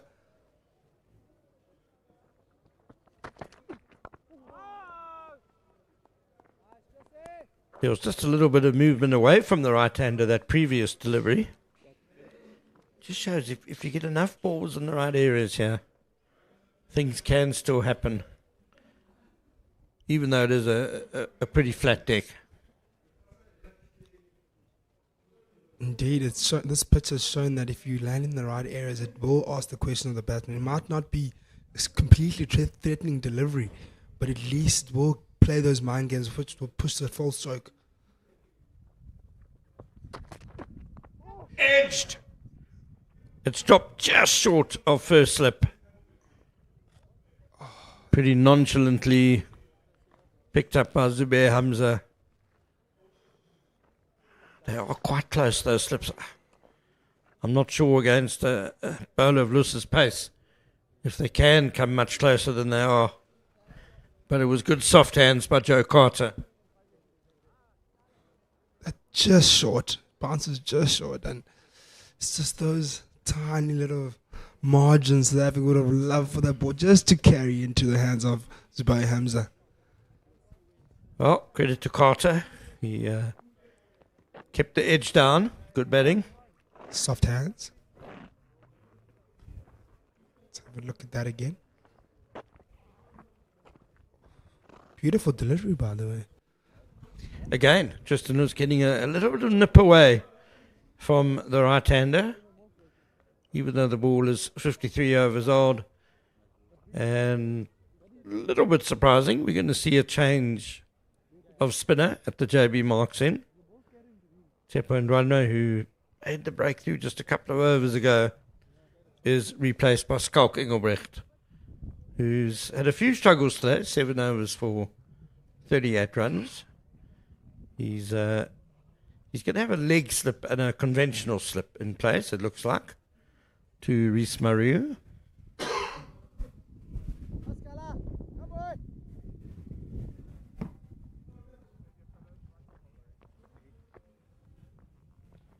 Long on is about 15 metres in off the boundary as well.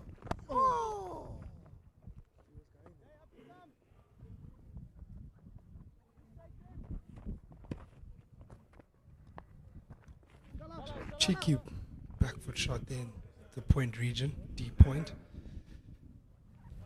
Carter gets off the mark off his... I beg your pardon. It was Maru on strike.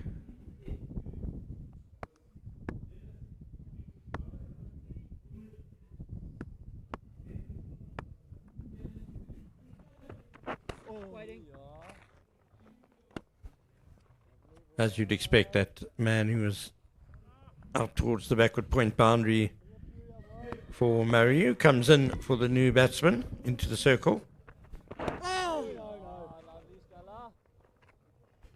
So a chance here for Skalk Engelbrecht just to get some confidence back, bowl a few balls to the new batsman.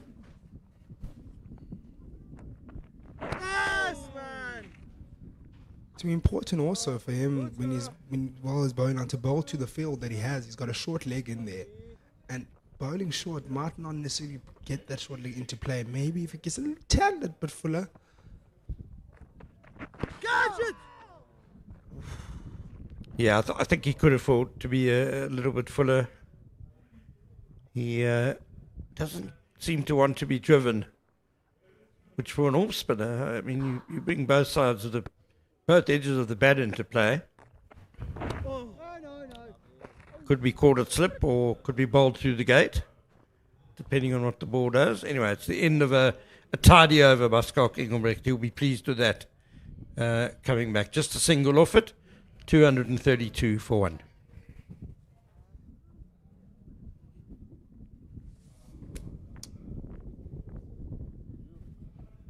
Interesting, another bowling change. Jason Smith. Didn't expect that bowling change after the over Tristan Lewis had. Beat the edge once, got the edge, and didn't carry to slip, and then got a bowling change. Similar change on the other opposite end as well with Tsepo Ndwandwe.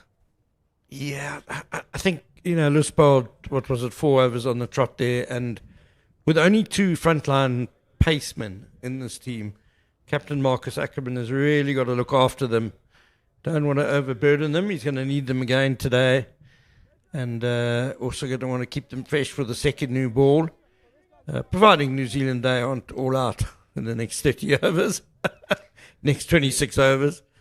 Unlikely, but you never know. Do you not think it's worth the risk? Maybe just 1 over, just to see him with the new batsman. I know it's risky. I know there's a lot of workload, and it's just to maybe try your luck.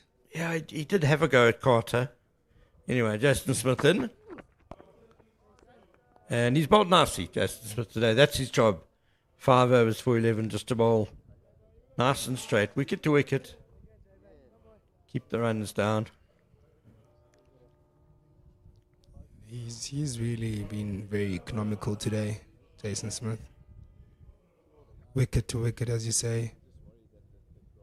Had a close call where there was a ball driven to him after his bowling. He had, off his own bowling, a chance to catch off his own bowling, and didn't really stick. Those ones are usually difficult.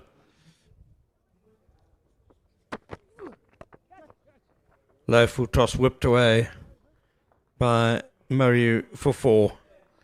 Disappointing delivery that. It was Maru who was on 42 when Smith dropped him. It was actually the first time the batsman tried to drive him, and with the slowness of the pitch, it actually just popped up off the bat. Just a little bit too high for Smith to control the one-handed effort. But it's that sort of thing that he's bowling for. That's why he's got a short mid-wicket and a short cover in place, just out of screen.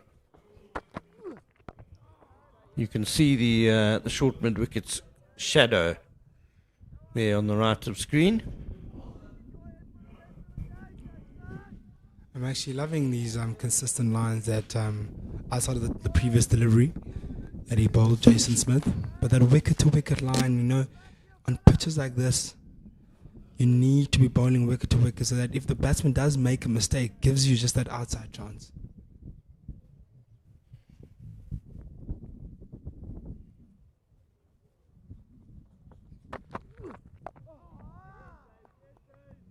Again, stump to stump.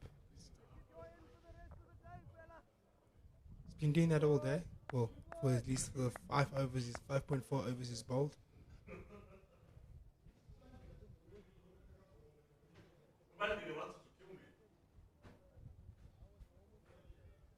The day just gets better and better here in Potchefstroom. The few little clouds we have are disappearing away to the south.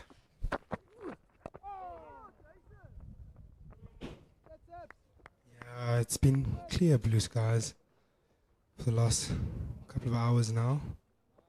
Few clouds here and there, but it's been beautiful conditions. Beautiful batting conditions as well. Joe Carter, though, is still trying to get off the mark. He's faced 13 deliveries. Taking his time, being patient. You must be wondering, how have these guys been getting runs here? I'm on 13 for no runs, 13 balls of no runs, and you guys have been scoring hundreds. What's happening to me?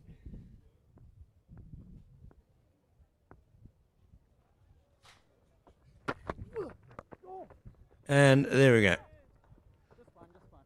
Nice little ball on the pads by Smith, and tucks it away for a single to get off the mark. It's 238 for 1 after 55 overs.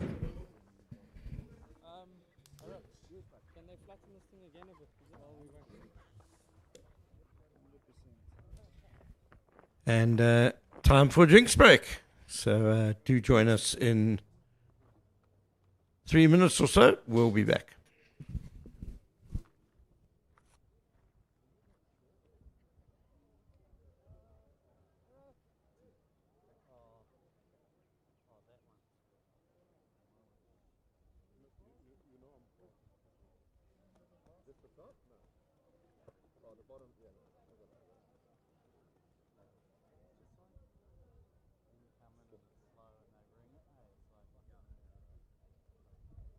flicked around like you did now. Same spot you in.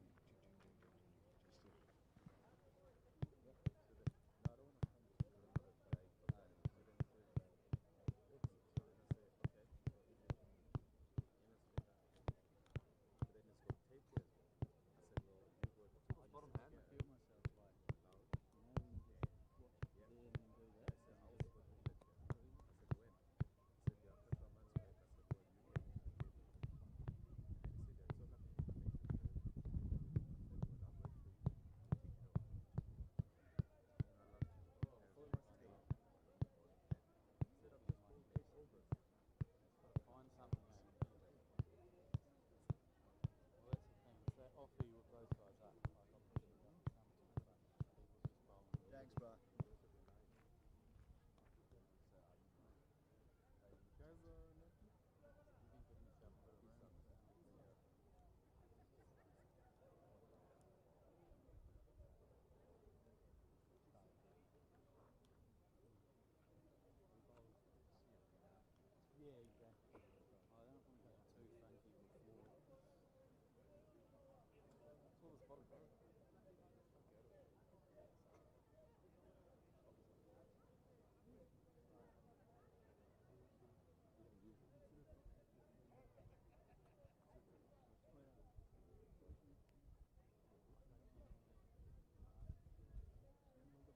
Felt something come through. I went and checked and like it was shitting water anyway, so it's like I didn't think so. So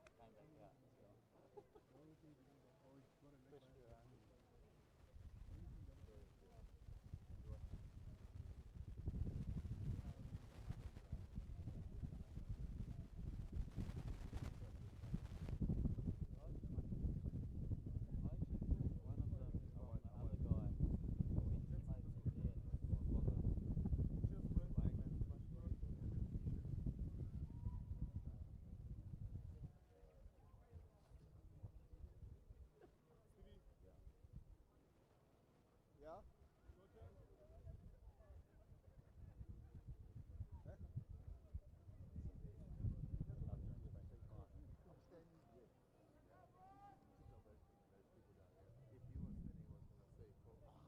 Yeah? Exactly. Doesn't smoke today.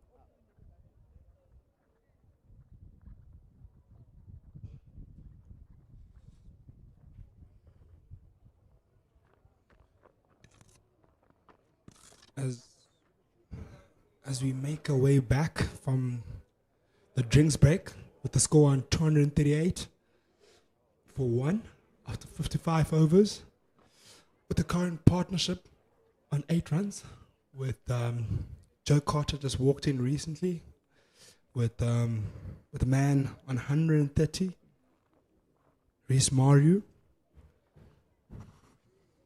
At the moment, we have Joe Carter facing.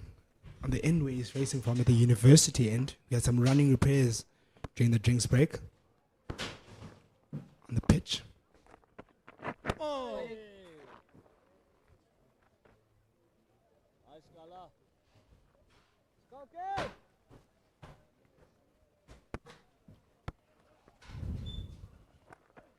No! Waiting.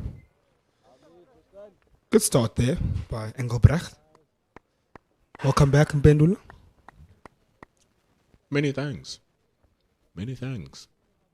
South Africa will also be thankful that they got themselves a wicket finally. It's been hard toiling for them. Rhys Maru and Dale Phillips putting on a record-breaking partnership, and eventually Dale Phillips falling. Looking to restart here, New Zealand, eh? Yes, definitely a restart. With Joe Carter coming in, trying to find his feet. It's 18 off 1.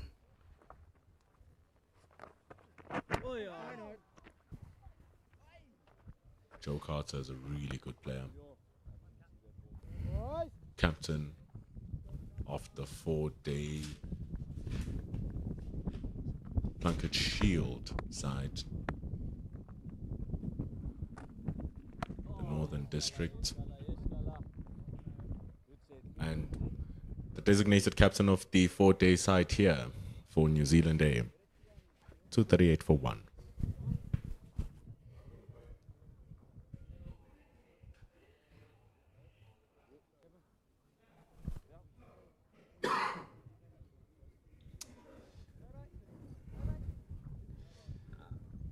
Actually, interested to see how Jason Smith is going to continue here in this over.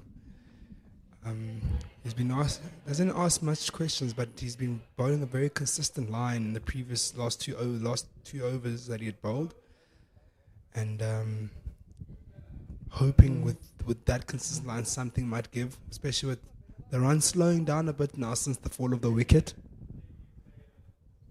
Which with these type of bowling and wicket to wicket, and you have a false stroke coming in, then you miss and he hits your pads, could be a good shot.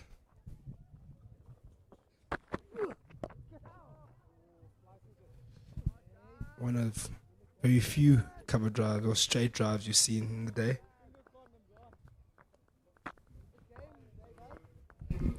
Doing a lot of bowling here, Jason Smith. That's 6 overs under the belt, and unless something starts to give and give big, he's going to continue having to bowl and toil. You can see Tshepo is working the ball ever so hard, lifting his shirt so that he can wipe some of that sweat onto the ball so you can be able to shine it properly.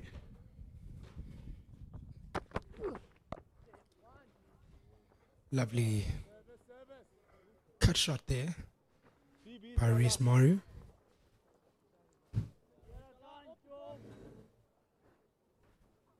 Deep point.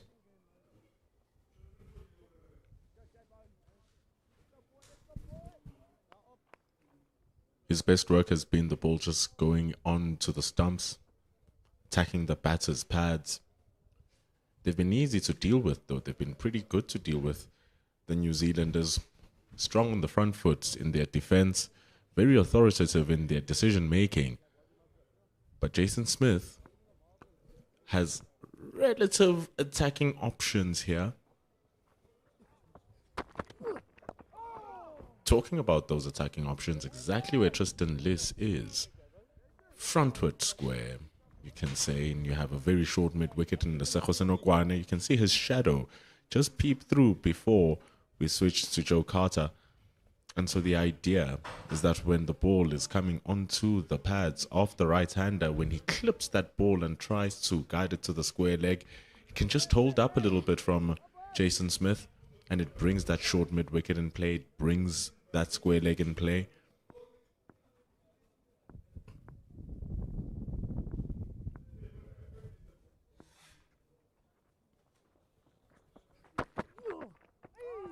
Oh, beautiful delivery. Tight on that off stump. I like the feel that they have for Jason Smith as well. Tight, it's coming closer, it's applying a pressure. And as a batsman, when you have the fielders quite close to you and all that noise happening around you, kind of plays in your mind it somewhat. And you also, when you start looking around, you don't see too many gaps. So it does in some sort of way apply that pressure in your mind. And especially with Joe Carter having scored in much runs, with having faced 22 balls of only 1 run, seeing a lot of those fielders there, not seeing those gaps that you'd like to see, or when he had seen when he was sitting out, it might just change something. Oh, just drop shorts on, just short of Tristan Lewis there. That's the trap that they're trying to set here as the South Africa A team. You heard cries of catch it as the ball was whipped off the legs of Joe Carter. It becomes even worse for Joe Carter here because he hasn't been able to get a groove into his scoring, as you've mentioned. Now 23 deliveries for his single run. And with Jason Smith bowling at the pace that he's bowling, with the ball tailing the way that it's doing, you feel like you are in playing it as the right-hander, where you can whip it out to that leg side and that's where some of the opportunity lies for the bowler. Another delivery, just wicket. That's the area he just needs to hit. Doesn't need to search for a wicket or do anything different, especially to Joe Carter.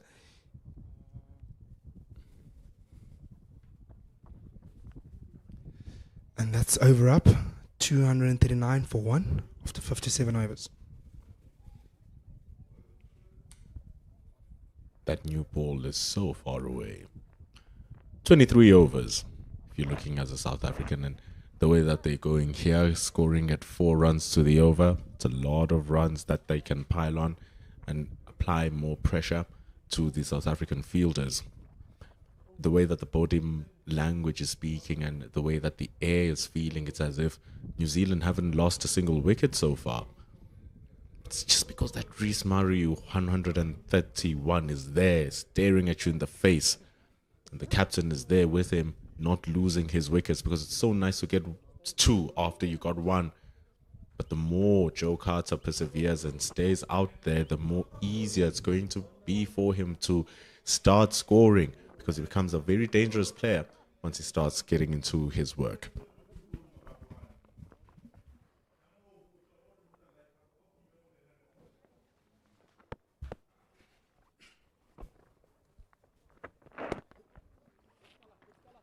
Nice start there by Engelbrecht. Still making the batsman play off the back foot. Would like to see him play, well, force the batsman to play from the front foot.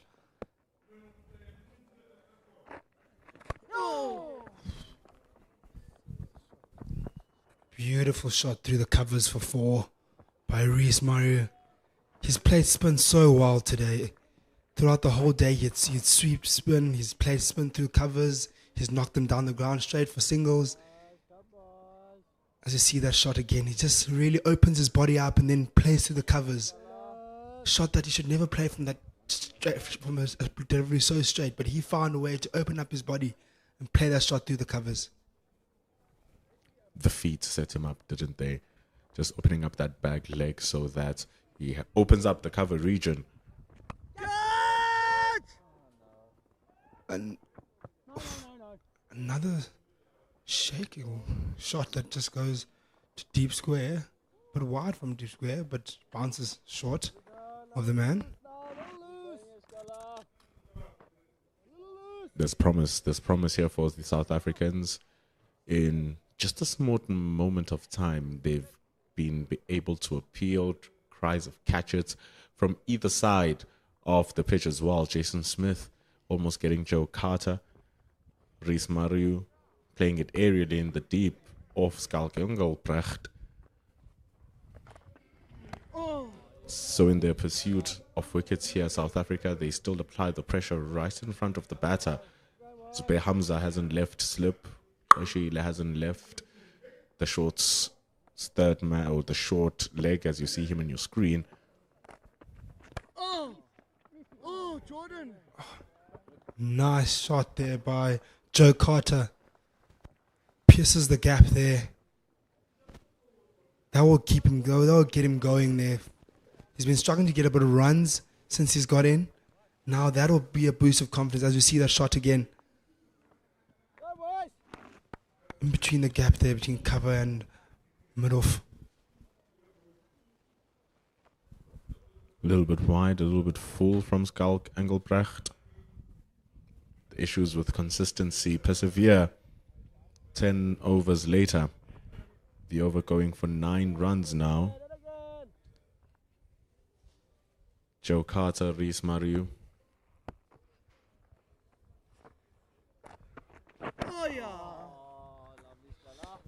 Follows up with a nice delivery there. Schalk Engelbrecht. That will be over up. 248 for 1 after 58 overs.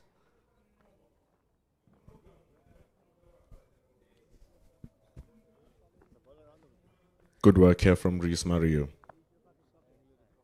Joe Carter slowly starting his work.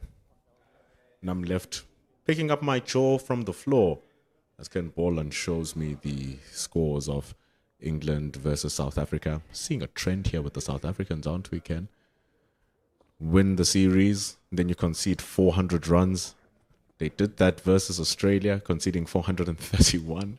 They've won the series against England. They've conceded 414. South Africa will need 415 to win that one-day international. So it's a funny little trend. It's a nice blow to take after you've won the series, though. I'm optimistic. I think we can still win it. Oh, another boundary there by Rhys Maru, which takes him to 140. Aggressive shot over mid-on.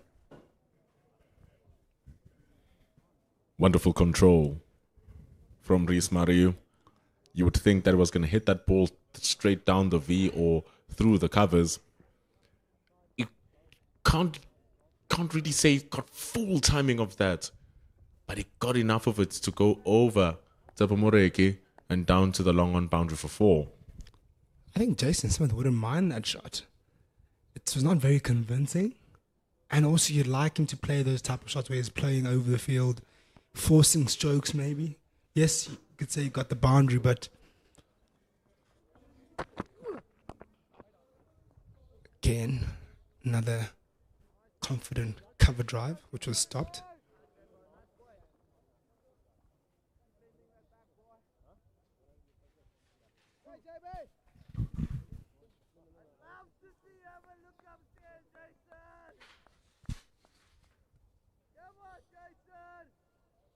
It's small motivations like that that get you going. Trying to push Jason Smith to keep on with his work. He's already conceded the boundary, which was a forceful shot from Rhys Maru.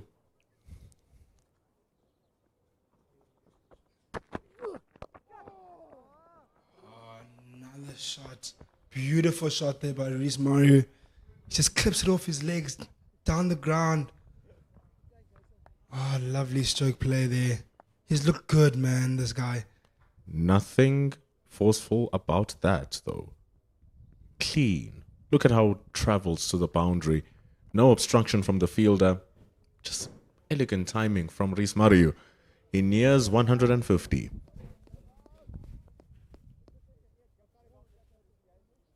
He's also had a really good temper to his game.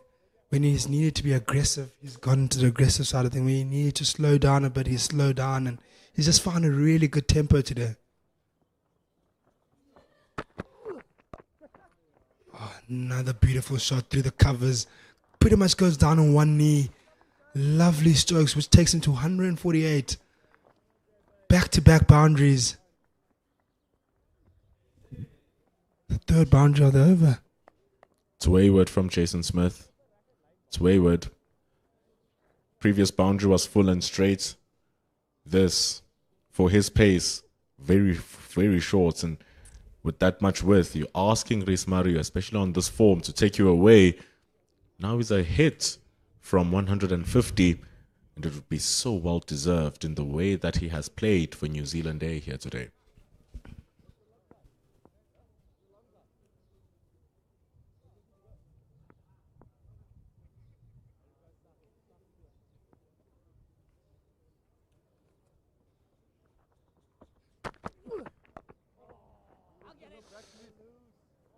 Inside edge on that one, not as clean as the last few strokes he's played.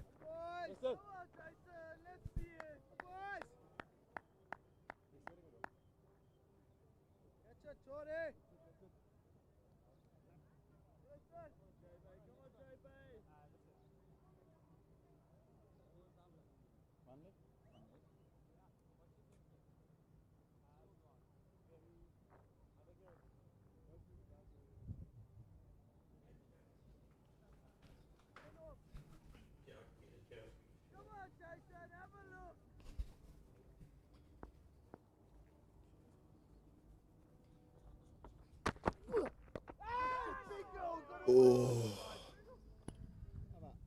close one there. Just drop shorts there. Drop short there of Lisejo Sanungwan. Let's have a look at that. Just chips it. Would have been really disappointed to be dismissed at 148. Would have been a soft dismissal as we wrap the over up. 260 for 1 after 59 overs. It's moments like those that South Africa are searching for, with using Jason Smith and having those mid wickets and short extra cover up to the square, just for the ball to pop up a little bit. It was a very well bowled delivery from Jason Smith. It was inches away from being caught.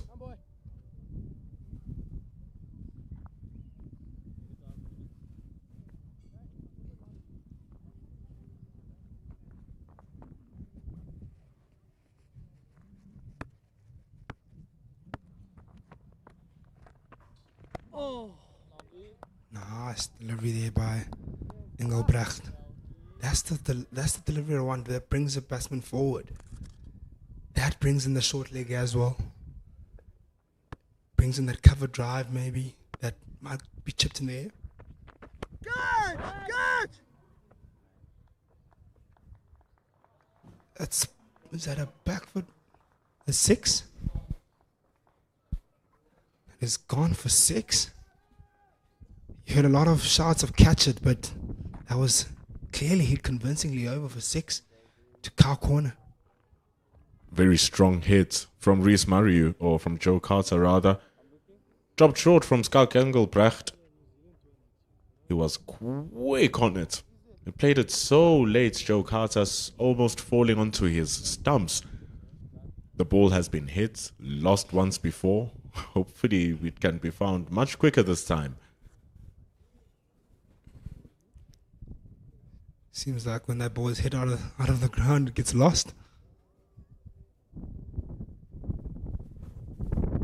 It was a massive hit, that from Joe Carter. Skalk Engelbrecht will want to bowl it a little bit fuller than that delivery.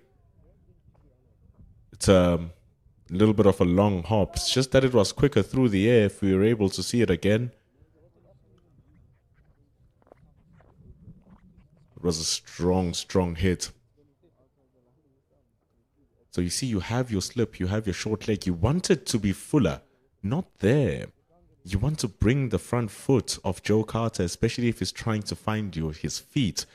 You don't want him to have time to assess what the bowler is going to do, and that's what happens when you bowl the ball short. You give the batter that extra moment to figure out what he wants to do. And because it's already just hanging for you to be hit, because it was dropped short, it was a thumping hit from the captain. Very close to his stumps, as you mentioned. He lost his footing there as soon as he pulled that ball. Really kind of almost hit his stumps. He luckily just got out the way of the stumps. Would have been an unfortunate way to go out.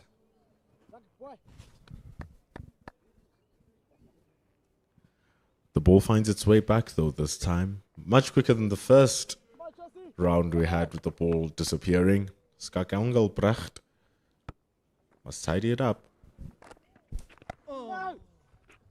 Much better delivery there by Skalk Engelbrecht. Again, delivery where he should be bowling a bit more consistently, but today he's found himself bowling a bit shorter than usual.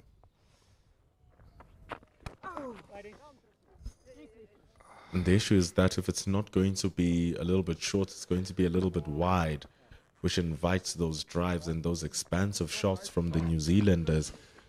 And so it's a true art form, this thing of bowling, of having to balance speed with the line and the length that you are opting to bowl. And it's been so difficult that he's now looking to tighten that width we're speaking of by coming around the wicket. So this is going to be a much straighter line, looking to turn the ball into the right-hander. And that's going to squeeze the line and avoid cuts. That was a close call there. But good sweep there by Rhys Maru. That goes for 4 and that brings up his 150. What a performance from the man. What an innings. An innings with great control, with aggression. Oh man, what a performance. He should surely be proud of this.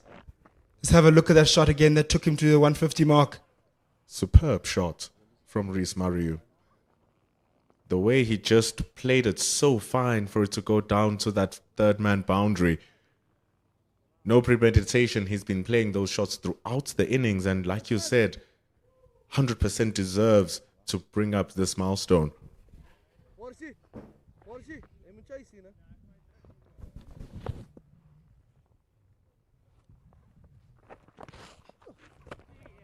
Yet another sweep shot.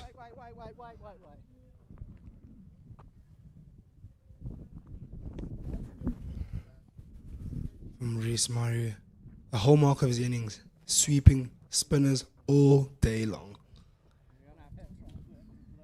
And how beautiful it was indeed, Gamba, the way he brought up that 150, just reversing his sweep. 24 fours. That is an immense amount of boundaries that constitutes for 96 of his runs.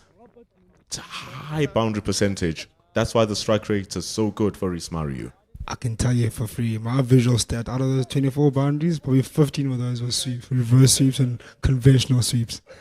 That's how much he's swept today. He's literally just swept everything, and he's done it with ease. Not one shot was mistimed of those sweeps. Even when this field was set to try and stop him from sweeping, he still found gaps, Rhys Maru. Every shot that he's been playing throughout the day has just been clean. The only time was that small hiccup where he popped the ball over to Jason Smith, which would have resulted in an incredible take for Smith. So it was a half chance. And apart from that, he's been taking everyone on. Tshepo looked good for his third spell. Here he returns. Can he be the one to break this deadlock and remove the thorn in South Africa's toe?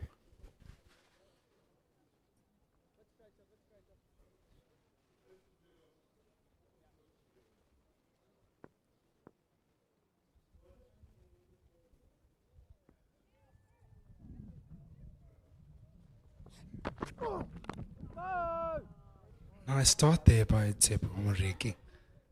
Tight onto that off stump. He had a brilliant spell. His previous spell, there's about 3 overs burst that he had on the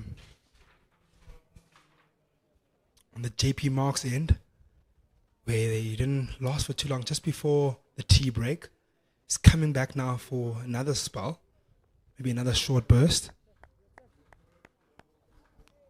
The legs will be a little bit more wary now for Tshepo and the rest of the South African bowlers.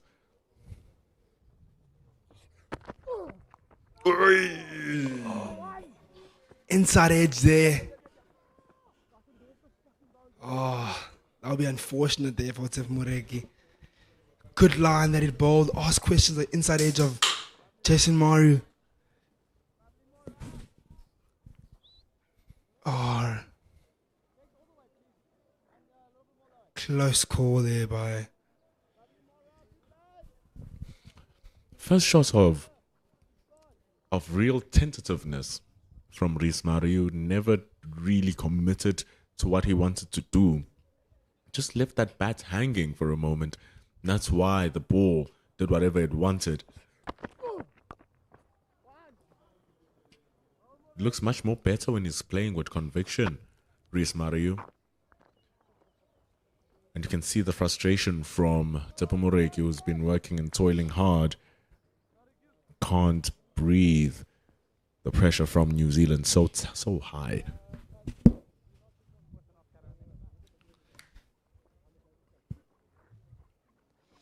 Yeah, one thing I must commend the New Zealanders for today is just really being clinical in terms of punishing anything loose, and that just kept the pressure on South Africa the whole day. Even though when they tried at moments, try to come back into the game, as soon as that change in momentum, they'll change it back by applying pressure, by scoring boundaries again, and that's been a consistent thing throughout the day.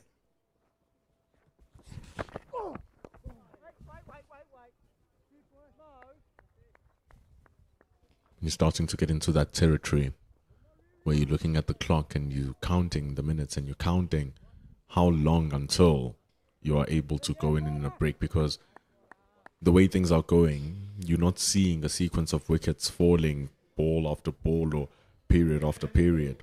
It's been such a well-controlled batting performance by New Zealand, eh? And the fact that even Joe Carter is not trying to rush anything, he's taking his time for his 12 runs, just shows how much tempo control New Zealand have. Oh, lovely pull stroke there by Joe Carter. Goes to deep square for a boundary. Lovely stroke. But short there by Tshepo. Tired man's ball, that. Toiling hard, looking to bang it down onto the surface.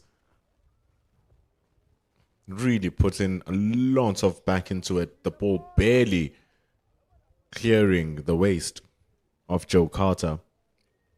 It was just a swivel around his torso. Over for 4 runs.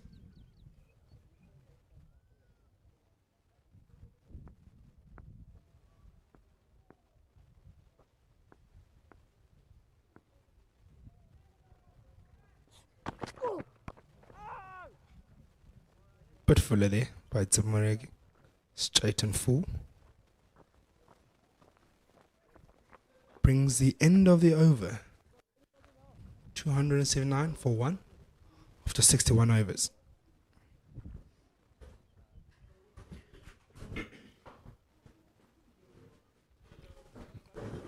Tough work for all the South African bowlers. Joy for New Zealand.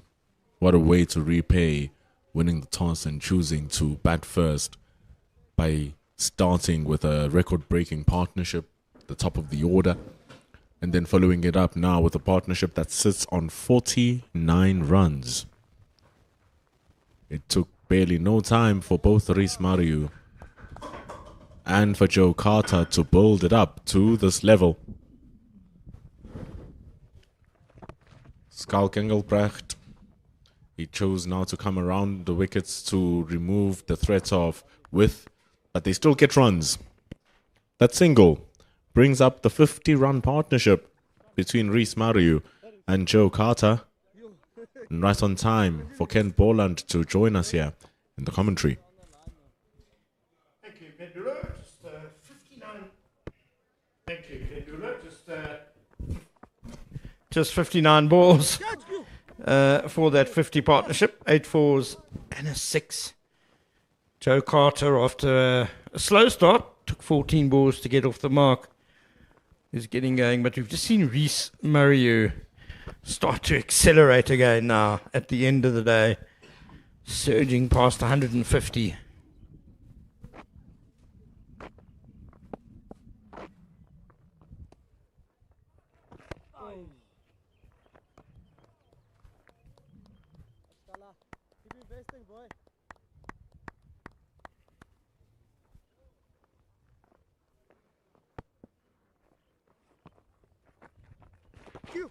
Oh, delicate little paddle by Rhys Maru.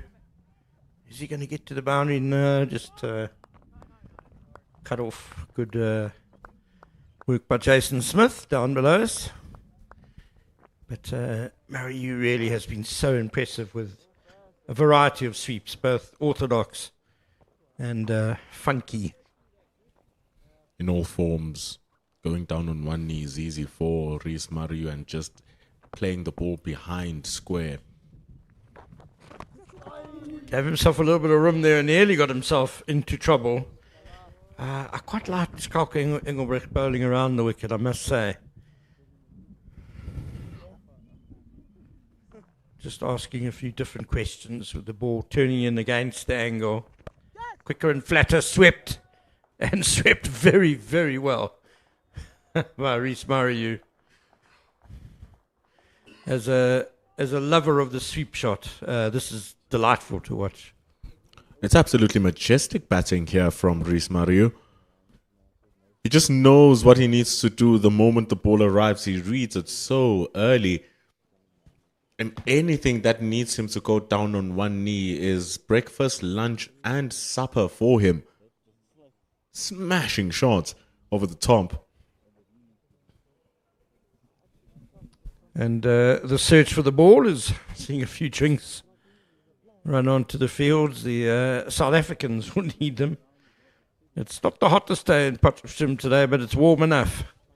And they have toiled 62 overs, 289 for one. It's the weight of big shots like these that just weigh you down, especially if they've been happening throughout the day. It's Rhys Maru's first 6 of his innings. That goes with over 25 fours that he scored. It's absolutely ridiculous striking of the ball. And it's not as if he tried to really go aerial with that sweep as well. It was just so well struck that it was a pretty flat 6.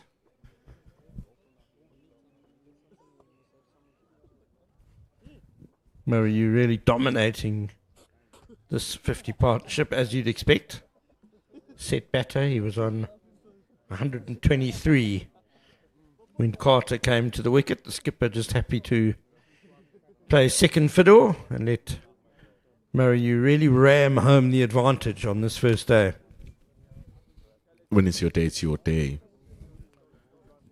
And when it is your day, it's important that you capitalize on it fully, because how often is a player in this position playing this well and they just gift their wickets away?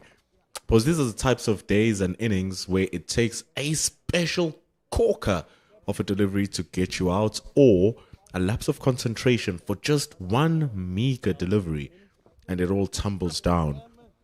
So Rhys Maru here has had his temperament well set, as Kamva has said. And on top of that, his selection of strokes and just overall cricket intellect on how to manipulate the field has been nothing short of super.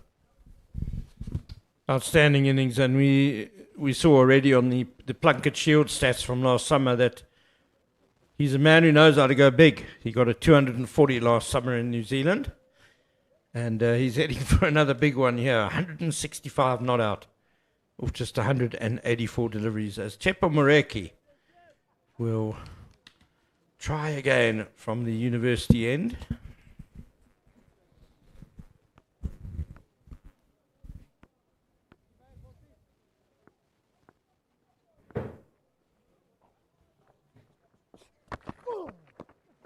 It's pretty interesting with Moreki, because it's not that he's been bowling poorly, but his magic, his strengths, his really good deliveries just have an asterisk, because in a set of 10 balls, there'll be one which is good enough to be hit for a boundary.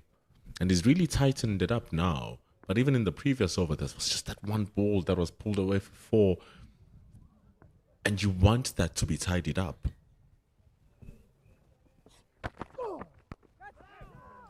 Just wafted away through the offside.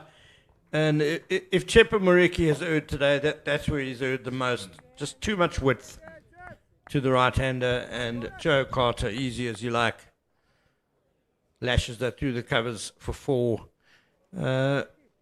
Moreki started the day by bowling maybe 2 boundary balls and over. It was a poor start by him, but he brought it back well after the suspension of play in the morning. But he just needs to be mindful late in the day not to give away a whole lot of boundaries.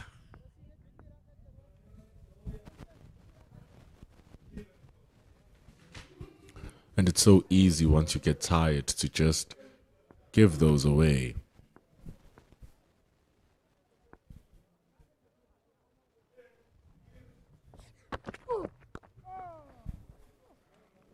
Carter, he's quite handsome on the front foot there.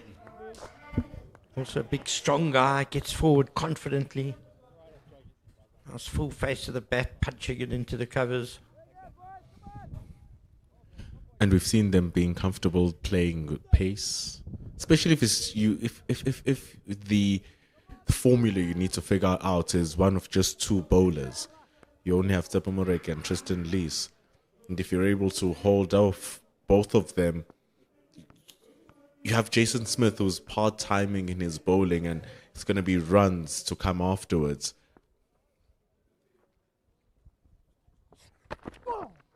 And unfortunately, Ken, this is made worse by the dependency of spin bowlers in the first day of the match, as the new ball, none of the bowlers really able to really penetrate this New Zealand attack. We spoke about it earlier, and I think we both agree, Pendula, that South Africa just erring a bit in selection. Needed to get a third frontline seamer in, just to give them a bit of an attacking edge, a bit of penetration. And that means also you can toy around with the partnerships of your three seam bowlers. You can work on different combinations rather than now relying on one bowler to hold up an end in order to rotate your two pace bowlers from one end. Because with the way you have to manage them, it's unlikely that we are ever going to see both Moreki and Rhys bowling at the same time up until tomorrow morning for just a short spell. And then it's back to managing them again. So there's never a time where there's a threat on either side which is really going to put them onto the back foot. Dead right, and that need to manage the two quick bowlers showed when Tristan Luss was taken off, when he was actually putting together a really good spell. He was looking quite threatening, but he bowled 4 overs and had to come off. It's actually the same thing that happened with Tsepo Moreki, which left Kamva dumbfounded when it happened. It's 294 for 1 after 63 overs, where he was in a 3-over spell where he was actually giving big problems to both Rhys Maru and Dale Carter at the time. And you felt like if he had 2 more overs in said spell, something was going to tell. But then as Marcus Ackerman, are you really risking and willing to put your frontline bowler into 3 5-over spells, into 4 5-over spells in one day? And so you disallow the bowler to get into full rhythm and maximize that, because you work into a rhythm and then you take them away just as they're starting to reach the peak of that rhythm. And that's the sacrifice you make if you do choose a seam lineup which is quite thin. 17 overs to go until the second new ball. So South Africa are not going to get a second new ball today. It's not a bad timing though. They'll probably get it fairly early tomorrow morning when there might still be a bit of moisture around in the morning. They need to try and get to as close to 17 overs as they can in the last 45 minutes, but also without leaking too many runs. So it's a big ask that the spinners are going to have to try and pull things back here. And we are going to see a new spinner now bowling, Jordan Herman. He's also a new spinner in a way, because no one really knew that he could bowl much until the One Day Cup series. Sorry, at least the One Day series against New Zealand did very well with the ball. Bowls with really good control.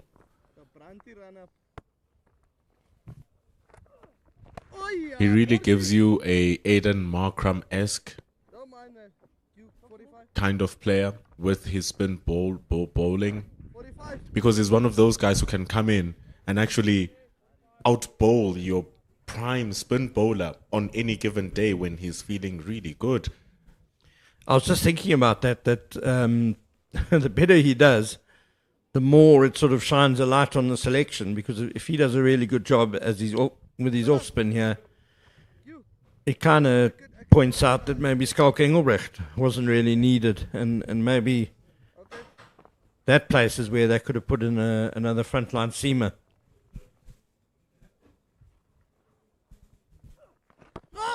It also fosters internal competition, because you're sitting and you're watching, you're looking at the competition that's right in front of you, and it's either you choose them to take your place or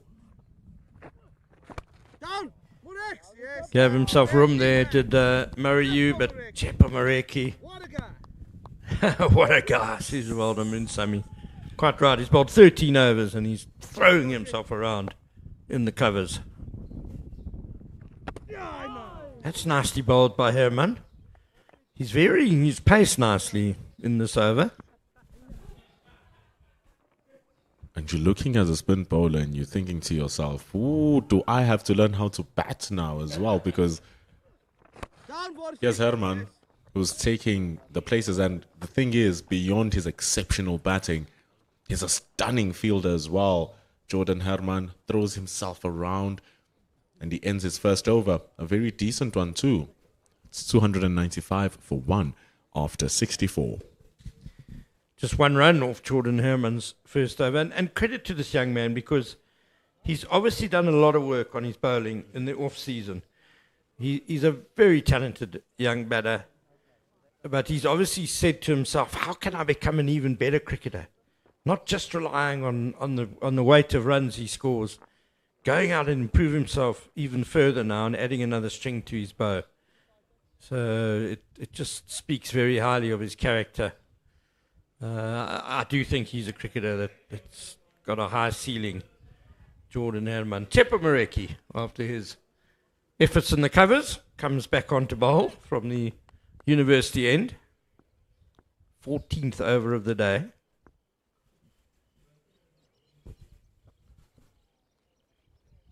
He's a man who understands the process of bowling. He really does take his time. And it's so important that you have a repeatable motion in what you have to do.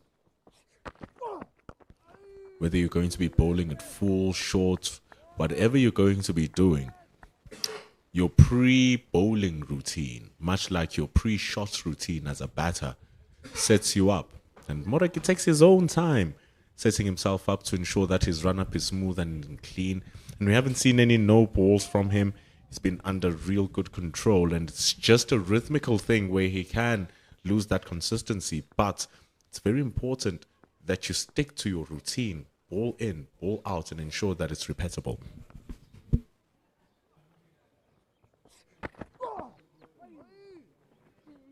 Oh, they're going to sneak about. Oh, trouble! And, I think he's got home. I think the throw was just not accurate enough for Moonsamy. And Moreki had a little way to go to get to the stumps. He broke the stumps, but it just took too long.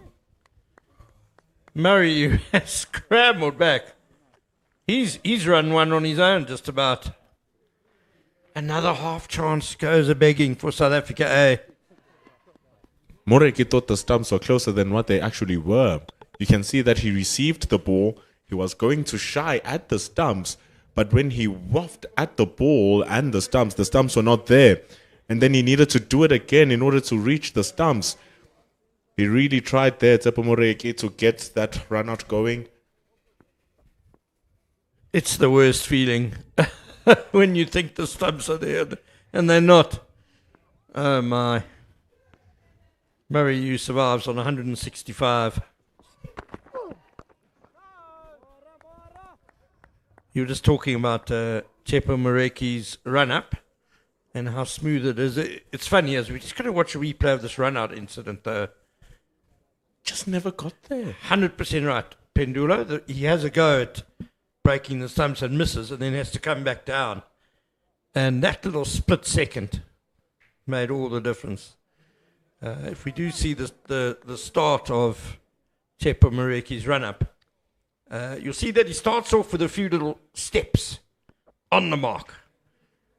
Here he goes, getting himself ready, but then he comes in, and it's all very athletic.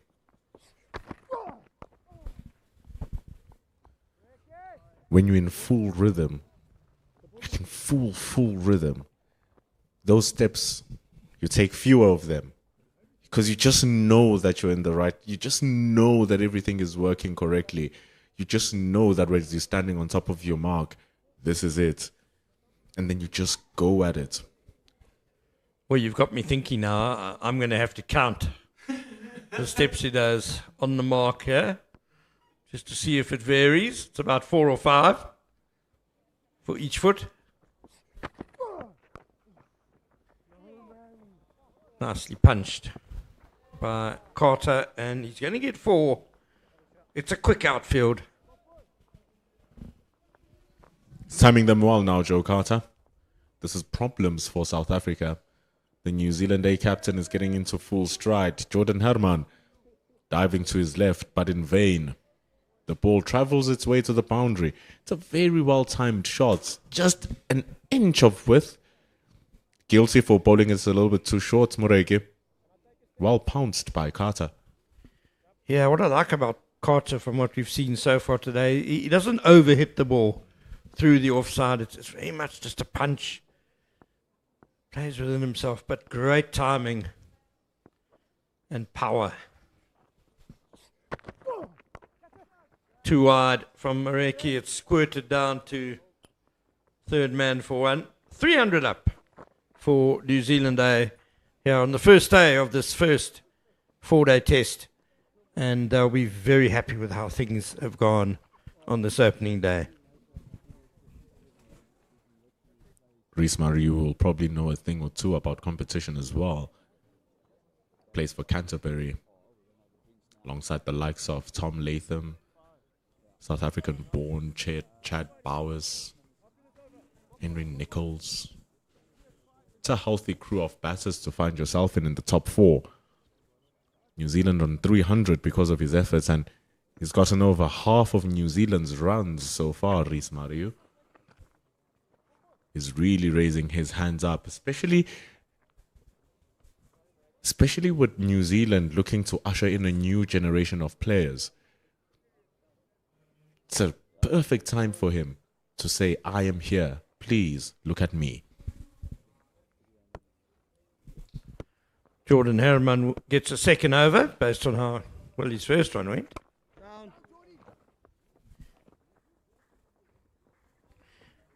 New Zealand have always been a team that punches above their weight, one feels, in international cricket. But if there's been one maybe consistent weakness in their game, it's been opening batsmen. Tom Latham is obviously a very fine quality player, and he's brought a lot of stability to their top order. But to see someone like Rhys Maru back like this must be very encouraging. Dale Phillips got 100 as well today, let's not forget.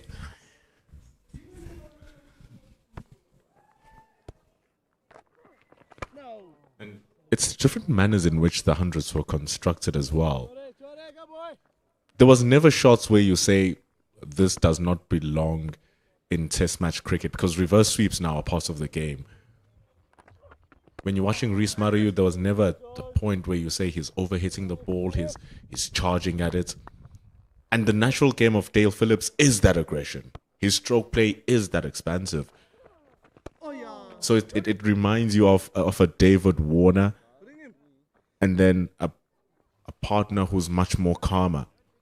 And you want to have that relationship with your opening partnership.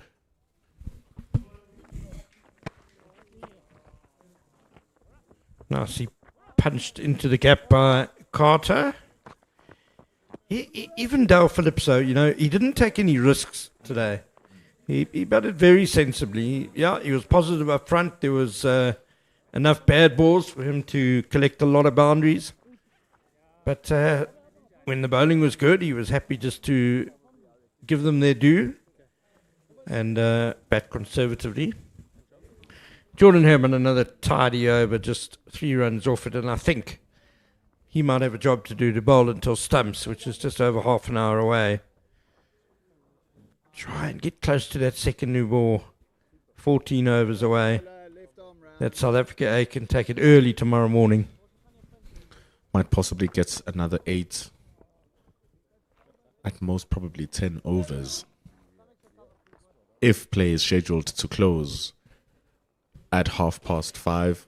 It's about 35 minutes away from now. I think 10 might be a bit optimistic. Pendula with but spinners at both ends. You never know. Yeah, that could happen. Good captaincy here from Marcus Ackerman, but Ndwanwa's also got to make sure he doesn't leak runs. It's no point coming on to hasten the second new ball, but conceding 50 runs in the next 8 overs. It will actually be a blessing that South Africa lost those overs early on in the morning, because this is not the type of situation where you want to receive a new ball in. You're tired. And when you get it wrong with the new ball, it flies. So you're going to collect a lot of runs if you're not disciplined enough. So getting it in the morning fresh. Too short from Ndwandwe, and heaved straight down the ground by Carter. That's going to make the boundary. Not a good start by Tsepo Ndwandwe. Not at all. Was guilty of being too full coming from the JB Marks end, and now a switch of ends. He drops it a touch too short for Joe Carter. He's moved up pretty rapidly, the New Zealand A captain, now catching up to his balls 34 from 54. And your point about the second new ball is so valid, Pedula, that even if it did become available today, I think South Africa might not take it. Such a double whammy. It's a precious thing where it punishes you for treating it with disrespect. If you're not respecting the batter's skills by placing the ball in the correct areas.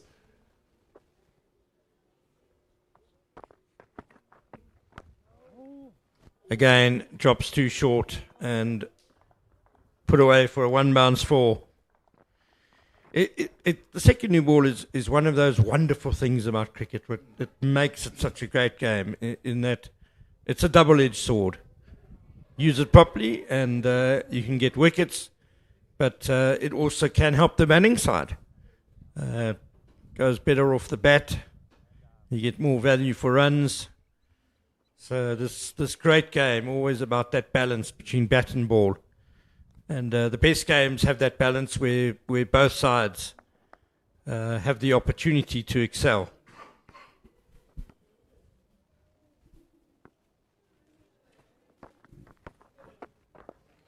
But the onus still remains on the players to ensure that they take advantage of what the game gives them. Even now, the older ball more advantageous to slower bowler. So you still need to land it in the correct areas too.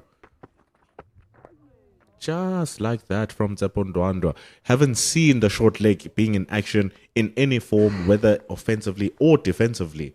So the fact that Qeshile was involved in that little play shows that that's the ball he needs to be bowling.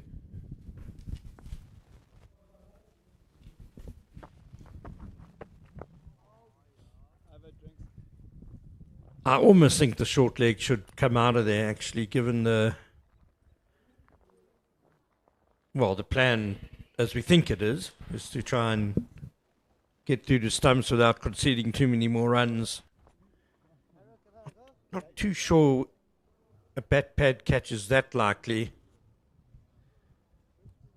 for Ndwandwe. Not that much turn on offer.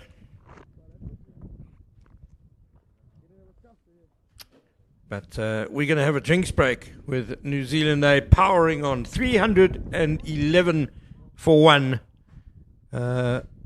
We've presumed that Hot Boss 5 is close of play, but the fact that they're taking a drinks break now suggests that it might be a bit later, but light could well become an issue at Hot Boss 5. Well, they are the men who will decide these matters from left to right. Bongani Jele, the third umpire, Lubabala Kuma, and Stephen Harris.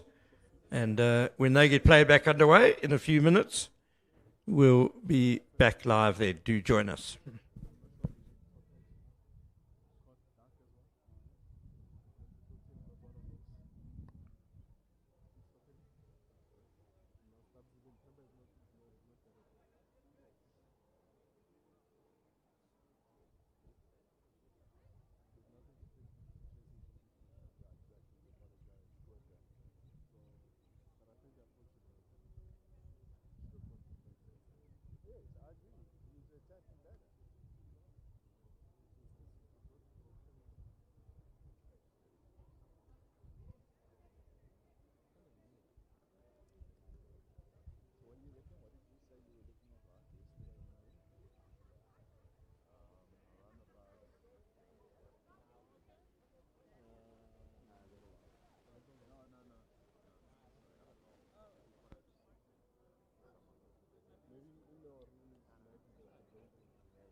As we prepare to come back from the drinks break with the score on 311 for 1 after 67 overs, as Rhys Maru continues to score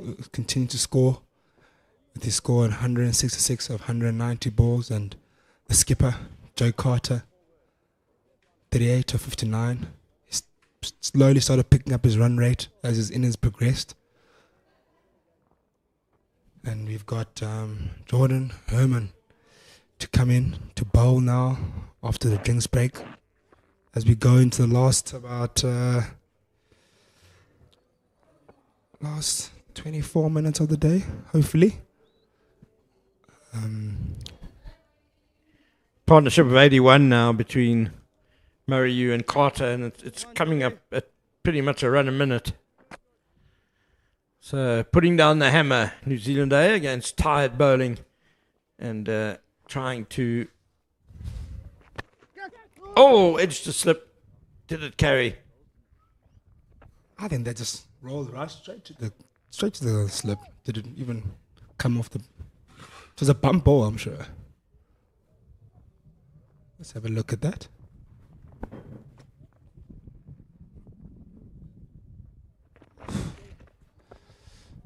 Another delivery push, just deep square. I'd say it was an edge, but it barely carried. I mean, if it did carry, it was hitting him on the foot. Yeah, I think that's hit the ground. Look, that's just before his foot. Look, that's a big ask at the end of the day to ask him to catch that ankle height, literally ankle height. Catch of the season stuff there. Well, that you walk in there in the changing room, that's all you talk about. You leave the whole day out and you speak about that catch. Well, they haven't had much else to talk about, to be fair.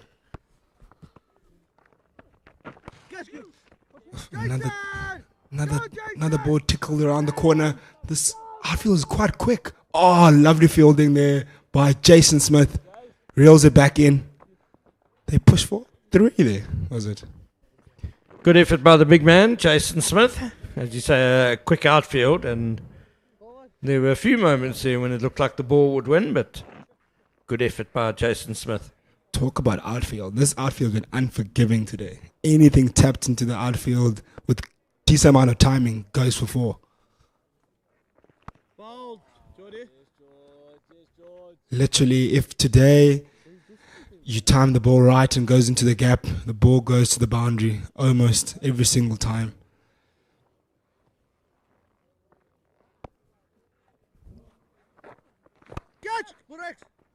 Nice shot there through the covers by Rhys Maru. He's played that shot quite a few times today, and it's played it convincingly as well. Yeah, it's just the early move. Give himself a bit of room to hit through the offside. And the one thing with part-time bowlers, perhaps not quite having the nous yet, what to do in situations like that when the batsman now is moving around in the crease. And Herman kind of dished it up exactly where Maru wanted it. Oh, yeah. Another push down the ground there by Rhys Maru. I can tell you, ladies and gentlemen, for free, that shot where you open up your body and play through the covers is not an easy shot. That shot requires a lot of timing and class, And this man has been oozing class today. If you look at his score, 172. Patient knock at times, aggressive at times, very well balanced innings.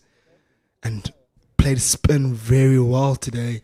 Sweeping at conventional sweeps, reverse sweeps. He's had pure control of his innings today. He hasn't given them South Africa a sniff at all. Well, there was a half chance on 42. Jason Smith off his own bowling. But it's been a mighty fine innings by Rhys Maru, no question about it. And I like his hunger. That there's no let up. He's hungry for more runs. He'll be hungry to be there overnight, to come back tomorrow morning. One person I'll tell you is hungry is Tsepondwana for another wicket. He's had these moments in his bowling where he's bowled really well, but sometimes straight up at leg side. But overall, it's obviously he was put under pressure a lot by Rhys Maru in terms of his bowling. But decent day.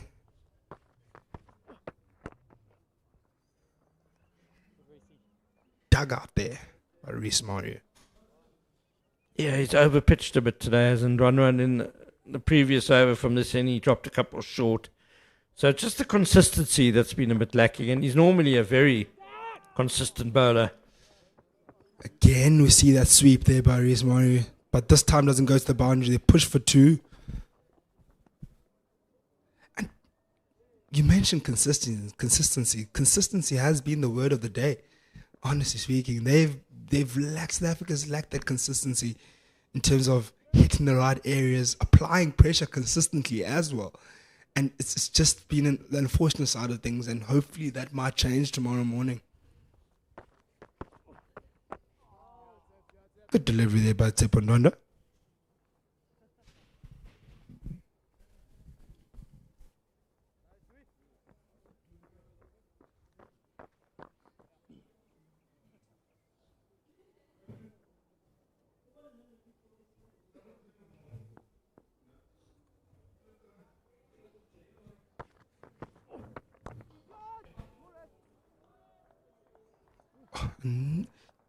Rhys Maru just dances down the wicket and hits it just straight. Mid-on does not even move. Well, I think Maru senses what South Africa are trying to do here, trying to get a lot of overs bowled before stumps, so they're closer to the second new ball, and he's decided, that's fine, but I'm going to cash in. You are not going to bowl here at the end of the day at 3 runs and over. He's going to make sure of that. Very aggressive down the wicket. Beautifully hit over mid-on. And Ndwandwe is going to change angle now to over the wicket.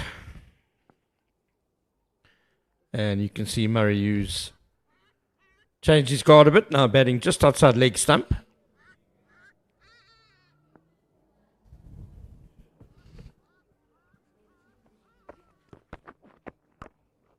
Another shot.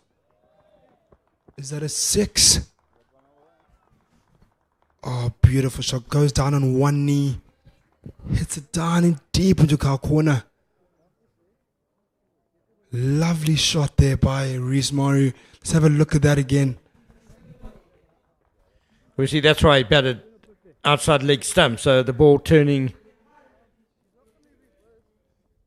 into his arc and just able to free his arms, and he's really being ruthless now, Rhys Maru. This is fantastic batting late in the day. No respite for the South Africa A bowlers. No going into his shell by Rhys Maru. He'll want to be there at stumps, but he also wants to cash in. It's a great time to get some quick runs. The bowlers are tired. The spinners are on. There's not much turn. He's closing in on that 200 mark. Just 16 runs short of that 200 mark. Can he get it just before the end of day's play? He'll pretty much take the day if he scores that double 100.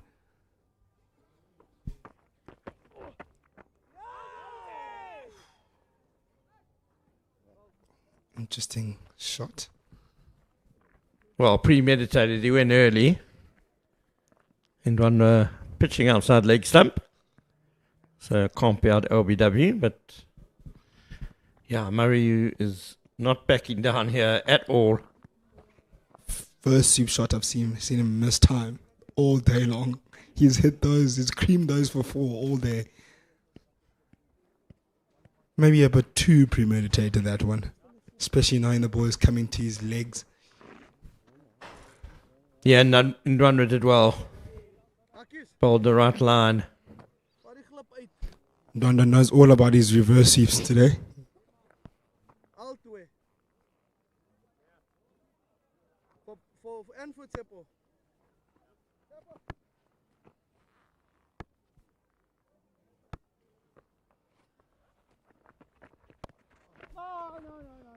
I think we heard Rivaldo Moonsamy there just suggesting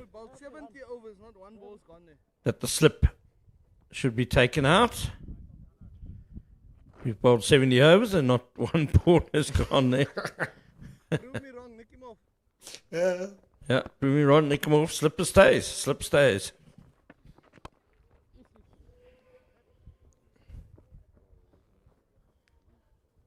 Push that down to car corner. Jay Carter. Slow. Well, he's quietly moved over to 42, hasn't he? That line cue. Jay Carter Yeah. might just get over his 50 mark before the end of the day. We've got 2 milestones that we could potentially see at the end of the day today. One very big one, and one very just good one. 50 maybe. Not as big as a double century.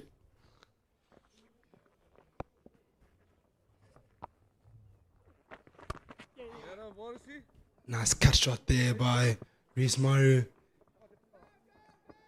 In between the covers. Nice chase there. Good running once again from this pair. Actually playing a running throughout the whole day from these New Zealanders. There's another milestone which you might get before stumps. It's an unwanted one though. And that's Tsepo Ndwandwe's 100. 100 runs conceded. He's on 92 at the moment. In his defence, he has bowled 4 overs more than anyone else. Come on, Borche.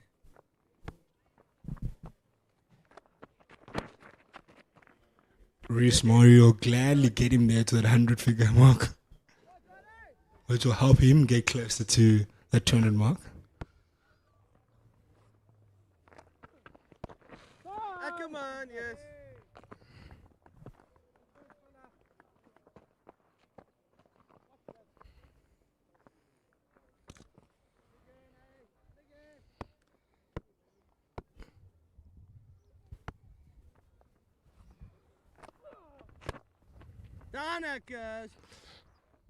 Pushed down the ground by Joe Carter, which brings us to the end of the over. 336 for 1 after just 70 overs, which leaves us about 10 overs till the new ball. Highly doubt we'll get those 10 overs in. Close to impossible, actually, with 12 minutes to go. Yeah, we're not sure though that 5:30 is stumps. Before the interruption this morning, there was a 5 o'clock close of play with the option of the extra half hour if you haven't bowled your overs, which inevitably happens. But with all that time lost, the hours of play might have been extended still further. The umpire's just having a word with, you say, Captain Marcus Ackerman. I wonder if it's about fielders whose shadows are on the pitch moving. It is that time of day with long shadows now across the pitch and across the ground.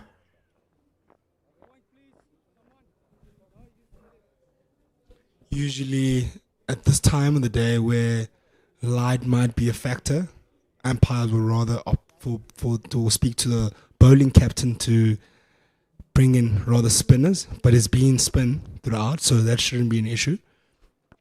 No, the light is still good. It's not bad light at the moment. Yeah, pretty good. Pretty good sunlight.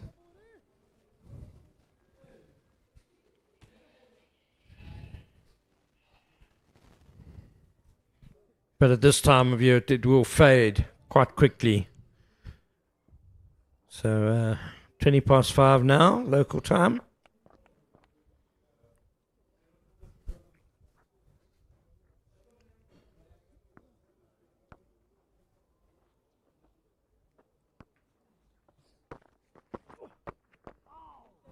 Nice delivery there by Tsepondon. How South Africa would love just to sneak a wicket in just before the end of the day. Sunset is just before 6 o'clock at the moment. Usually this is the time where batsmen are already thinking about going into the changing room. Maybe might switch off just a little bit. You know, I'd say maybe just try putting a short leg there. Just try something. But I think we've seen Murray use the opposite way. He's really being aggressive now late in the day. He figures it's the time to cash in, really be ruthless. Tired bowlers, spinners at both ends, the ball's not really turning. Yeah, South Africa's really toiled hard today. They've really they worked hard for even for that wicket that they got. After that initial spell, they didn't get things right. Everything just went completely flat after that. Nothing went their way. Push for a single there on the leg side. Yes, they did get an opportunity which was dropped. That was a deep point of Dale Phillips. And then also half chance, I call it, from Jason Smith off his own bowling. Really difficult chance. And then a more recent one, Tsepo Moreki missing a run out. Was a tight call, even though even if he had got it, would have been a tight call, but there was a chance. But outside of that, really no other opportunities. A credit to New Zealand batters. They were very disciplined today, tidy batting. They defended well on the front foot, back foot, played really good strokes as well. So, besides South Africa not bowling that great, credit to New Zealand for batting really well as well. He needs a clap also. Fucking lost him. Come on, George.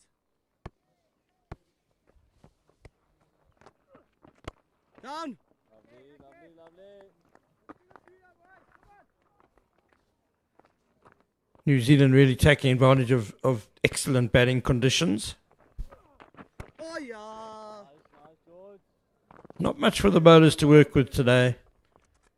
But that's what Test cricket's often like. No. You bat on very good pitches. You're not going to get a lot of sideways movement. Squeeze in another Certainly, dot, George. most of the time, not going to turn on day one. So it's the skills these guys need to learn. Lovely, man. Lovely. And also, sometimes you'd say that the pitch is flat, it's easy for batting, but it also requires a lot of discipline for the batters as well. Ah, catch it. Ooh. You can't just simply just rock up and Easier, George. it's a close call. One now, Geordie. Well, this ball turned and bounced a bit. One of the few we've seen today. Ooh, that's one. Lovely, Geordie. As a batter, sometimes as a batting team, when given an opportunity to bat first and obviously winning a toss and batting first, and it's easy to say, oh, it's a flat deck and you want to just go there be purely aggressive. But it also requires a lot of, grafting, discipline, playing the right strokes, and not giving your wicket away just because the pitch is easy to play on. So credit to New Zealand as well. Yes, South Africa didn't blow the greatest today, but that also requires you to be able to punish those bad deliveries, to perform really well, and to be focused to be able to take on that bad delivery. Absolutely, there is a danger of getting carried away when everything is in your favour, as it has been today. But they've been very composed and very clinical, New Zealand A today. So big ups to them. It's been an excellent batting display.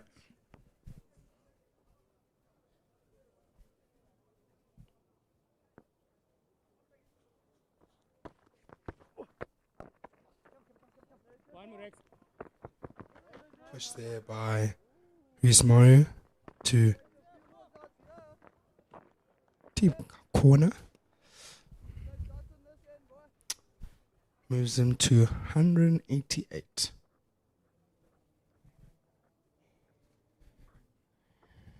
Just 2 big hits away from a double 100. Definitely two big hits away from with him.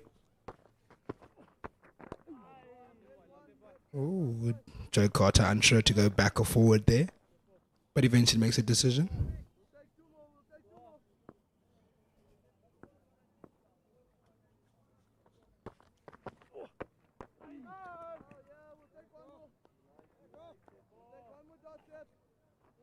I like how Joe Carter's also gone about his innings. Started off very slow. I think it was 23 balls of one run. And the way he's just recovered and just found his momentum again to be able to rotate strikes, score runs, I think it's also something that you can commend of him. Because it's easy also for him to came in in a very good position where his team were in super control. So it would have been easy for him to come here and think things are easy. But he took his time and now he's found himself in a good position. He's been very patient, Joe Carter.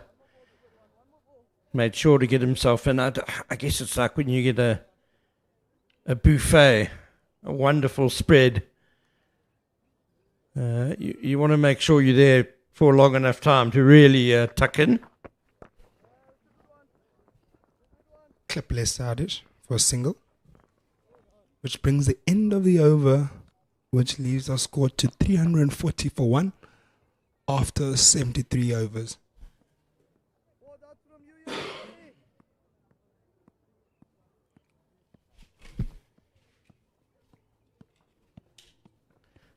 Spinners are doing a reasonable job in just keeping a bit of a cap on the scoring. Jordan Herman, 5 overs for just 18 runs. He's been particularly good. And it does just suggest that South Africa got their selection a bit wrong in terms of their bowling lineup. Yeah, that's one.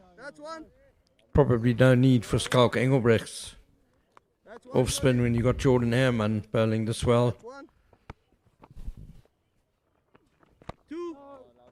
Yeah, Jordan Herman coming off a good ODI series as well. Picked up about 5 wickets there in that series. So he's coming in some good form. But I wanted to say what the spin has done now is that it has helped us get through overs quite quick South Africa, of which to just leave about few overs just to warm up the legs for the fast bowlers in the morning, about 2 or 3 overs. Tickle down leg side with the outfield being so quick. Moreki, good fielding there towards the end of the day. What a dive. Man has bowled so many overs today, over 15 overs, and he's still coming in, running in hard to face that ball at the boundary. He'll be important for tomorrow morning. He's got an enormous heart, Chepa Moreki. Long, hard day for him. But chasing that like it's the first over of the day. And throwing his body around too. What an athlete he is, eh? You've mentioned about his athleticism earlier today. About how fit he is, and that just proves it.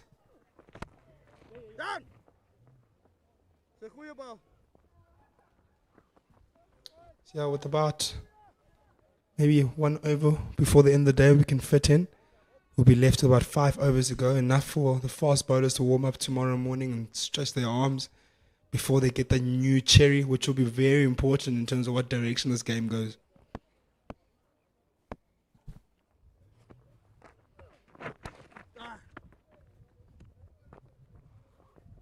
Just coming up to 5:30 now, and you can see as the shadows are now all over the pitch, that the light is going fairly quickly. I think that we're going to try and push past Hoppers 5, but not sure how much further we're going to be able to go. Round arm by Jordan Herman. Just tossing in a surprise delivery there to end the over.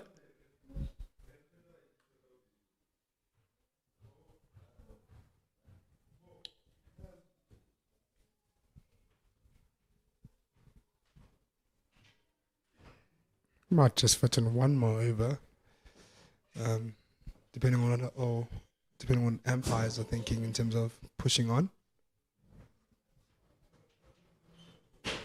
The sun is still reasonably high in the sky, but I think the scoreboard actually is causing the shadow over the pitch. Yeah, the sunlight that we had about a few minutes ago over the pitch is no longer there. I wonder if that might... But there's still good lighting around though, so there shouldn't be an issue with guarded lighting. It's fine at the moment, but it is fading fast. 6 overs to go until the second new ball is available.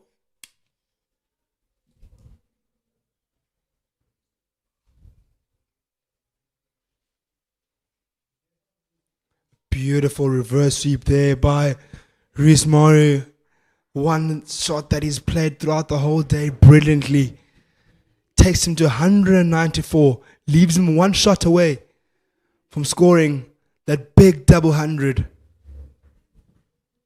Could he just heave one over one of the fielders for 6 to get to that double 100 before the end of day's play? And 350 up for New Zealand. What a day it's been for them. What a dominant day it's been for them.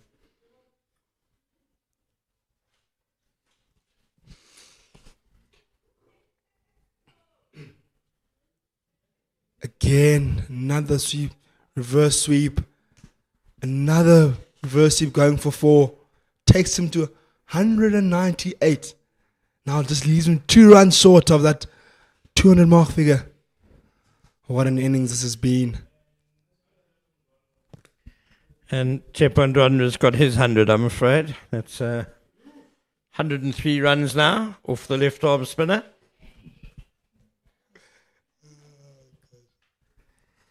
Just trying to alter the field here because of these sweep shots by Maru. He's like a gully fielder, really, if a quick bowler was bowling and a backward point in place. Short fine leg.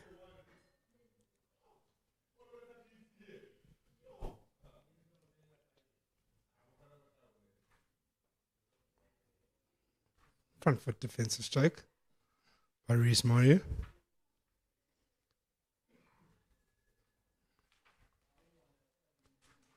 My guess here is that getting to that 200 figure mark, reverse sweep for 200. If we can get it fine enough, there's a big gap, no slip in place. Pushes it on the leg side. Pushes just for 1. Could he be stuck on a 199? I think he set off thinking, maybe we can push a 2 here. But the fielder, is it Klashile, was very quick to come off the fence. And they set off for the 199 not out. Will the light hold for Maru to get to that 200?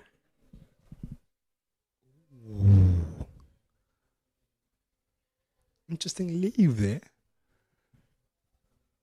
Yeah, no real turn. It started outside off stump, and Carter obviously confident that it wasn't an arm ball. He's on 49.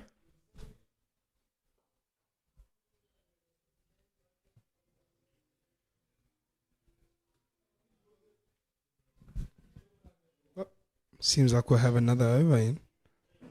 Umpires going back to their marks.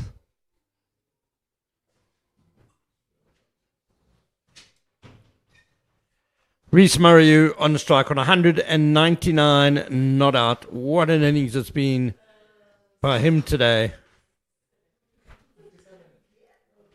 Absolute dominance. 355 for 1.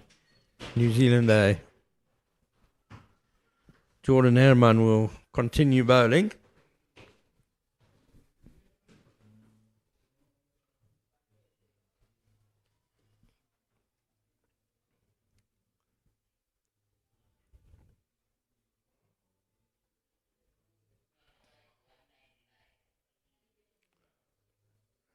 Rhys Maru on 199. And Marcus Ackerman's not going to make it easy for him. Everyone is in the ring. Front foot. Defensive stroke. Not in a rush to get that 100.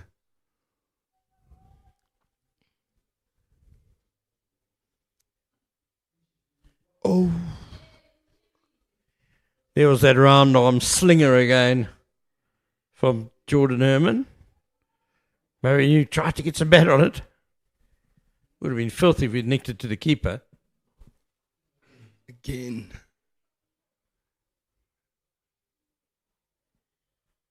Is that round arm? Oh, imagine edging that into the keeper's hands. You'd be frustrated. Rhys Maru doesn't find the gap. Straight to a deepish cover.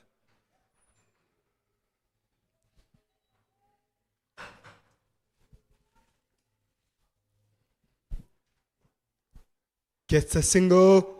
Oh! Just misses the stumps, but gets to his 200 mark. Rhys Maru, what an innings of class. Man, oh boy, what a performance from this man. Rhys Maru. He will be very, very proud of that performance as it comes to the end of the day. 214 deliveries for that 200. It's been an epic knock by the New Zealand A opener. Missed out a bit in the one-day series, the couple of innings he had. But my word, he's cashed in today. It's been a magnificent innings, highlighted by how well he's played the spinners. Absolutely brilliantly. 28 fours, 2 sixes, as you see there. And now he'll be eager to make sure that he gets through the stumps and can push on again tomorrow.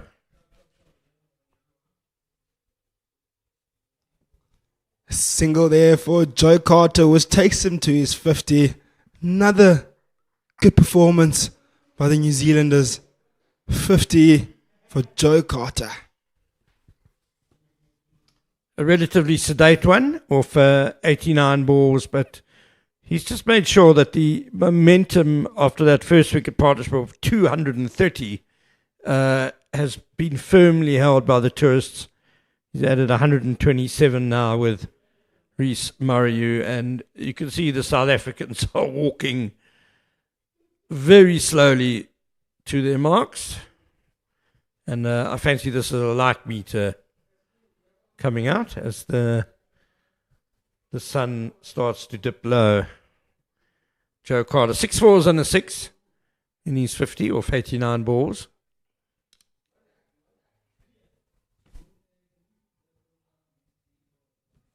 Innings that started pretty slow for Joe Carter, but slowly picked up momentum. And that looks like it's going to be it. Umpire Kuma will take a measurement of what the light is now, and that'll be the benchmark for the rest of the game. And, New Zealand A have set a benchmark here for excellent batting. 357 for 1. They have plundered in 76 overs, led by Rhys Maru, a magnificent 200 not out of 214 balls. There was also a superb century by Dale Phillips, made 103 of 155 deliveries. And after that opening partnership of 230, Joe Carter, the New Zealand A skipper, has come in and just heaped more misery on South Africa A. He goes to stumps on 50 not out, having added another 127 for the second wicket with Maru. So a day of toil for South Africa, eh? Cumber, what positives are there for South Africa, eh, if any? Tough. What positives? As a coach, I'd hate to be a South African coach at this point in time. The only positives you can look into is that the red ball, the red cherry is due in 4 overs tomorrow morning. I think that's the most I could take out of this day. But I think, look, South Africa shouldn't put their heads down. That they can surely see that this pitch is flat, and they should back themselves as well to come in and be able to replicate the same thing.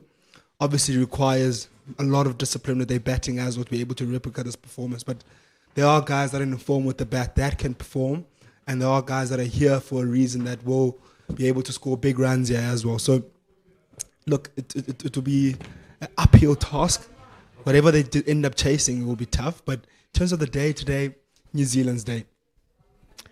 Absolutely, without a shadow of a doubt. So, 4 overs to go until the second new ball becomes available. And absolutely critical that South Africa strike early tomorrow. You never know. They could take 9 wickets for 100 runs, which then makes it 450 odd all out. Anything under 500, I think South Africa will take. And I think we're going to get some closing thoughts here from Pendula Magubani. It's going to be important early on in the morning, Ken, when that new ball is available within 4 overs, that they make inroads. And you feel like after Rhys Maru has gotten his milestones, his cricket should be more relaxed and should be more calmer.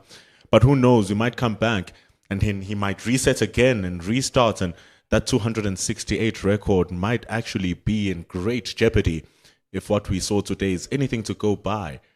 But that also means, Ken, that the South Africans must be more disciplined in their lines.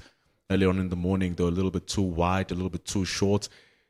And not all the time, but just enough to ensure that the New Zealanders get themselves a superb score.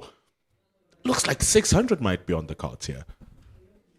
Well, that's why I said anything less than 500, South Africa will consider it a bit of a success tomorrow. That's 9 for 150, though.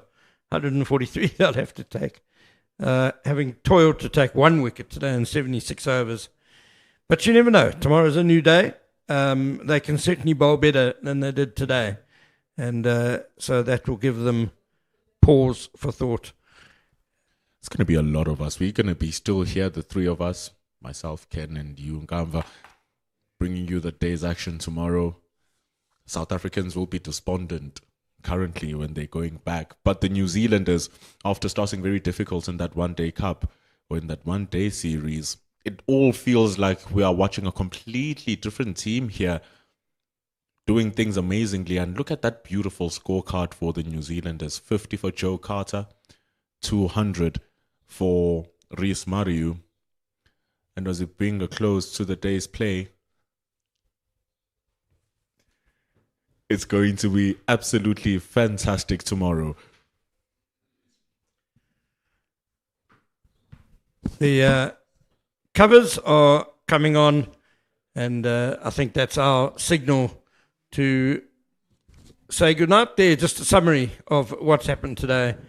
And as Kamva Nyakani said, New Zealand's day, without a shadow of a doubt. 357 for 1. Rhys Maru, 200 not out of 214 balls. It's been a cracking innings by him. Dale Phillips also batted brilliantly, 103 of 155. Joe Carter will start tomorrow on 50 not out. And Tsepo Ndwandwe, the only bowler who managed to taste success today, but at the cost of 104 runs. And just a whisker under 5 runs to the over.